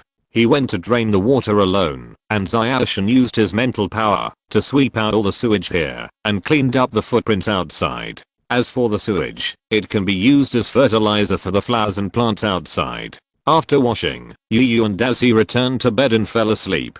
Xiaoshin also cleaned up the stain he had caused, and went back to study. Not long after, he went to wash and sleep because of time constraints. Late at night, in a villa that was more luxurious than Ziofu's house, a girl in a dance skirt pulled a boy who was also dressed in formal clothes, and danced in the dark under the moonlight. The boy looked very handsome, but there was no expression on his face, as if he was a puppet. At this time, a voice came from the back. "Have you decided?" The little girl hesitated for a while and nodded. There was no more sound in the darkness, leaving only the little girl and their dance music still echoing leisurely. Finally, at the most exciting moment of the dance, the boy knelt on one knee and the song ended. The next morning, his biological clock failed again, and he didn't get up until 7:30. His whole body felt like he had been beaten, weak and powerless, but it hurt to move. Enduring the pain and struggling to sit up, Yu and as he felt a tingling pain in his mind and couldn't help but cover his head. As soon as he touched the back of his head, he felt the pain in his head become more intense. After gently touching it, he found a bulge on the back of his head. Was he beaten by someone yesterday? Or did he go out to drink and black out? No, I didn't drink, and I came back safely yesterday, so no one should have beaten me. Yu and Dazi turned his head to ask Xiaoshin, but seeing that he hadn't woken up yet, he didn't bother him. Now the most important thing is to heal himself first. His magic power has almost recovered, unlike last night, when he couldn't even cast a healing spell. Sitting cross-legged and chanting a spell, an emerald green light gradually appeared on Yu and Dazi's body. He suddenly felt as if he had returned to the night of the hot spring bath, and his whole body was warm and comfortable. When the effect of the rejuvenation spell ended, he no longer felt any pain, and the bulge on the back of his head disappeared. He reached out and lifted his sleeves and found that his hands were much stronger than before. He took off his shirt and saw that he even had 6 abdominal muscles on his stomach, and his whole body was full of strength. He took out a set of washed clothes from the closet and changed them, and then Yu and Dazi went downstairs to prepare breakfast. Dekisugi rarely sleeps in, so I didn't wake him up. When Yu and Daiji left the room, Dekisugi breathed a sigh of relief. I saw clearly from behind him just now, and it seems that his strength has greatly improved now. For the sake of my own safety, I'd better not tell him what happened last night. As for the bat that broke into 2 pieces, just say it broke when I was playing baseball yesterday afternoon. After thinking for a while, Dekisugi also got up. It would be very uncomfortable to lie in bed without sleeping. Yu and Daiji was downstairs making fried eggs, preparing to eat sandwiches with milk this morning. Seeing Xiaoshin also came down, I asked him, "Why did you get up? Did I wake you up?" Xiaoshin looked at me at the door and said, "No, it's almost time to get up now." Then he went to wash up. Yu and Daiji added 2 strips of bacon to the pot and continued to prepare today's breakfast. At 9 o'clock in the morning, Dekisugi had already started preparing for tomorrow's competition. Daiji carried his school bag and went out on time to go to Nobita's house for extra lessons. HMPH, don't think that the matter of you embezzling my money yesterday will just pass. Not only you, but also the culprit Fat Tiger will be punished. I saved the 9,000 yuan with great difficulty. A few minutes later, Yu and as he came to Nobita's door and knocked on it. After a while, my aunt came to open the door. Seeing that it was me, she smiled and said, "It turned out to be you.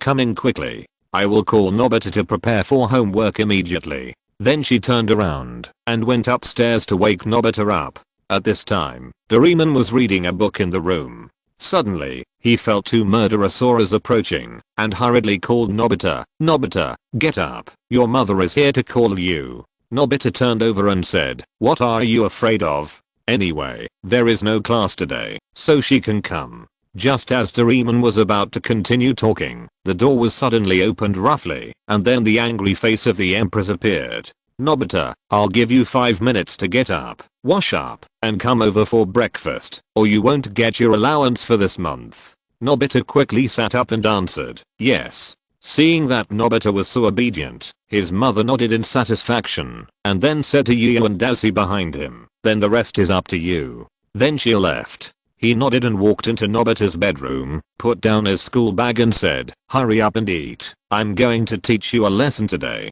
Chapter 122 My husband is treating me. Nobita went downstairs to wash up quickly. Doraemon also went downstairs to eat breakfast, and Yu and Daisy sat in Nobita's seat to check his homework. As expected, this guy didn't touch his weekend homework at all. It seems that he is busy this morning. But do you think Yu and Daisy is only going to tutor him today? That's too naive. The revenge of yesterday must be settled. Can't bear to deal with Doraemon, and can't bear to bully Nobita? While thinking this, he took out a bunch of materials from his pocket. These are the extracurricular exercises that Ziadishan did to improve his grades. Today, Yu and Daisy plans to let Nobita experience the study life of a top student. About 10 minutes later, Nobita and Doraemon returned to the room. He sat in his seat reluctantly, and his mother came up to see him. Seeing that Nobita was ready to study, she smiled and closed the door. Her mom is finally gone. "Gian, come and help me with this week's homework," Nobita said while opening his exercise book. Seeing him so innocent, Yu and Daisy smiled and took the notebook in his hand and put it in his own hand. "We are not in a hurry to do homework today. Here, these are the review questions I picked for you. You know, the final exam is coming soon. I'm sorry to have to put up with you for my humble salary." Yu and Daisy put the questions he just picked on Nobita's desk, and when he saw so many extracurricular exercises, his eyes went dark, and he fell off the chair. Seeing this, Doraemon next to him immediately used his body to support Nobita. "Nobita, this is all for your own good. Just hold on." Daisy nodded and pulled Nobita up. "That's right. It's not just for my salary, it's also for your own good. So I won't leave until you finish all these questions today." Then he pressed Nobita on the chair, as if he really wouldn't leave until you finished. After hearing his words, Nobita immediately became a salted fish who had lost his dream and collapsed on the chair unconscious. Doraemon felt a little reluctant. "Gian, this quick method is not appropriate. After all, Nobita's foundation is relatively poor, and it is a little difficult for him to accept so many questions at one time." Yu and Daisy looked at Doraemon, who doted on him, and smiled slightly. "Since you are seeking your own death, I will not be polite." He took out another stack of review questions from his pocket and gave it to Doraemon. "These are yours. You have to finish them." Doraemon took his own questions and was a little confused. "Why do I have to do the questions too? I'm not a primary school student." Yu and Daisy put his hands on his waist and said condescendingly, "Because I may not be able to help Nobita with his lessons every time, and you, a parenting robot, need to help Nobita review his lessons at this time, so you must also practice more." Then he showed an evil smile. "Do you have any opinions? If you have any opinions, tell your mother. I'm the teacher." After saying that, regardless of Doraemon's ugly face, Yu and Daisy continued, "Nobita only does the questions I checked. Doraemon has to finish all of them. I'll give you one warning. If you can't finish it, I will let him taste a punch that hurts more than Fat Tiger. Now, take action immediately." "Yes." The two of them immediately sat down and started to do the questions. Yu and Daisy looked at Nobita from the side, and his heart was full of joy. "Let you cheat me of my pocket money. Haha." Time quickly came to 11 o'clock. Under Daz's supervision, they did not stop for a moment and kept doing the questions. They had already finished more than half of them. At this time, Zyadishan put down her pen and was about to go out to buy ingredients, but suddenly received a call. Seeing that it was the one in her room, Zyadishan knew it was an acquaintance, so she went over to answer it. Hello, this is Chumushan. What do you want to talk to me about? Chumushan, I want to invite you and Yuan to have lunch at my house, and I have prepared a small cake. Are you free? Zyadishan heard that it was Ziofu who invited her, so she said, no problem for me, but I don't know if Yuan has time now. I'll ask him first, and then I'll give you an answer. Ziofu immediately agreed. Okay, no problem. Then I'll wait for your news here. After Zyadishan hung up the phone, she called Dakshan's home. At this time, Nobita and Doraemon were frantically doing their homework. When they heard the phone call downstairs, they rushed out of the room without caring whether there were other people there or not, leaving a message. Yuan classmate, I'm going to answer the phone and will be back in a while. Seeing that the two guys were like mad dogs, he didn't say anything and began to check their homework expressionlessly and began to correct it. After going downstairs, they both breathed a sigh of relief and slowly walked to the phone. Nobita picked up the phone. Hello, this is Nobita's house. What can I do for you? Izuki's voice came from the other side. This is Izuki. I'm looking for you and Daisuke. Zyadishan was interrupted by the two of them before he finished speaking. Izuki, please save us. Yuan and Daisy went crazy today and gave us a lot of questions to do.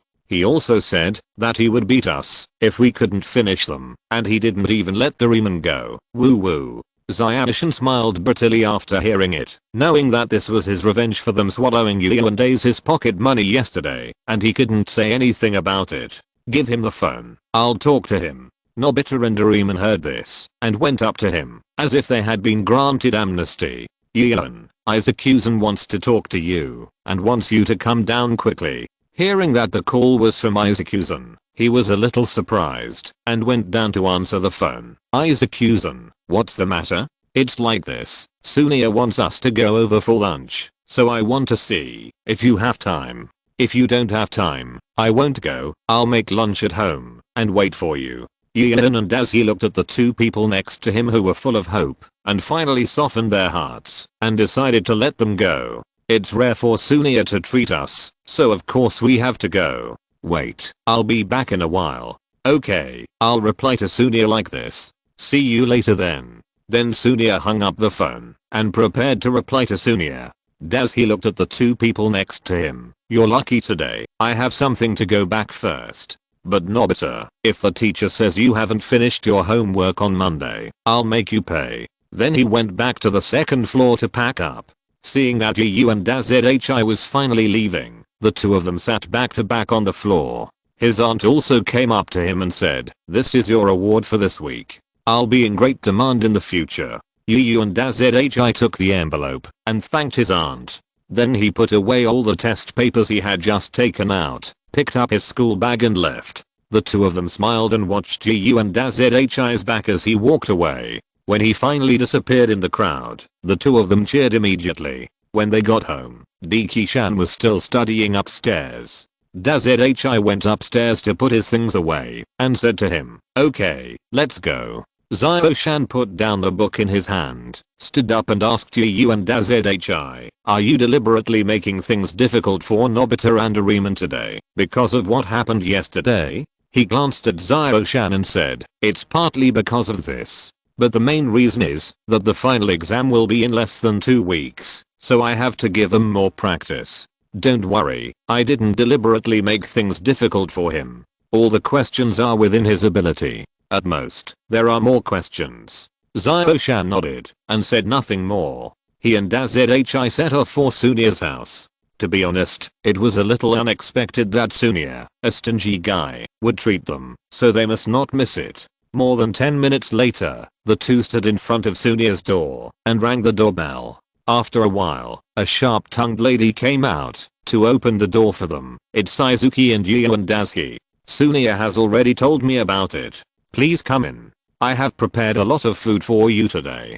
This is to thank you for helping my Sunia, so don't be polite. Then she took the hands of the two people very enthusiastically and led them in. The first time he walked into Sunia's house, Yu and Dazi had never seen such a grand house. Zhang opened the induction technique and kept searching here. He found that this house not only had basic facilities, but also had an exhibition room dedicated to displaying some collections. For example, Sunia's storage room for his game discs and comics, his mother's room for displaying her clothes, his father's study room for resting alone, and Kilu's room. Even cats have rooms. It's really the first in the series of people living worse than cats. After comparing it with his own place, after all, Xiaoshan's father's company has just gone public, and it is still very different from here. Unconsciously, the two came to the restaurant, which is comparable to the area of half of the house of Izuka's family. There is a chandelier on the ceiling and candlesticks on the table.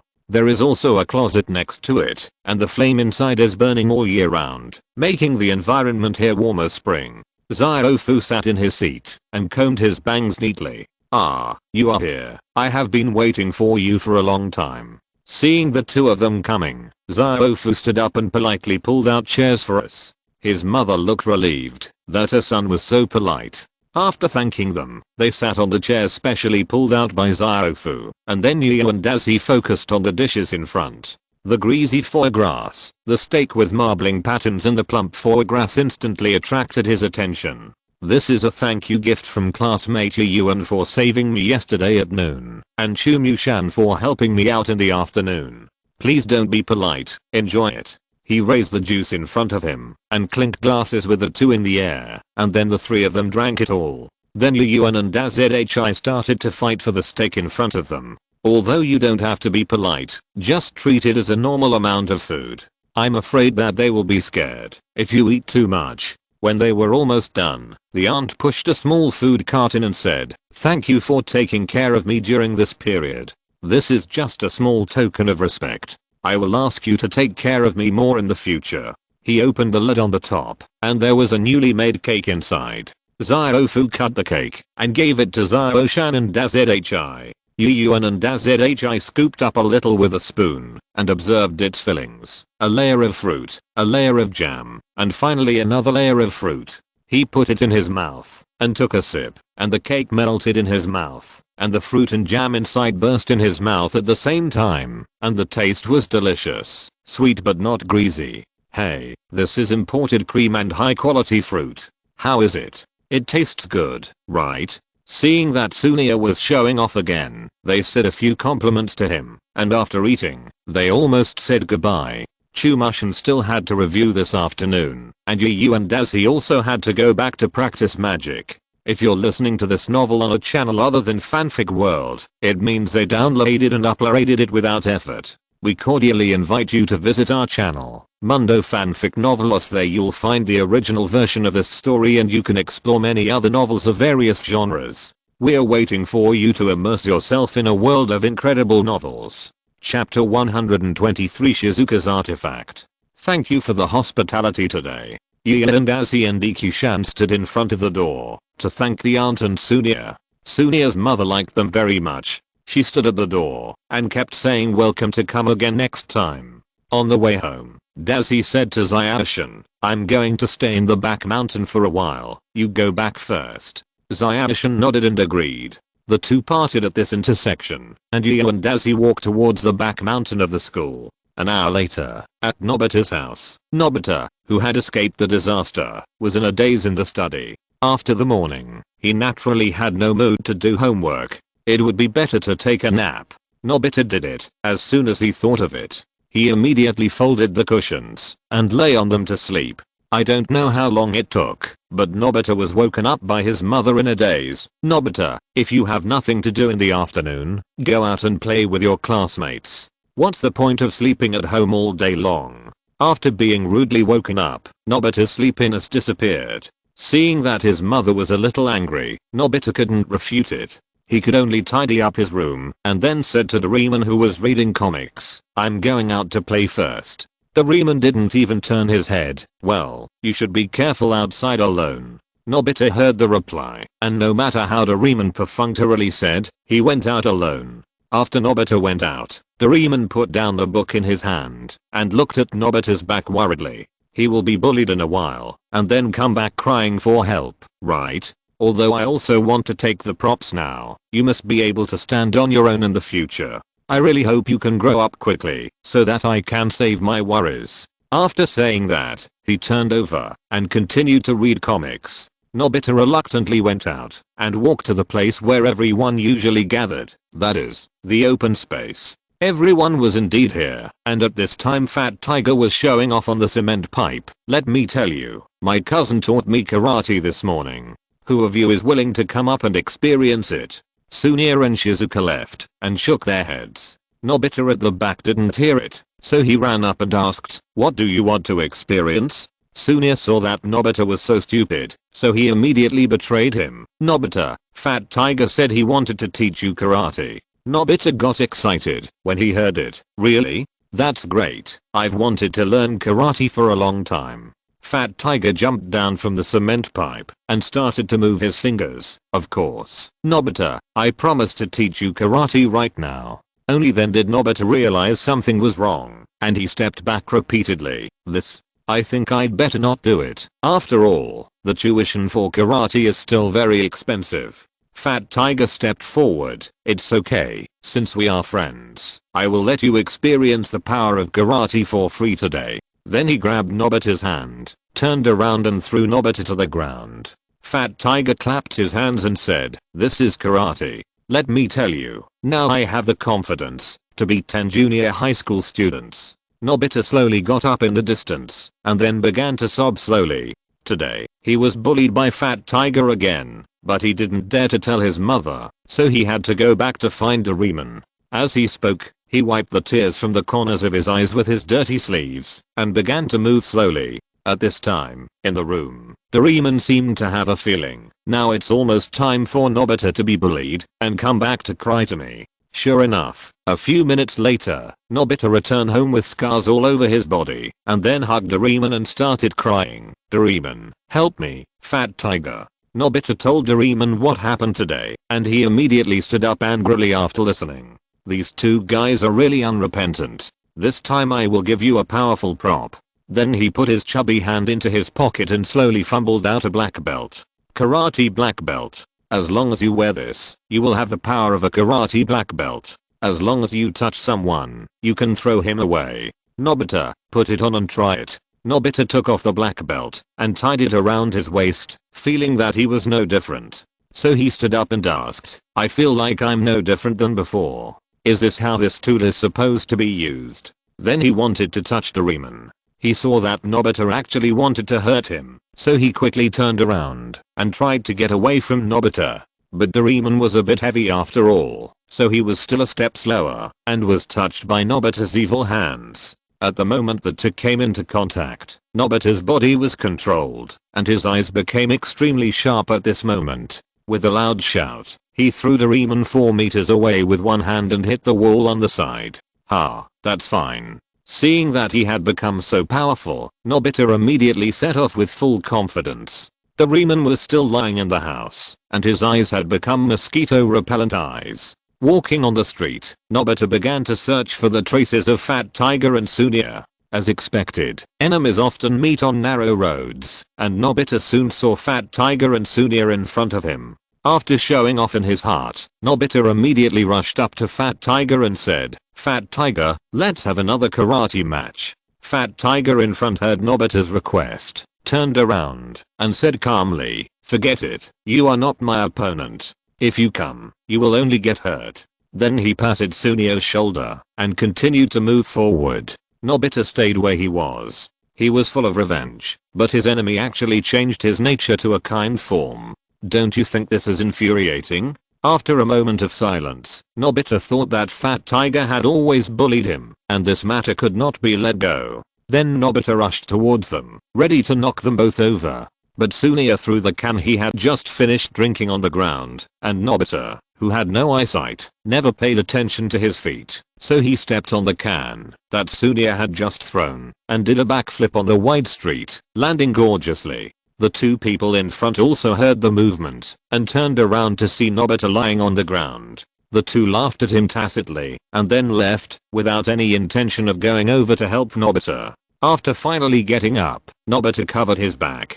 Damn it. I must punish you. He stood up slowly. Seeing the can, Nobita picked it up and looked for a nearby trash can to throw it in. After searching for a long time, he found a trash can on the side of the street. He walked over and threw the can into the trash can, and then Nobita was ready to continue looking for Fat Tiger and Sunia. At this time, Shizuka suddenly appeared behind Nobita. Seeing that Nobita was so environmentally conscious, she immediately stepped forward to greet Nobita. Hi Nobita. Are you cleaning the street? Let me help you. Then she approached Nobita. Seeing that the person he liked wanted to get close to him at this time, Nobita retreated again and again. Wait a minute, Shizuka, I'm in danger now, so please don't get close to me. Seeing that Nobita actually disliked her, Shizuka immediately became unhappy. What do you mean? Do you look down on me? Then she tried to push Nobita with her hand. At this time, Nobita had retreated to the wall, and with no way to retreat, he was pushed by Shizuka. At this time, Nobita's body was once again taken over by the black belt, who grabbed Shizuka's hand with one hand and Shizuka's collar with the other, and threw her 5 meters high, landing on the electric pole. At this time, Yu and Dazi woke up comfortably from his nap on the tree in the back mountain. It's really good. No wonder every time Nobita is upset, he comes to the back mountain to sleep. The environment here is really good, and it's also very comfortable to sleep on the grass. Standing up and stretching, Yu and Dazi looked at the town below, and felt that it was almost time for him to go back. He didn't come to the back mountain to practice magic this time, but just wanted to relax. After entering the 3rd level, the speed of refining magic has increased, but the total amount has also increased a lot. So far, only about 1/3 of the magic of a talisman has been refined, and it's still too early to engrave it. It's better to go back and save the money. Walking in the forest, Yu and Dazi's depression of losing most of his money yesterday finally disappeared completely. But, he always felt that last night seemed a little strange. Did he forget something? Nobita looked at Shizuka, who was thrown into the sky by him, and he didn't know what to say. Shizuka above kept roaring, asking Nobita to put her down. How could Nobita take the initiative to touch Shizuka at this time? In order not to cause greater harm, Nobita had to run away alone, leaving Shizuka alone hanging on the telephone pole, pitiful, weak and helpless. Not long after, Yu and Dazi passed by here. Shizuka seemed to see a savior and hurriedly shouted, "Yu and classmate, come and save me." Dazi tilted his head. The power of the shout just now was really not small, making one of his ears buzzing.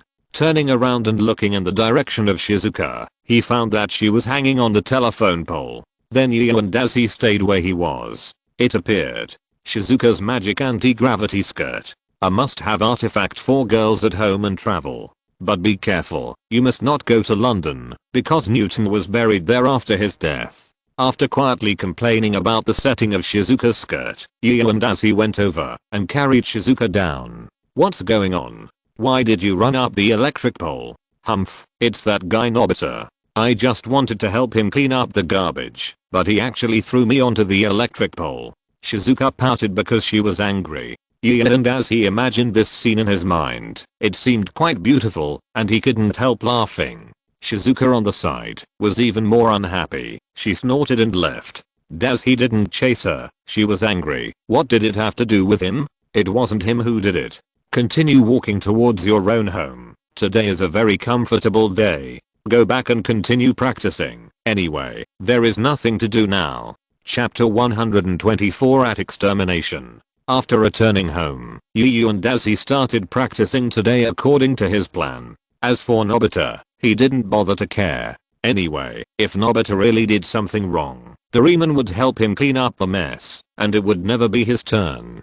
Nothing special happened after today, and the day passed like this. The next morning, Xiaoshan got up early to prepare for the exam. For this reason, Yu and Dazi got up the next morning and used his magic to make a bowl of hot ramen for him to see him off. At the door, Xiaoshan asked him, "Do you really not want this ticket to the future virtual city of Tokyo? You let Shizuka and I take the exam, but you don't get anything.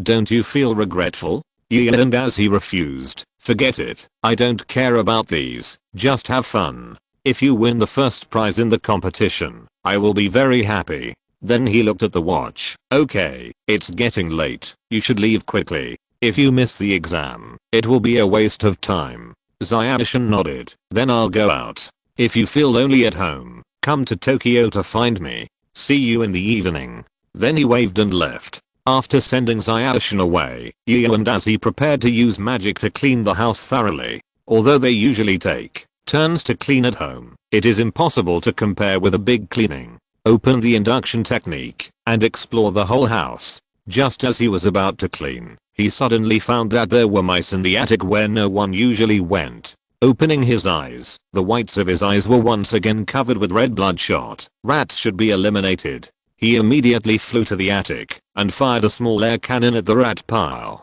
These rats were sleeping soundly, but suddenly their nest exploded, and they were scared and fled in all directions. Yu and Azzy kept cleaning with the air cannon in the back. Today, for the whole morning, Chumushin's home has never been peaceful. At noon, he killed the last rat and smiled with satisfaction. These damn rats are so annoying. In order not to destroy the house, he could only keep bombarding with the air cannon, making the whole house a mess. If he didn't want to destroy this house, Yu and Azzy would have burned their ancestors with fire long ago. But now is the ultimate moment. Stains, prepare to face the judgment. Yu and Azzy used magic to activate the sky law and integrate his consciousness into the space. Strong winds began to gather, washing every corner of the house. A lot of dust and garbage that was not noticed were all blown out by the strong wind. There were also the bodies of mice that had not been cleaned up just now, bloodstains, etc., all blown into the yard, and then a second level magic fireball burned them all to ashes. Comfortable. After solving the sanitation problem here, Yu and Azzy was hungry. Looking at the plants that had been transformed into something unrecognizable, Azzy once again stretched out his evil claws to it. Pancakes poured with honey and jam. Delicious. In the afternoon, Nobita was still doing homework at home. Without others to help, Nobita did his homework very slowly. At this time, Sunia's voice came from outside. Nobita, Fat Tiger is in the open space, and he said he has something to show you. Nobita saw that it was Fat Tiger who came to find him, which must be a bad thing. But Nobita knew Fat Tiger's fists. He threw Fat Tiger out again yesterday, because the three people had cleaned up all the bad boys nearby. So yesterday afternoon, it was not according to the original book, but Nobita cleaned up Fat Tiger. If I don't go today, I will end up in a terrible situation, so I have to wait until I'm done with the rest of my homework. Walking down, Sunia impatiently tapped his feet on the ground at the door. Why did you come just now? You've delayed me for so long. Let's go quickly. It's troublesome for Fat Tiger to wait in the open space. The two left together. In the open space, Fat Tiger, Hero and Angshin were chatting. I'll tell you. When Nobita comes over later, I must scare him. That guy actually used Doraemon's props to throw me out yesterday. Today I'm going to get back at him. Angshin was very curious about what was inside. So what exactly do you have in it that you're sure it can scare him? Fat Tiger grinned. You'll know soon. After a while, Nobita and Sunia arrived at the open space. Fat Tiger put the box in his hand in front of Nobita with a sly smile. Nobita, this is the good stuff I want to show you. Open it quickly. Nobita took it, opened the box, and found a furry thing inside. He stood there for a second, then quickly threw the box away. Ah. Caterpillars. Then his legs went limp, and he fell to the ground. The three people next to him laughed so hard. Haha, I didn't expect Nobita to be afraid of caterpillars. Caterpillars are so cute. Nobita sat on the ground, finally stood up, and ran back to find Doraemon. At home, Doraemon was reading a book, and suddenly the door opened, and a tearful face appeared in front of Doraemon. Doraemon. Fat Tiger and the others bullied me again. Woo woo woo. Seeing Nobita being bullied like this again, Doraemon gently patted Nobita's back with his hand to comfort him. It's okay. It's okay. Tell me how Fat Tiger and the others bullied you, and I will find a way to teach them a lesson for you. Nobita wiped his tears and said, I just went to the open space, and Fat Tiger handed me a caterpillar. I was so scared that I sat on the ground. Then they laughed at me and said that I was afraid of such a cute thing. After listening to Nobita's explanation, Doraemon didn't know what expression he should make. Finally, the blue fat man couldn't help laughing. Hahaha, Nobita, you are afraid of caterpillars? I can't help it, I'm dying of laughter. Seeing that even Doraemon was laughing at him, Nobita was very angry, his face flushed, and he was wondering what Doraemon was afraid of. Then he sat aside and said seriously, what is that? It's a mouse.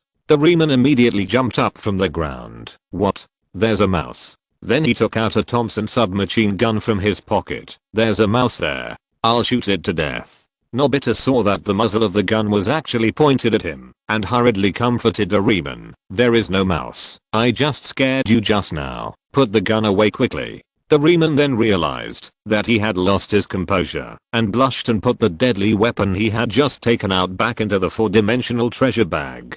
Okay, I know. Just make them feel scared.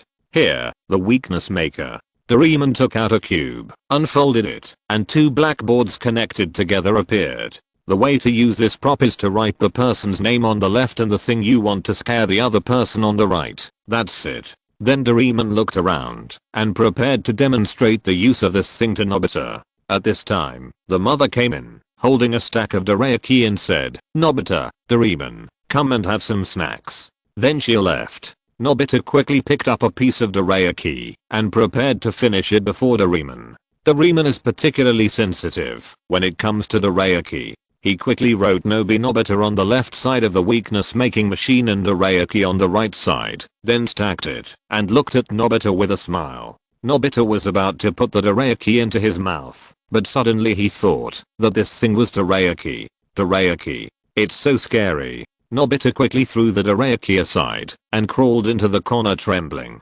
Doraemon smiled and asked Nobita, Nobita, don't you want to eat dorayaki? Nobita roared in the corner, dorayaki is such a scary thing, whoever wants to eat it can eat it, I don't want it. Doraemon happily put the dorayaki into his mouth, one at a time. After eating, he opened the weakness making machine and wiped off the names on both sides. Nobita, who was trembling on the side, also returned to normal, stood up and began to think about why he was afraid of dorayaki just now. How is it? The effect of the weakness manufacturing machine is very significant. Doraemon is still here looking at Nobita with a smile. Nobita also realized that it was Doraemon who did it, so he snatched the prop from Doraemon. Then I will borrow this prop. I will return it to you after I have revenged them.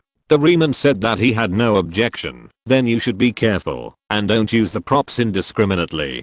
Did Nobita take the warning to heart that time? He waved to Doraemon and went out by himself. Doraemon started reading comics again. Walking leisurely on the road, Nobita suddenly saw a very cute puppy on the side of the road and picked it up.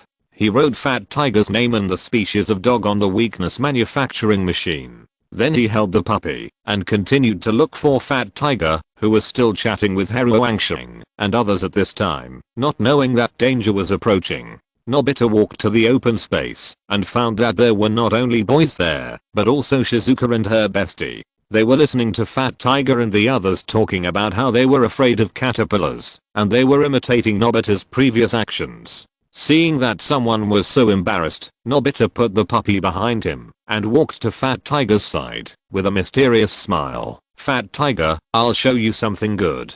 Fat Tiger guessed what Nobita wanted to do and immediately became interested. Oh, you actually found something that can scare me. Let me tell you, I'm not afraid of anything. You can't scare me. Nobita was still smiling, took out the puppy and put it in Fat Tiger's hand. What? It's this puppy, so cute. Fat Tiger reacted. It turned out to be a dog. Fat Tiger immediately trembled all over as if he had seen his mother, then threw the puppy to Nobita's hand and ran towards his home. Puppy, it's so scary. I hate dogs the most. He fell halfway through the run, got up and continued running. Nobita was very satisfied with the result, and the others were also shocked. Really, I didn't expect that Fat Tiger was afraid of such a cute puppy. Seeing Sunia sighing, Nobita felt that he couldn't let him go, so he quietly changed Fat Tiger's name to Bonagora Sunia, and in the other column, Nobita looked around and wrote cat. Then he went over and patted Sunia on the shoulder and said, "Sunia, why are you laughing at Fat Tiger?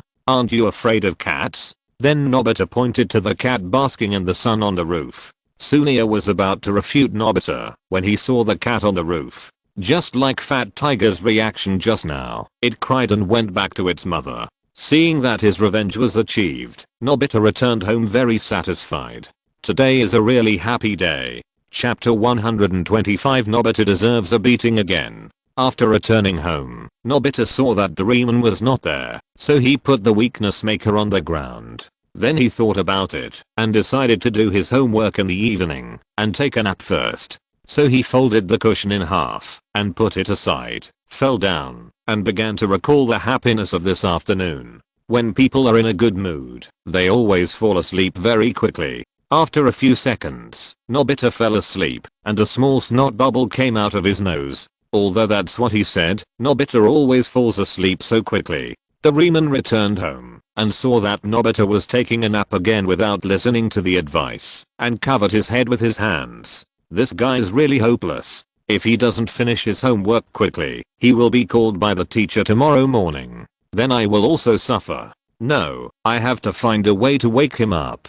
Doraemon immediately decided to take out the props. But he suddenly caught a glimpse of the weakness maker next to him, and suddenly he had a good idea. Pick up the weakness generator, and it says Sunia is afraid of cats. At this time, in Sunia's house, Kilu is walking around next to Sunia, and Sunia is curled up in the corner, shouting in his heart, "Don't come over here." The blue fat man erased the words on it, and then wrote Nobita on the left, and took a nap on the right. Nobita, who was sleeping, suddenly jumped up. Taking a nap is too scary. I don't want to take a nap. Then he fell down again. Doraemon walked up and saw that it was Nobita who was scared and fainted. This guy can really fall asleep no matter what. This can be regarded as a talent, right? Why can't this talent be learned? In the afternoon, Yu and as he was practicing the boxing of the demon tribe on the roof to exercise his body. At this time, he heard a voice from below. "I'm back." He came down from the roof and asked him how he was doing today. Xiaoshan was standing at the door at this time, wearing a new watch on his wrist. Seeing Yu and Dazi coming down, he took off his watch and gave it to him. "This is a new smartwatch sent by the future virtual city. Since you didn't go today, I'll give it to you as compensation." Dazi took it and found that it was an electronic watch, which could also check the time and date. He expressed his disinterest in this because he preferred the one with hour and minute hands. He still returned the watch to him. "You keep it yourself. I don't like this type. By the way, how did you and Shizuka do in today's competition? Also, what's fun in the future virtual city? Tell me about it." Xiaoshan took off the watch and began to explain the virtual city to Yu and Azuki. Demishan was still very confident about the competition. And the most important technology in the future virtual city is virtual reality, or VR. Yu and Azuki thought about it. According to the timeline of Doraemon, it is only 1979, when Doraemon was just released. Is there virtual reality technology at this time? Technology is developing really fast. In the evening, the two went to the river for a walk, and now someone was setting off fireworks. After all, it was mid-December, and the spring break was about to start. It was normal for someone to set off fireworks. They watched together by the river for a while. The moonlight tonight was really beautiful with the fireworks. It was a pity that when Yu and Dazi came, it was already August, and he missed the grand events such as the summer festival in Japan. Otherwise he could see more local customs and practices. The next day, he got up at 6:30 in the morning as usual, let Xiaoshan continue to sleep, and ran to the roof to practice boxing. After a short rest, he went downstairs to make breakfast. It was really troublesome when the parents were not there, and he had to cook the meal himself. When they arrived at school, Shizuka still followed their footsteps to the classroom. Now he has changed a lot compared to before. His body is no longer slightly fat, but very well proportioned. And his face is not like before, with a mean face. Overall, this month has made him much more handsome than before. And his dark energy is already very strong. It seems that the last invasion of bad boys has made him gain a lot of strength. Others gradually came to the classroom. This time, Nobita was not late, but he looked a little out of spirit. Last night he was rudely woken up by Doraemon, and then he got up and spent a long time writing his homework, so it was normal for him to be in a bad mood. The teacher also came to the classroom after Nobita, but this time the teacher was followed by a little boy he had never seen before, who was quite handsome. Kato Osamu took him to the podium, put one hand on the boy's back and said, "This is Tsuneo Shiyuma's younger brother Tsuneo Shiyuma, who has transferred to our class now. Everyone must get along well." Tsuneo Shiyuma in front of him also cooperated and bowed, introducing himself. "Hello everyone, I'm Tsuneo Shiyuma. We will be classmates in the future, and please give me more guidance." The students present also cooperated and clapped their hands below to welcome the new student. When they were almost done, the teacher raised his hand to signal them to stop and then said, "Yuma, you can sit next to you and classmate. He has been sitting there alone for a while. You can go and accompany him." And as he was daydreaming in the corner and suddenly heard that the teacher wanted to arrange a new student next to him, which was also a bit surprising. So he simply tidied up the empty seat next to him and waited for the classmate to arrive. Tsuneo Shiyuma walked to the side of Yejin Deiji, looking a little nervous. He bowed slightly to Deiji and said, "Please give me more advice in the future, Yejin classmate." Then he put down his school bag and sat next to him. But he felt a little depressed. The personal space he had finally got was gone. Looking at his classmates packing up their things next to him, this time he really felt like he was back to school. In the future, even daydreaming in class will have to be more careful, alas. But this little boy seemed to be quite introverted, and he didn't say a few words to him all day. And what made Yejin Deiji very strange was that sometimes he seemed to be secretly looking at him, and his eyes were also very strange. It was unknown what he was thinking. Yejin Deiji spent the whole day in this strange atmosphere, and he was always a little uncomfortable. But he didn't show anything strange, and Yejin Deiji didn't catch him peeking, so he had no reason to blame others. There was nothing else going on in the school, except that Nobita was scolded by Deku-shan who was sitting next to him for sleeping, and there was an exam tomorrow. The time for school to end soon came, and today was the time for Fat Tiger and the first class to play baseball. After returning home, everyone quickly changed into baseball uniforms and came to the baseball field by the river. Yu and Dazi also came here as a spectator. He felt a little emotional, as if he had no good memories by this river. The first time was when he lost a week's worth of snacks. The second time was when he had a tragic trip to Treasure Island. The third time was when he saw the perverted trio. And the fourth time was when he was left here and missed the shooting star. It was really a place where tragedies gathered. At this time, Fat Tiger and the others were ready. Dekisugi was the first baseball player to go up, and Yu and Dazi also sat down to watch the game. Dekisugi stood there, ready to swing. Just as the pitcher threw the ball, he found that Dekisugi's condition was not right, and his legs seemed to be shaking. What's going on? Is he sick? Yu and Dazi grabbed a handful of melon seeds and put them in his mouth, waiting to watch the show. The first ball flew over, and he saw that Dekisugi had no intention of swinging the bat at all, so he immediately used the levitation technique to throw the ball aside, making the first ball a bad ball. Deki was still in the same state, standing there with his eyes closed, his legs still shaking. The opponent was very upset when he saw Deki closed his eyes. "You didn't even open your eyes to play with us? Are you looking down on us?" The pitcher was even more angry and threw the second ball with all his strength. Yu and Dazi saw that Deki still didn't dare to open his eyes, so he had to continue to help him turn the ball from a good ball to a bad ball. In this way, Deki was directly walked to first base with 3 bad balls. At this time, he found an opportunity to use his mental power to ask Zayashi, "What's the matter? Why don't you even hit the ball?" Deki responded to Yu and Dazi at first base, "I don't know. Now I'm afraid, whenever I think of baseball, I can't play well at all.